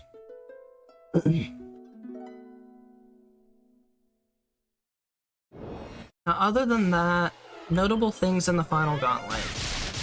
We use the Ortega helm rather than the Aurora helm for King Hydra, which makes, with a high enough luck stat, will make us immune to Sweet Breath. We can still be feared, but it's only a one-turn loss there. And King Hydra typically can't do enough damage to kill us. We have basically made King Hydra, the easiest final boss. Or easiest boss in the final gauntlet. Sola Baramos is a little awkward. Just like Sola Baramos 1, he uses Kaboom a lot, and he can paralyze with his physical attacks. And it's his physical attacks you have to be worried about, because the paralysis will lead to death most often. More often than not. So you do have to get a little lucky on him.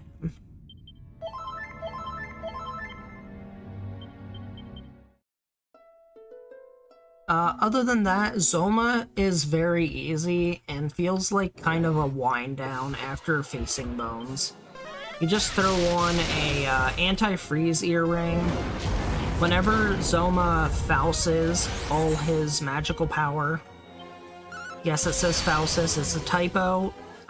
Any enemy that should focus all their magical power actually fouses it. So that includes Garboil and Zoma, and I'm not sure what other bosses or enemies. It's kind of funny. But, you can Ka-Clang through his moves. He will only use Ka-Swoosh at that time, and he will be able to Desperate Attack with physical attacks at that time. So if you Ka-Clang, you can avoid getting hit by Desperate Attacks and Ka-Swoosh. That was a very good HP roll. We're up to 640 something already. Is that 43? 41. We also have really good MP right now. I guess our Wisdom rolled really well this run.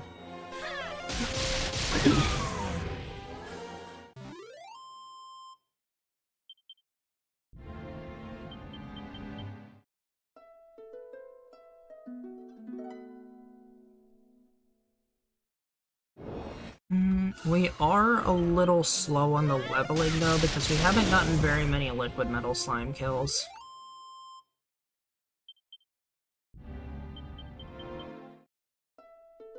So right now is when I actually would have been done with this farm. I would have been one more level higher, and I would have killed the golems already. Speaking of the golems, they are a boss fight here, we'll see in a few minutes. They can be very dangerous if you're unlucky.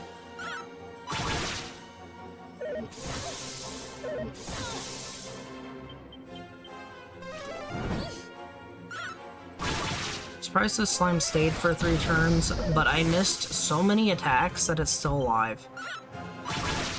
Wow. How did I miss that many attacks? That is crazy.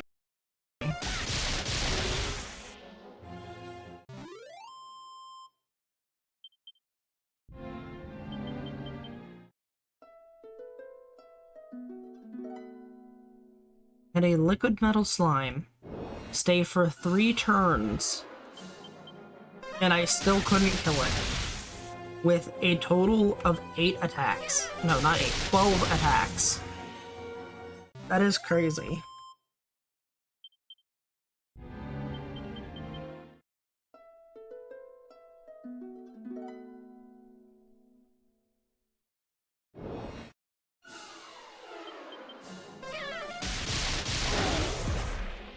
A lot of time save in this game can also just be how lucky do you get while farming enemies too.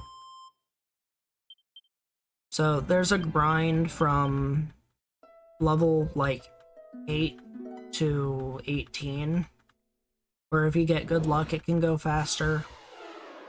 It's a shorter farm where you do mostly just walking along the way. Then there's a level up grind from usually 24 to 36, which takes about 45 minutes. But you can get super lucky on that and kill a liquid metal slime. I haven't seen anybody get the kill yet, but it's possible. And if somebody does get that, their grind speed will probably go through the roof, and they'll save like 5 to 10 minutes on that. And then of course, however many liquid metal slimes you get from the Tower of Rubus grind to here can also influence your ending time, upwards of 4+ minutes, if you get a bunch of liquid metals. So like right now, I'm down 3 minutes just because the farm's been very slow, and I haven't gotten very many liquid metals. Still, the Citadel is better than other places that are available right now. There is an island that you can get 8 liquid metal slimes in a fight, but with just the hero by themselves, it is very hard to get more than 1 kill per fight. Alright, we are now level 54 with 652 health, 210 luck. We're gonna go ahead and put on our silver shield, our spiked armor, put the meteorite bracer in the back pocket. We're gonna put on a bunch of different things to put them into our inventory.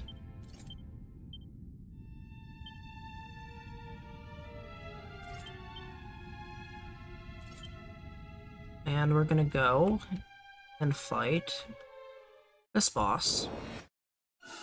And you will have 3 groups of stone guardians back to back to back. Put on the spiked armor because they do physical attacks, and they can also desperate attack, dealing a lot of damage to themselves. And it'll help speed up this fight. Essentially, we do 3 Kazaps on each group.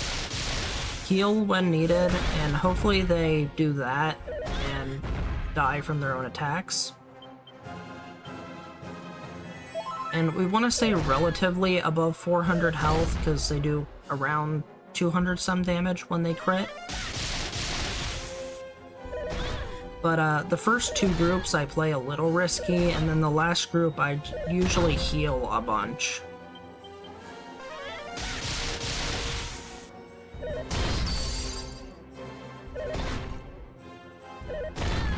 So now is a good time to heal.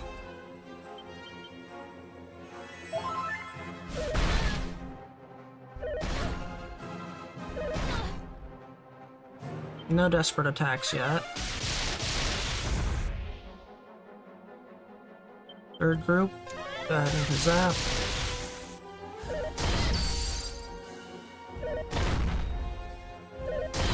As I said, I'll be playing it safe with this last group, so I'll just keep healing and stay above 400 health. So as you see there, 215 damage from one of those desperate attacks. And they can both do it twice. You can potentially get hit with 4 desperate attacks in a row if you are extremely unlucky.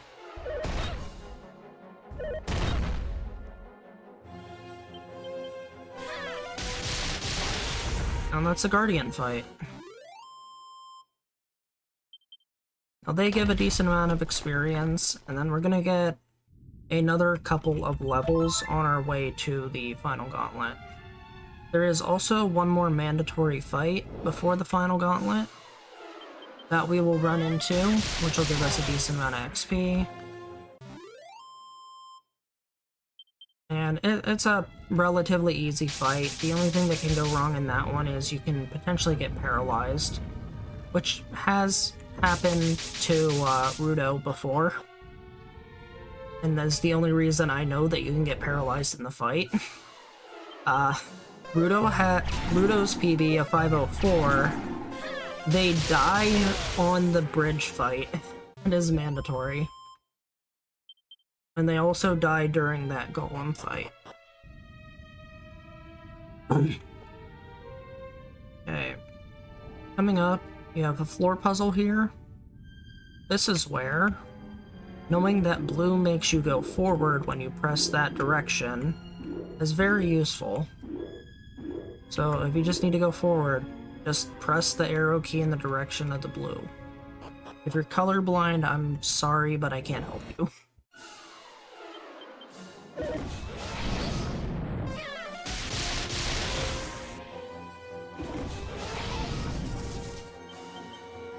But if you are not colorblind, blue equal blue direction, press that, you'll go up. Orange, you go down.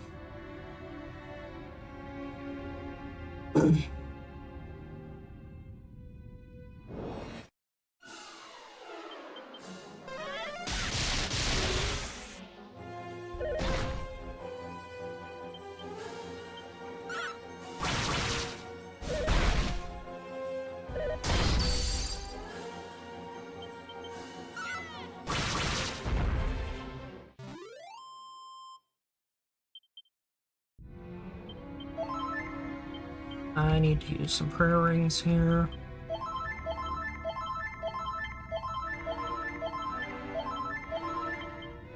We are now down to 1 prayer ring, because a bunch of them have broken.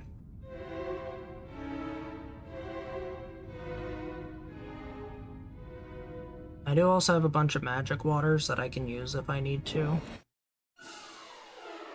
Also, we don't like taking dragon zombie fights. They resist lightning damage, and they have regeneration. So, pure dragon zombie fights I'll be skipping. If they splash 1 or 2 dragon zombies, I'll take it like this. Essentially, I'll use 2 Kazaps and then flame slash the dragon zombies down. Or in this case, 1 Kazap and then flame slash the dragon zombies down. I should put on the Ortega helm because they can use Sweet Breath. So I'll probably put that on after this fight.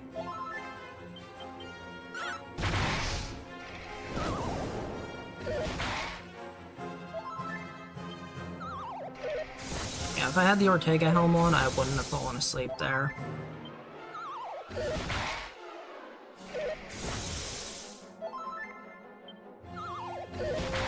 This is awkward.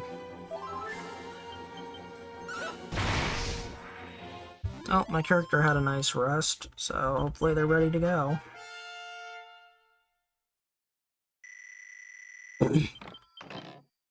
Oh, cool, we got a demon spear. I don't think I've gotten that drop before. Character can't use it though. Pretty sure you can get a free demon spear in the one cave to the southwest of Tentacle. And I believe it has a chance to insta-kill enemies, which also works on liquid metal slimes and King Hydras in the Orochi zone of the post-game.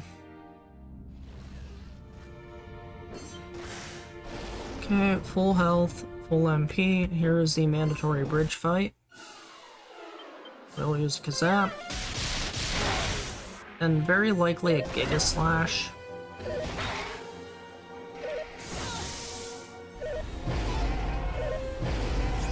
Unless we get frozen with fear, then we lose a turn.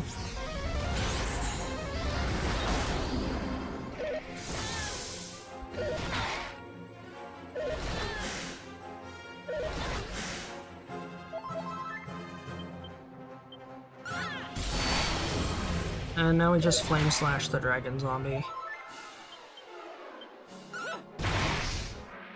That's bridge fight.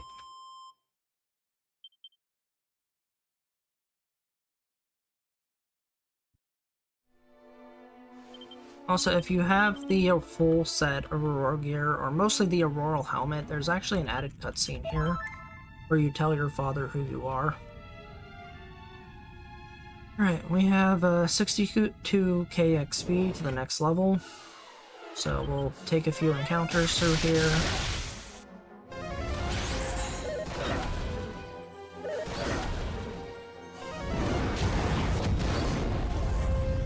Now, we are 5 minutes plus behind my PB right now, so, sub 5 hours is probably no longer on the table, and if it is, it's gonna be very close. I'd have to have perfect boss fights.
I think I need the boost from the Sacred Armlet to make sure I am immune to Sleep Breath right now. Okay, so roughly 230 luck at level 55 is immunity to Sleep Breath, or all sleep effects. That's why we aim for the 200s to 210s area, because with the armlet it makes you immune. Without it very closely, apparently doesn't. Made it to the staircase. We need to use the Lyre of Ire to get a couple encounters to get a level up here.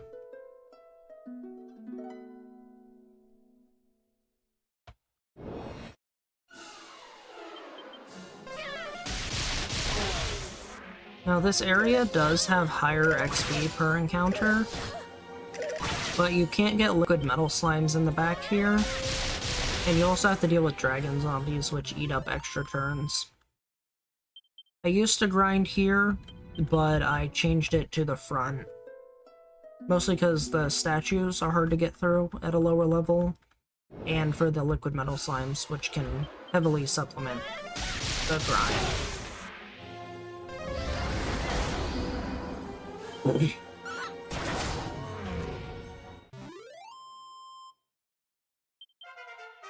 Alright, there's level 56.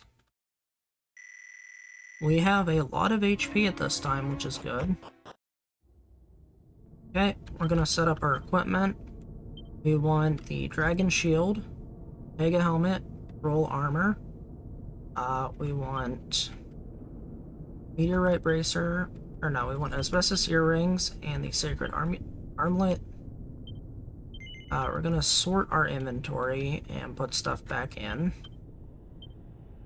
So, upcoming fights, we need this shield and this shield.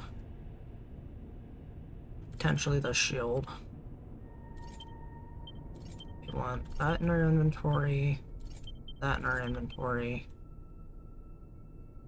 We want our bracers in our inventory. And now we need our oomph powders. And we're good to go for Hydra. There we go. Final gauntlet starting.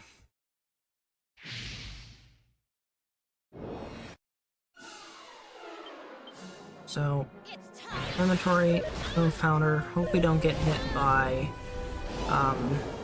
the Roar ability.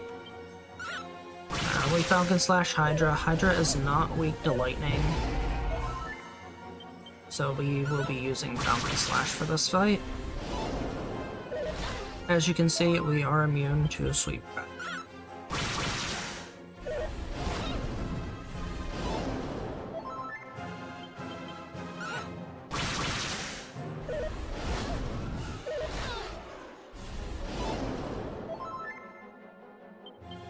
Usually when my attack returns to normal, I will full heal. This Hydra still does quite a bit of damage with its regular attacks. Now because I don't have Hero Shield like I usually do, my defense is a bit lower here.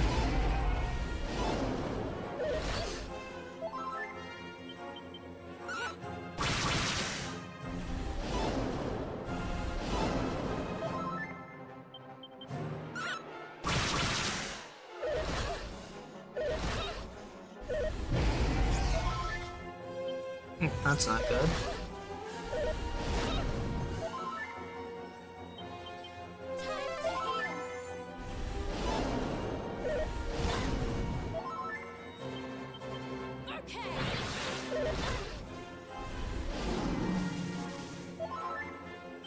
Also, Thick Fog's kind of annoying because I can't use full heal during it, but usually it pops up on turns that I don't need to heal anyways. It's just a 2-turn spell blocker.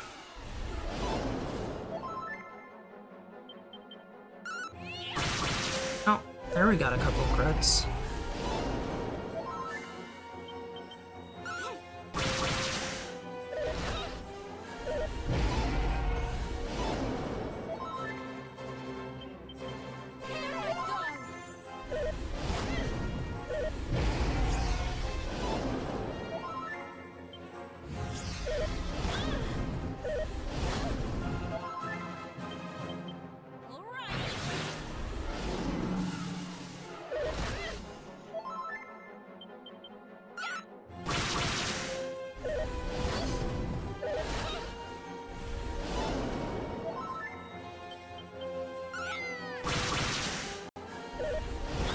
think it's one more hit and Hydra should go down.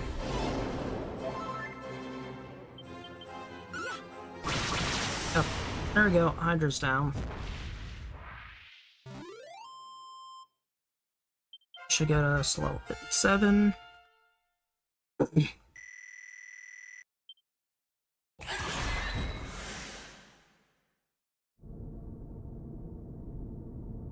Next up, Solo Baramos 2. Go ahead and shift our gear. We're going to put on the thinking cap, Tempest Shield, and we're also going to put on, we'll leave this for now, but we might put on a different, different accessory, I mean. Need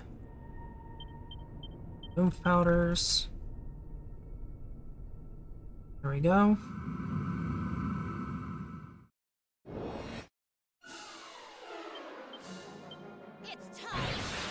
Now, Solo Baramos is weak to lightning, so we will be using Lightning Slash. As you can see, we're hitting for 1,000 damage when we're oomph powdered. We'll also do similar amounts to Bones of Baramos. I'm gonna take a risk here.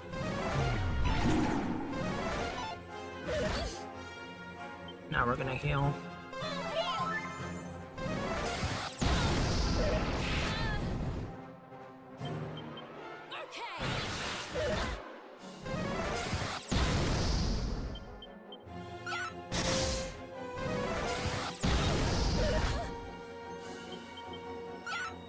Also, paralysis in this fight could very well mean death, so we're hoping to not get paralyzed.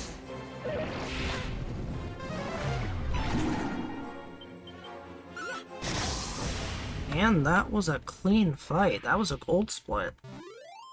No paralysis, no shenanigans, just really nice fight. That was beautiful. Oh, and we hit 700 health now. That's really good. Alright, now going into the next fight. We want all the defense we can get for the start. Or oomph powders in. Actually gonna start taking some stuff out. Don't need the asbestos earrings anymore. Don't need the dragon shield. Don't need the tempest shield. Not at the moment. Okay, put this, that. Ready to go for bones.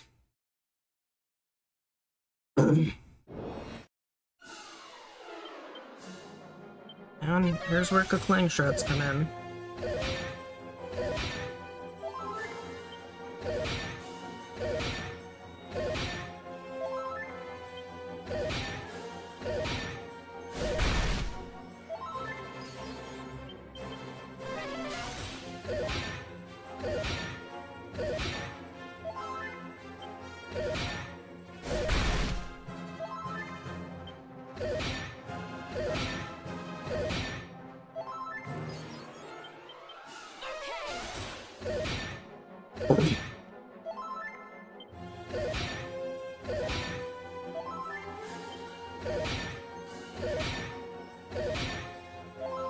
Now, if we want this to go faster, we need him to use Attack Attacker and All-Out Attack so he uses up his MP faster.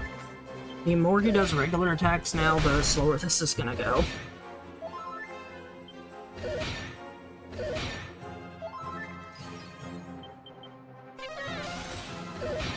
Also, sub 5 hour is out of the picture now.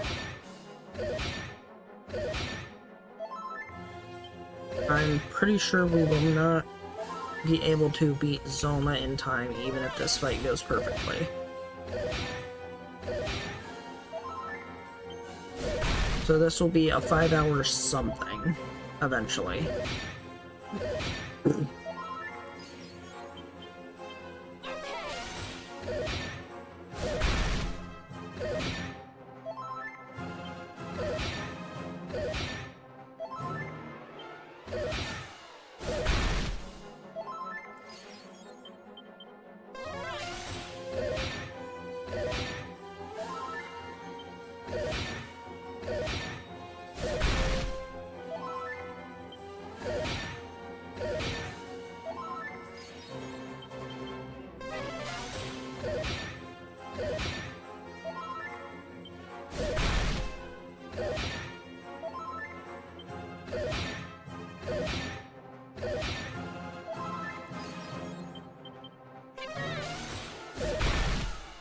We're just gonna keep using Kaklang until it says he's out of MP.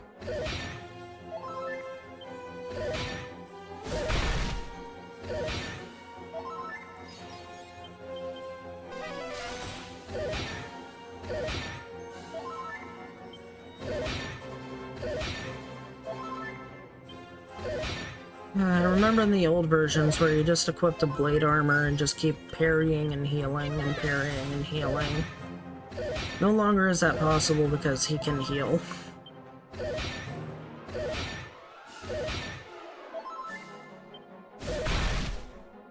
This fight went from the old versions of being a joke that hit hard to literally the true final boss of the game.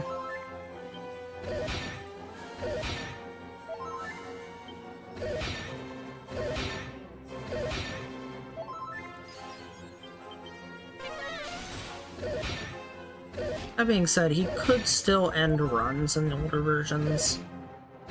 Just wasn't as common. Alright, so he's out of MP. Here's the strategy. Go dodgy dance.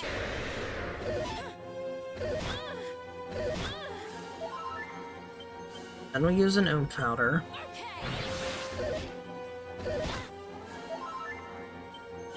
Now we equip our sacred amulet and our spike armor and lightning slash him. And then we die because we had really bad luck.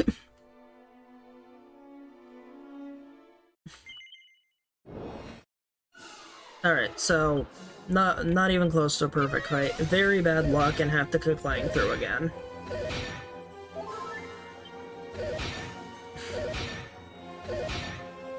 Also, had I had a perfect fight, it would have been 458-ish something. He would be dying on probably this turn. So, would have gotten out of here at a 458-40-ish. Roughly. Which is not... Oh, I misclicked.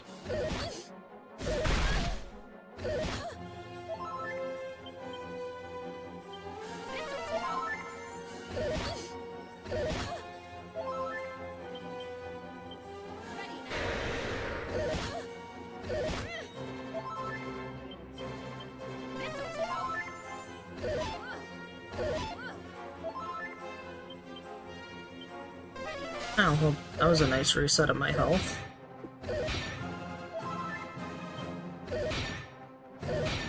So, I just demonstrated a reset from him hitting too hard and having to heal. Basically, it's full heal, dodgy dance, avoid attacks, full heal, avoid attacks, re-Kaklang to reset everything. So you'll see here I come out of Kaklang status. I have no effects on me, so I just go into dodgy dance and oomph powder again.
Right, so he's out of MP again. Dodgy dance.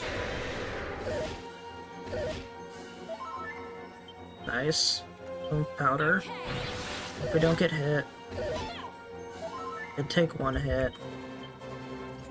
Sacred Armlet, Spiked Armor, Lightning Slash 1.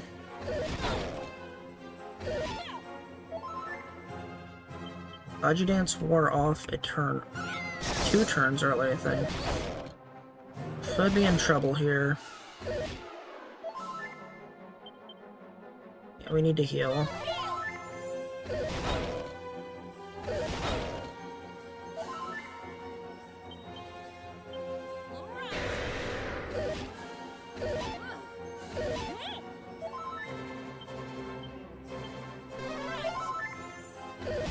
So now we need to try and do a Kuklang health reset.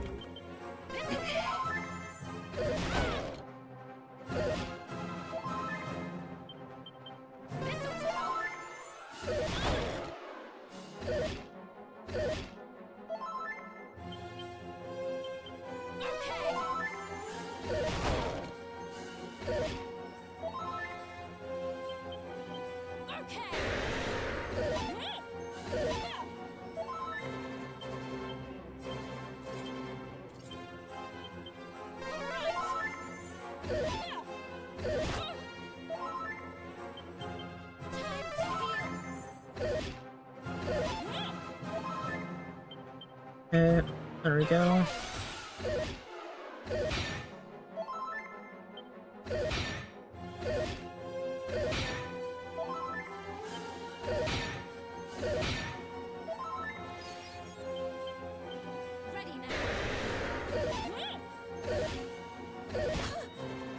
Yep, Dodgy Dance, Oomph Powder. Switch gear. Lightning Slash.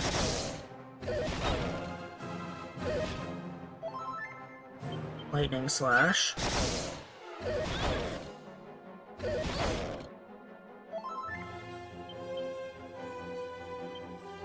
Can't risk dying. Would have died.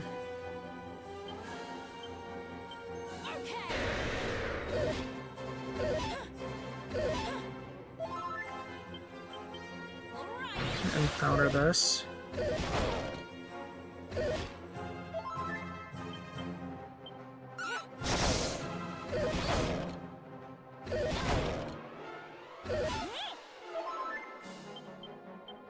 Very unfortunate we keep getting hit.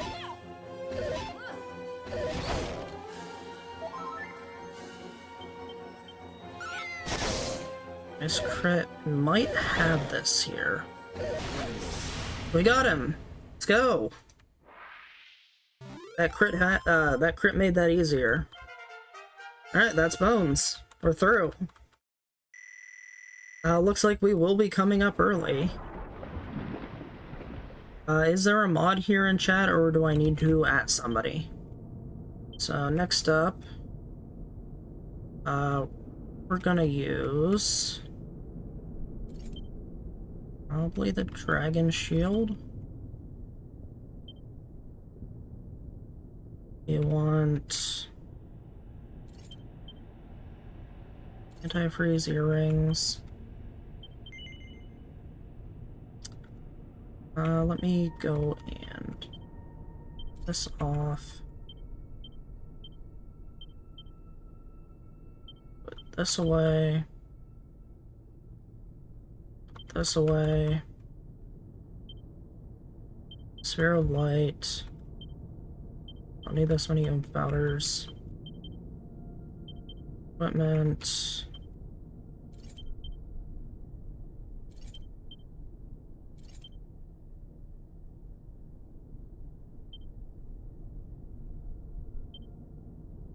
We're good to go for Zoma.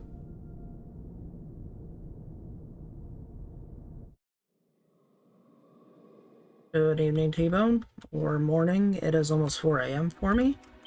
And we're going into the final boss of this run. And yeah, I can fill the time total, that's no problem. I do really have to use the bathroom, so once I get to the credit sequence, I will be doing that.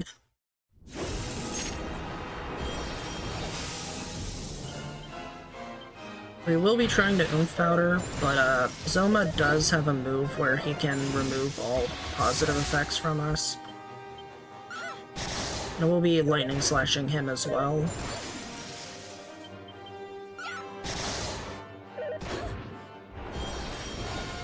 But yeah, as you can see, just disrupted.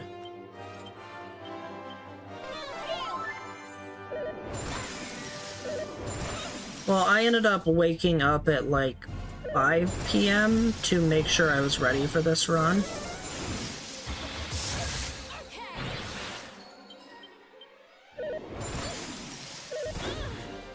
The bladder maintenance, though, yeah, I've been trying to practice to hold it exactly 5.5 hours just for these runs.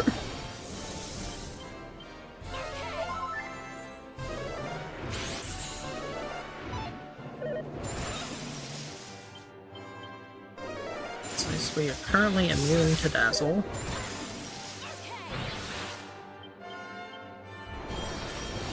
Of course, he immediately gets rid of our Oomph Powder. No problem, you can always watch the replays. Pretty sure rrlat8 always puts their videos to YouTube. And if you ever want to see more runs of this, I do stream this game very often. I keep pushing and pushing for the sub 5-hour run. That hasn't happened yet, but has been very close to happening numerous times. Even this run was close to getting a... So Zoma has now Faust.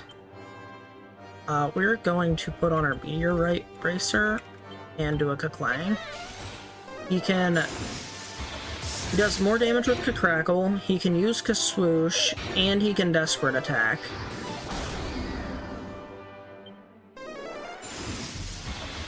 So we just Clang through, and the Faust usually runs out, but it's not out yet. Okay, now it's out. It's supposed to say focuses, but I had a typo that was left in. I don't know how it made it into the game. It's very funny. Last Oomph Powder. Luckily, I didn't get hit by Dazzle.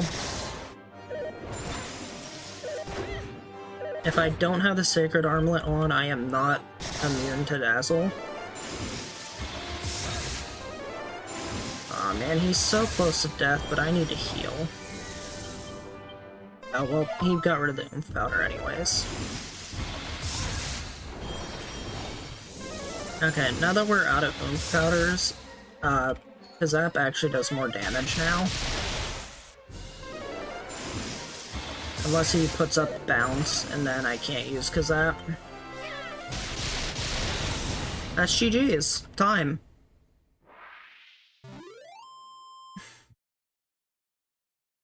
I forgot to say get ready for time, but that's time. GG's.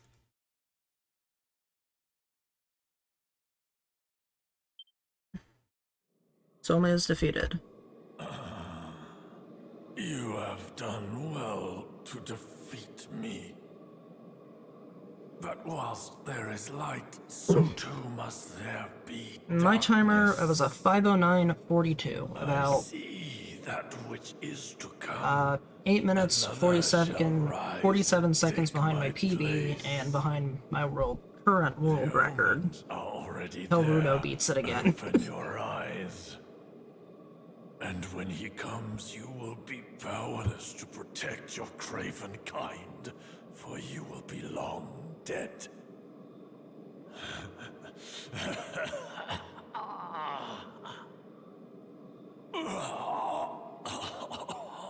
Never actually listened to what Zoma said before. Oh, he quite literally explodes.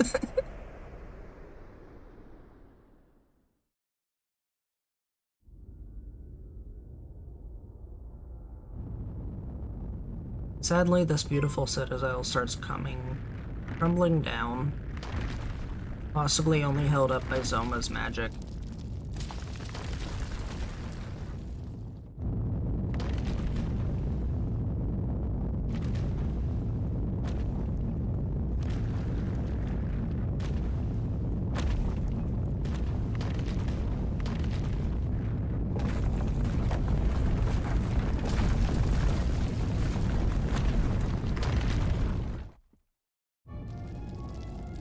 somehow we end up here.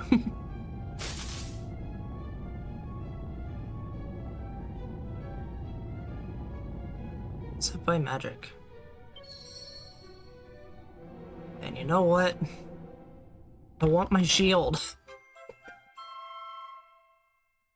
We skipped the shield this run, but I'm still grabbing it. My shield. So, hero shield and that. This is a recovery ring.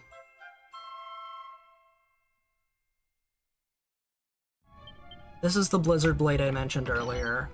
This one's a mini medal. And because I didn't have any mini medals, I avoided this pop-up. But now the pop-up's there. And then we just casually walk out of here. Hey Zell, yep, I finished, but I'm gonna be showing off some stuff, like how to get the different hero gear pieces. I did show just now where the hero shield is. We already got the auroral armor, but I'm also gonna show off where to get the auroral helmet. I'm also going to show off the monster arena and what used to be in the route, but we removed. And, things like that. So I have some extra stuff to show. Whenever you guys get I'm not in a rush. I'm wanted to show off extra stuff, so I'm glad I finished the run early. And I'm just gonna show things that were eventually cut from the route, other farm areas we used to use, things like that, the defeated enemies list and stuff like that.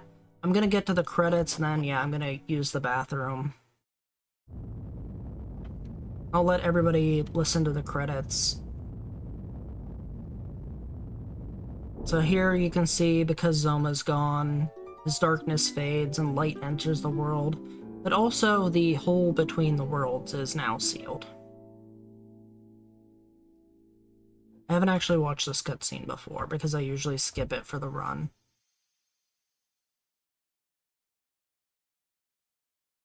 Oh wow, Zoma's Citadel actually looks beautiful in the distance. Also, you can teleport to all sorts of places, except for some reason not Zoma's Citadel. I haven't tried teleporting around to different areas. Well, it's Light World.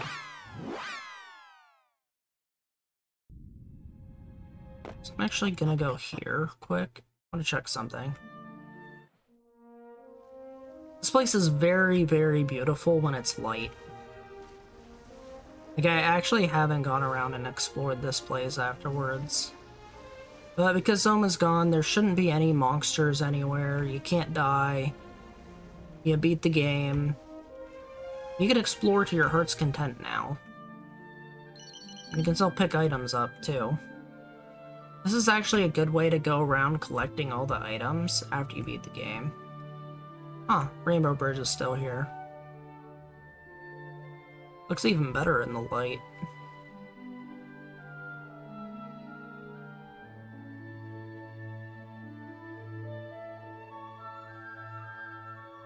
I just wanted to see this for my own sake. I can hold my bladder a little longer.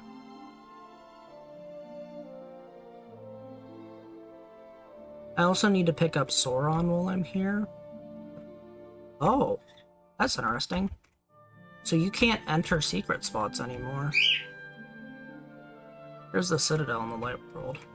I just wanted to see how this looks. The bridge is broken.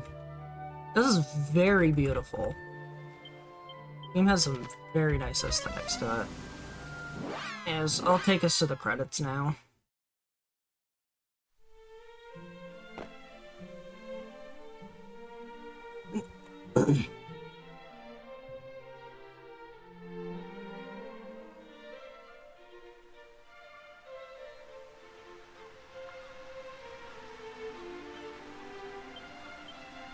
Also going to do something quick.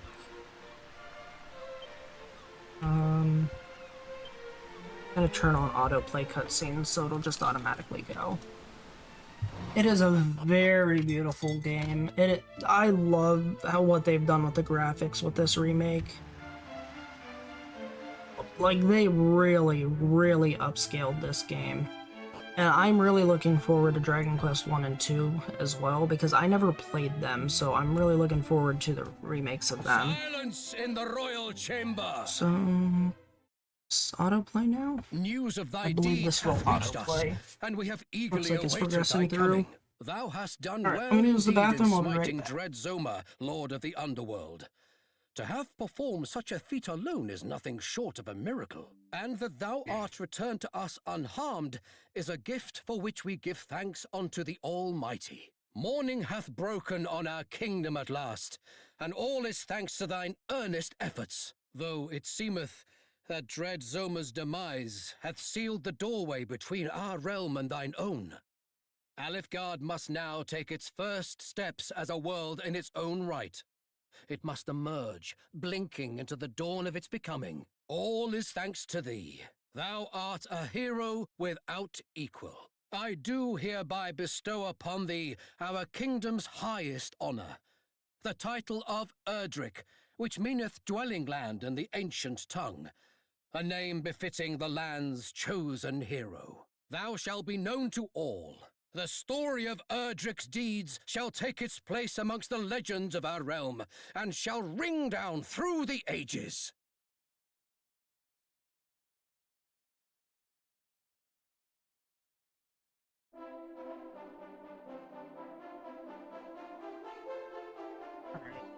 Not even into the credits yet, but getting close. This is the end sequence.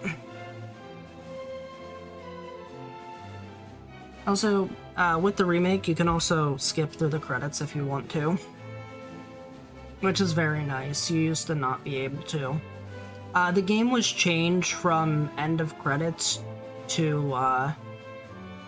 when you defeat Zoma. The Japanese RTA group decided it should end when you kill Zoma because there's like nothing else after except a bunch of cutscenes. So I think it's very nice that the RTA was changed for this game. They also changed when you start the beginning. Instead of on Create Adventure Log, it's on Confirmation of Settings. So, not only did the HD-2D remake bring a lot of changes to the game, as well as a lot of upscaling and quality of life stuff, the remake has also brought with it a quality of life upgrade to the RTA, or real-time attack, if anybody doesn't know what that means. Hopefully people know what that means. They're watching speedruns.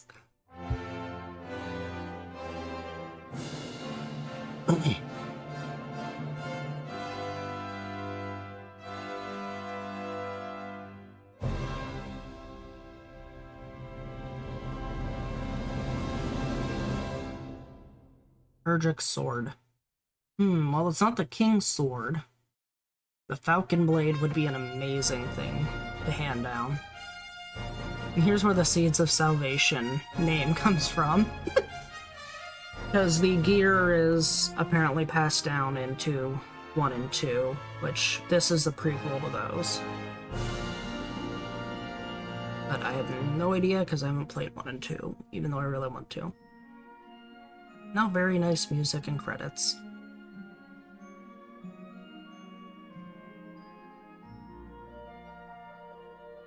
I'm gonna turn up the volume a little.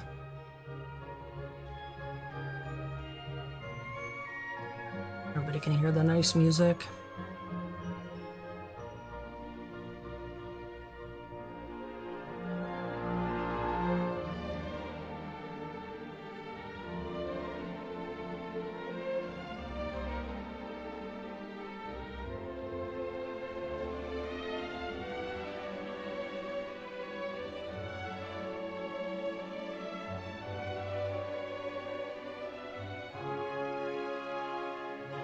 I love the orchestral upgrades to all the soundtracks in the game. I think all the songs are very beautiful and they did a really good job with this. And I hope Square Enix continues to keep making remakes of older games. The whole Dragon Quest series is beautiful. Maybe even redo some of the other Final Fantasies. I know a lot had like pixel remakes, but they could be better.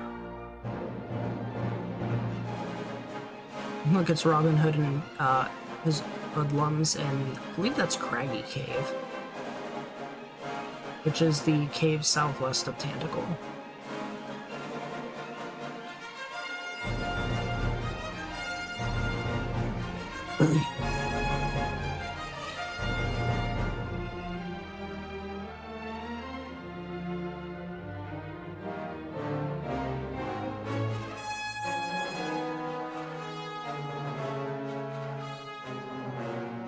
Yeah, 1 and 2 HD remakes are already in progress, so I'm looking forward to those. And 4 would be nice. 4, 5, and 6 would be really nice. They were all the DS ones. I'm not sure about 7. I don't remember what system 7 was on. And 8, it'll probably be a while before anything new happens.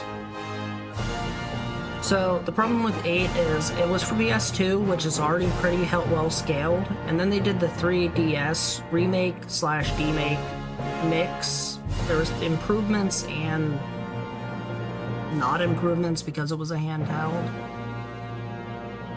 Dragon Quest XI probably won't have a remake for a very long time, considering it was already released on Steam and everything. Okay, 7 could do with a remake then. So yeah, 4, 5, 6, and 7 could definitely use remakes. 8 and 11, definitely not gonna have remakes for a long time, if my guess would be right. Even though 8 is definitely one of the most popular of all time. Just because it was on PS2, it did have a lot of fan favorite characters. Oh look, the King and Nordy are talking.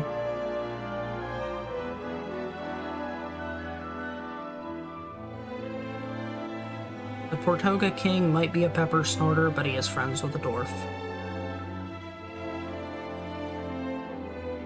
Yeah, is 4 to 6 an actual trilogy? Like, are they all connected together, or relatively connected to each other? Because I haven't looked very deep into the story of them. But they would be a very good trio to remake. And I'd love to see them remade. Because I literally haven't played them since the DS. Now getting a hold of them's difficult. Zenithian Trilogy? That's funny because the Zenithian ore in this game exist. You literally use the Zenithian ore to make the overall helmet. I'm gonna go ahead and skip through the rest of the credits and show off some stuff now. Also, this scene's really cool. Your Majesty, fear not, for I will I'm see glad that they thine added this offspring scene. grows into a fine leader of the land.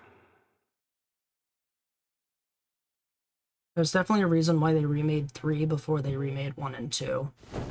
So it chronologically follows it properly. I promise, nay, I swear, upon my name. The name of... It does hit hard, and I actually know Hargon. about him. He's like the primary antagonist of...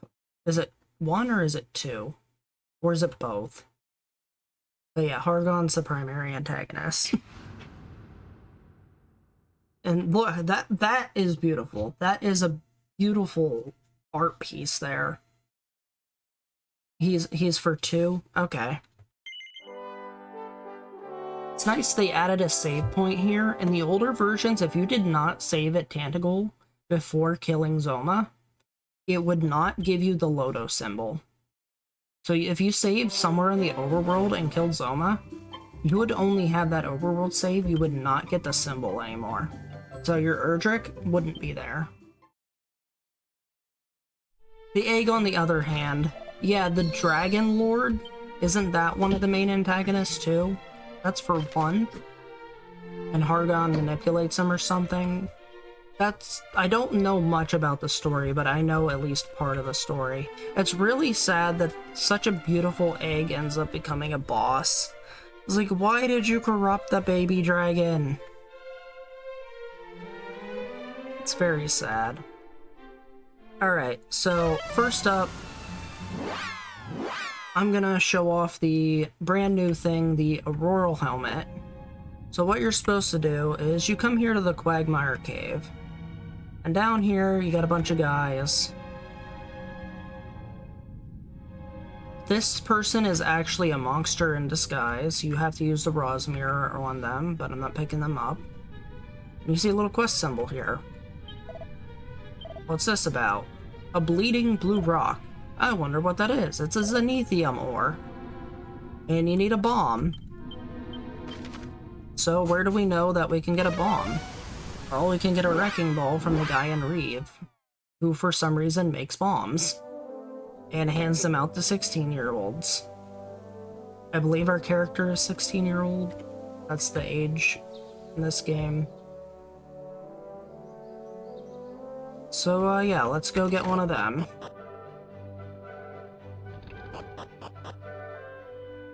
Oh, quest symbol. You need another wrecking mole? There we go.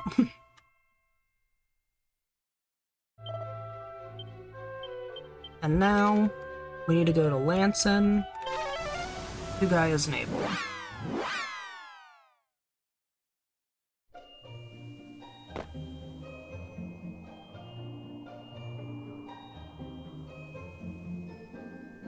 Now, something else, in here where I got the stat seeds, there's also prayer ring on the top left chest.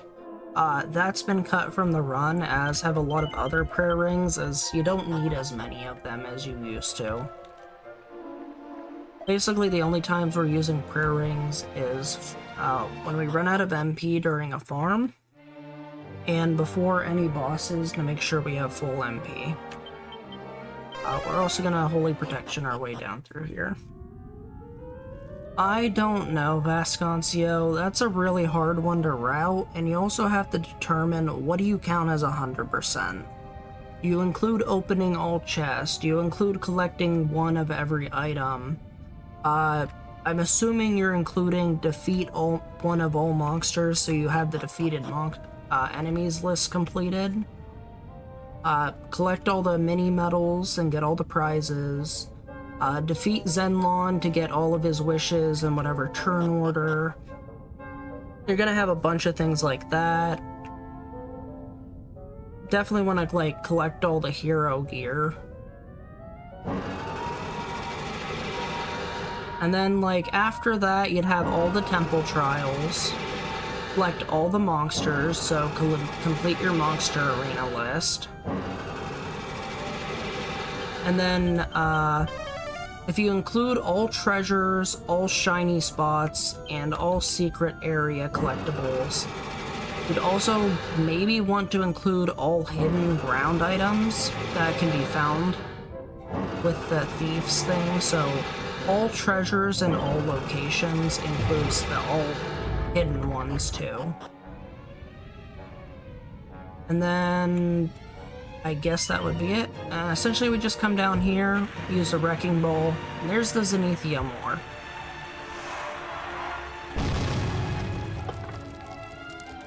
And it is not damaged in the slightest.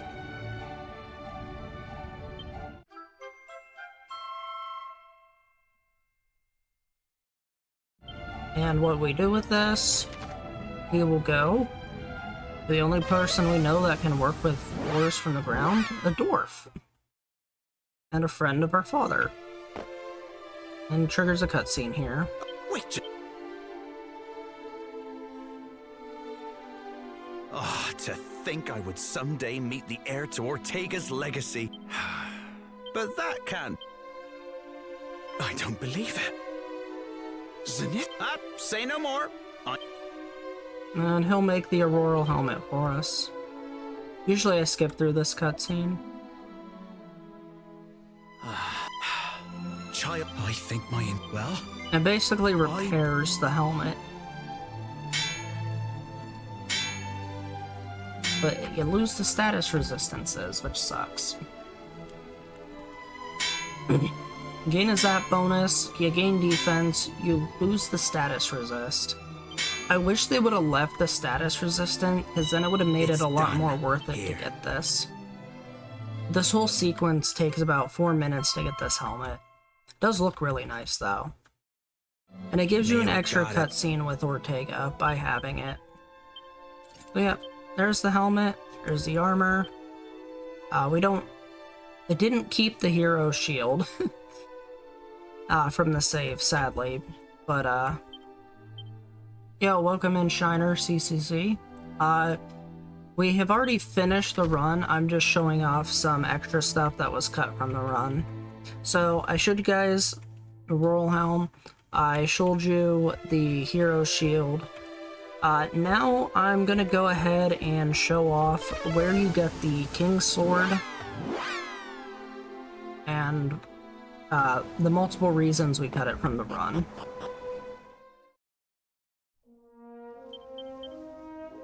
And actually, I'm not sure if I'm gonna have enough time to show off the monster arena.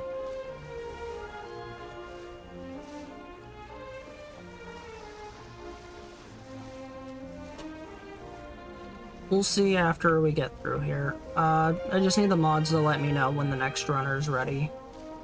I don't know, how much time do we have left?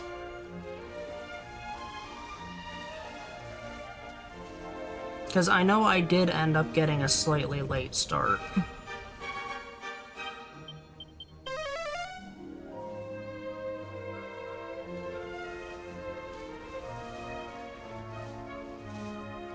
Anyways, welcome in, Raiders. Pretty much just in time to see the next run. And you get to see some of the extras of this game, and the beautiful graphics that it has. It's a very fun run. 20 minutes? Oh, hi, Ricky.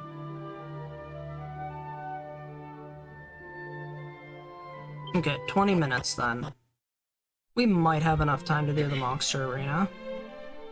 So, for the King's Sword, we already got the Swordsmith, the hammer. Yeah, for Zenlong you have to meet turn requirements, but I'm not sure about the first one. But here's the Orichalcum lump.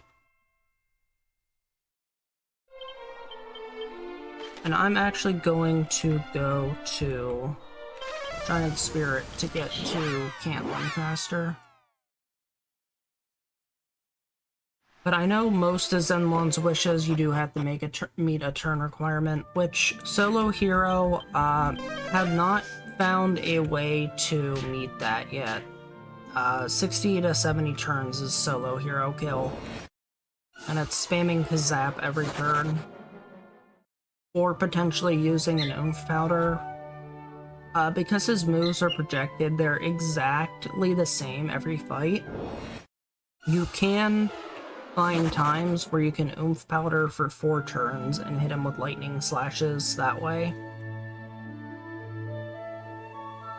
Now, one reason why we don't get the King's Sword here anymore, as you notice, I'm at a higher level, and I'm still not able to avoid encounters with Holy Protection.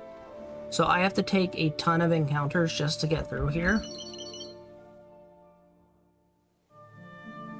Even though there's a Seed of Stamina there, which is nice.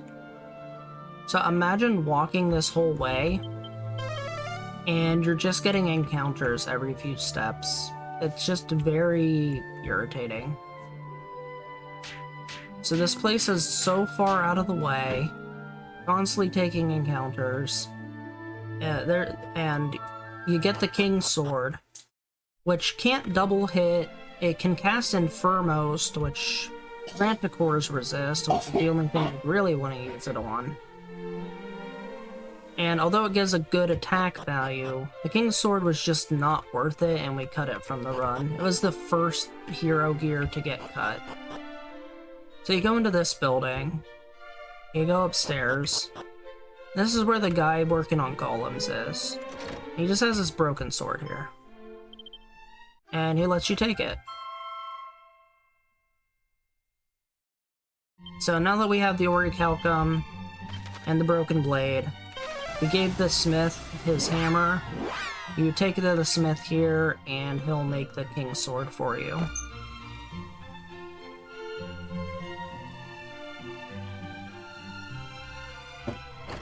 And this is how you get the King's Sword.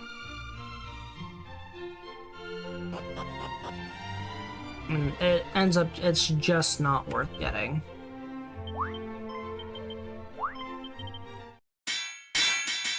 The Falcon Blade is just so much better.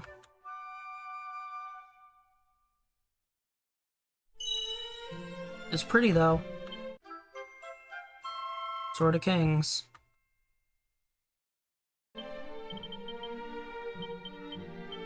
Yep. You can see it has a really high attack power. Still not worth getting.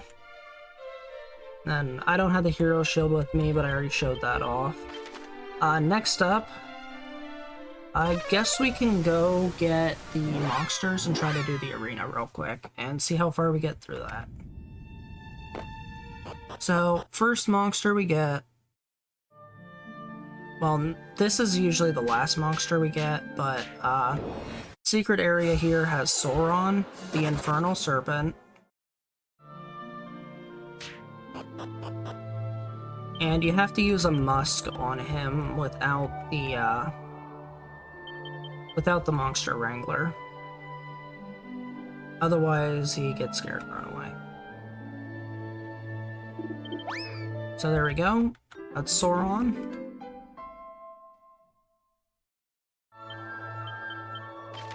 Now we're gonna go to Tentacle and head southwest to a secret spot. And that'll have the green dragon. Now, because we used a musk, I'm not sure if Holy Protection will help me, or if I'm not high enough level. We're gonna take a lot of encounters. Probably should have hit this one up first.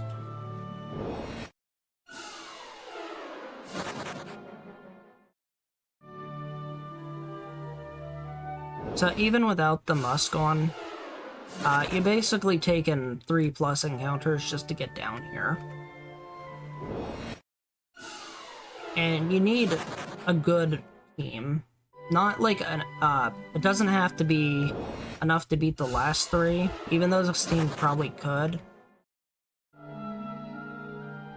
Going alright, Deacon. We finished.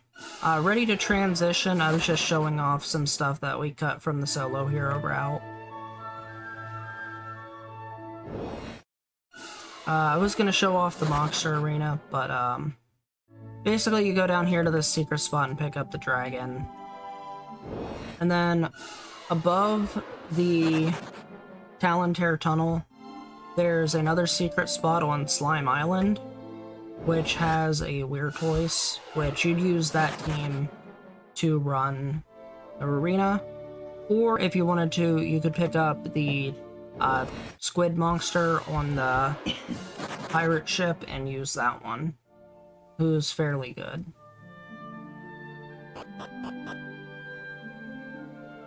So, this is the dragon. There we go, we got the green giant.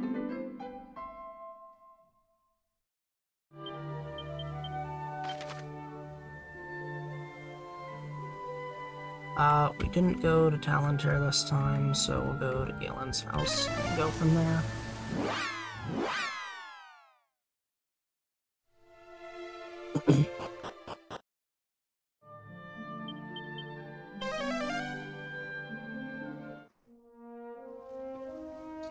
So, something else is the area where we get the Weirtoise up here. It's also called Slime Island because you have all the types of slimes on it, including a fight with 8 liquid metal slimes. I have tried using it to farm before, and it is much slower than Zoma's Citadel.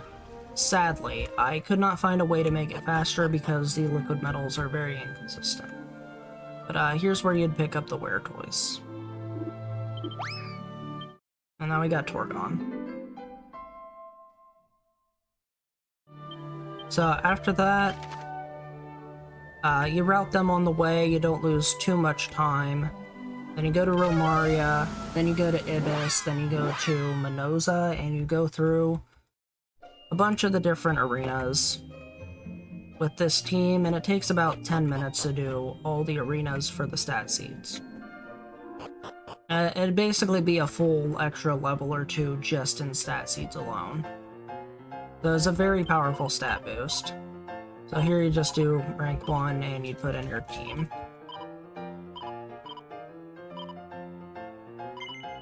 And just confirm the team. You go in.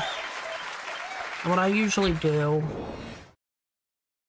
I go to tactics and I put all of them to show no mercy. And just let them fight. And typically you'll win each fight in one turn. You also want to set the speed of the fights to maximum. This has a separate fighting speed compared to your regular character.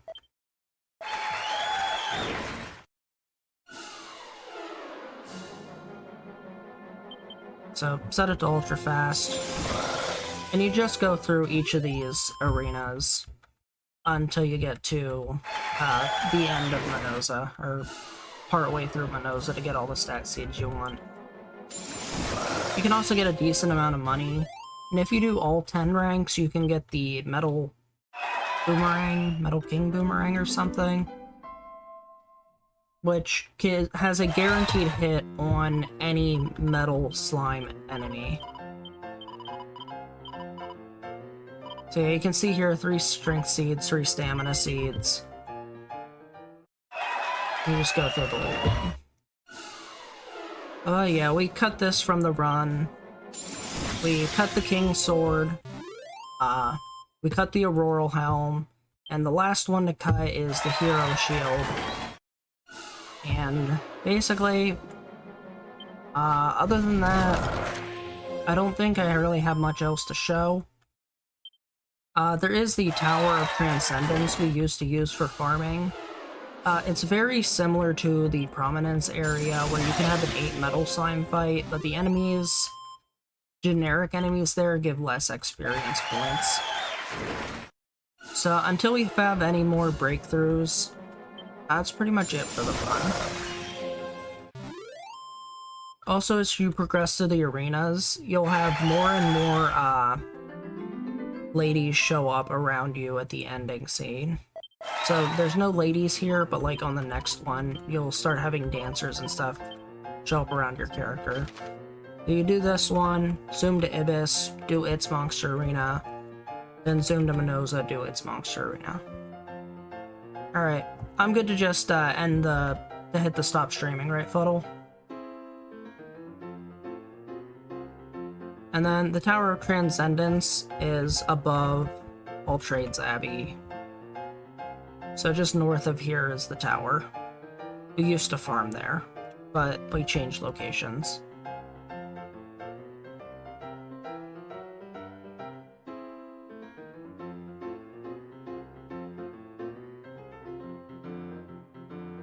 Just let me know when I hit the stop streaming button, or can I just go ahead and do it now?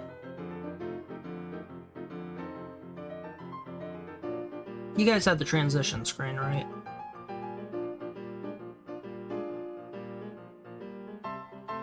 Okay. Anyways, take care. I had fun, and I may or may not marathon.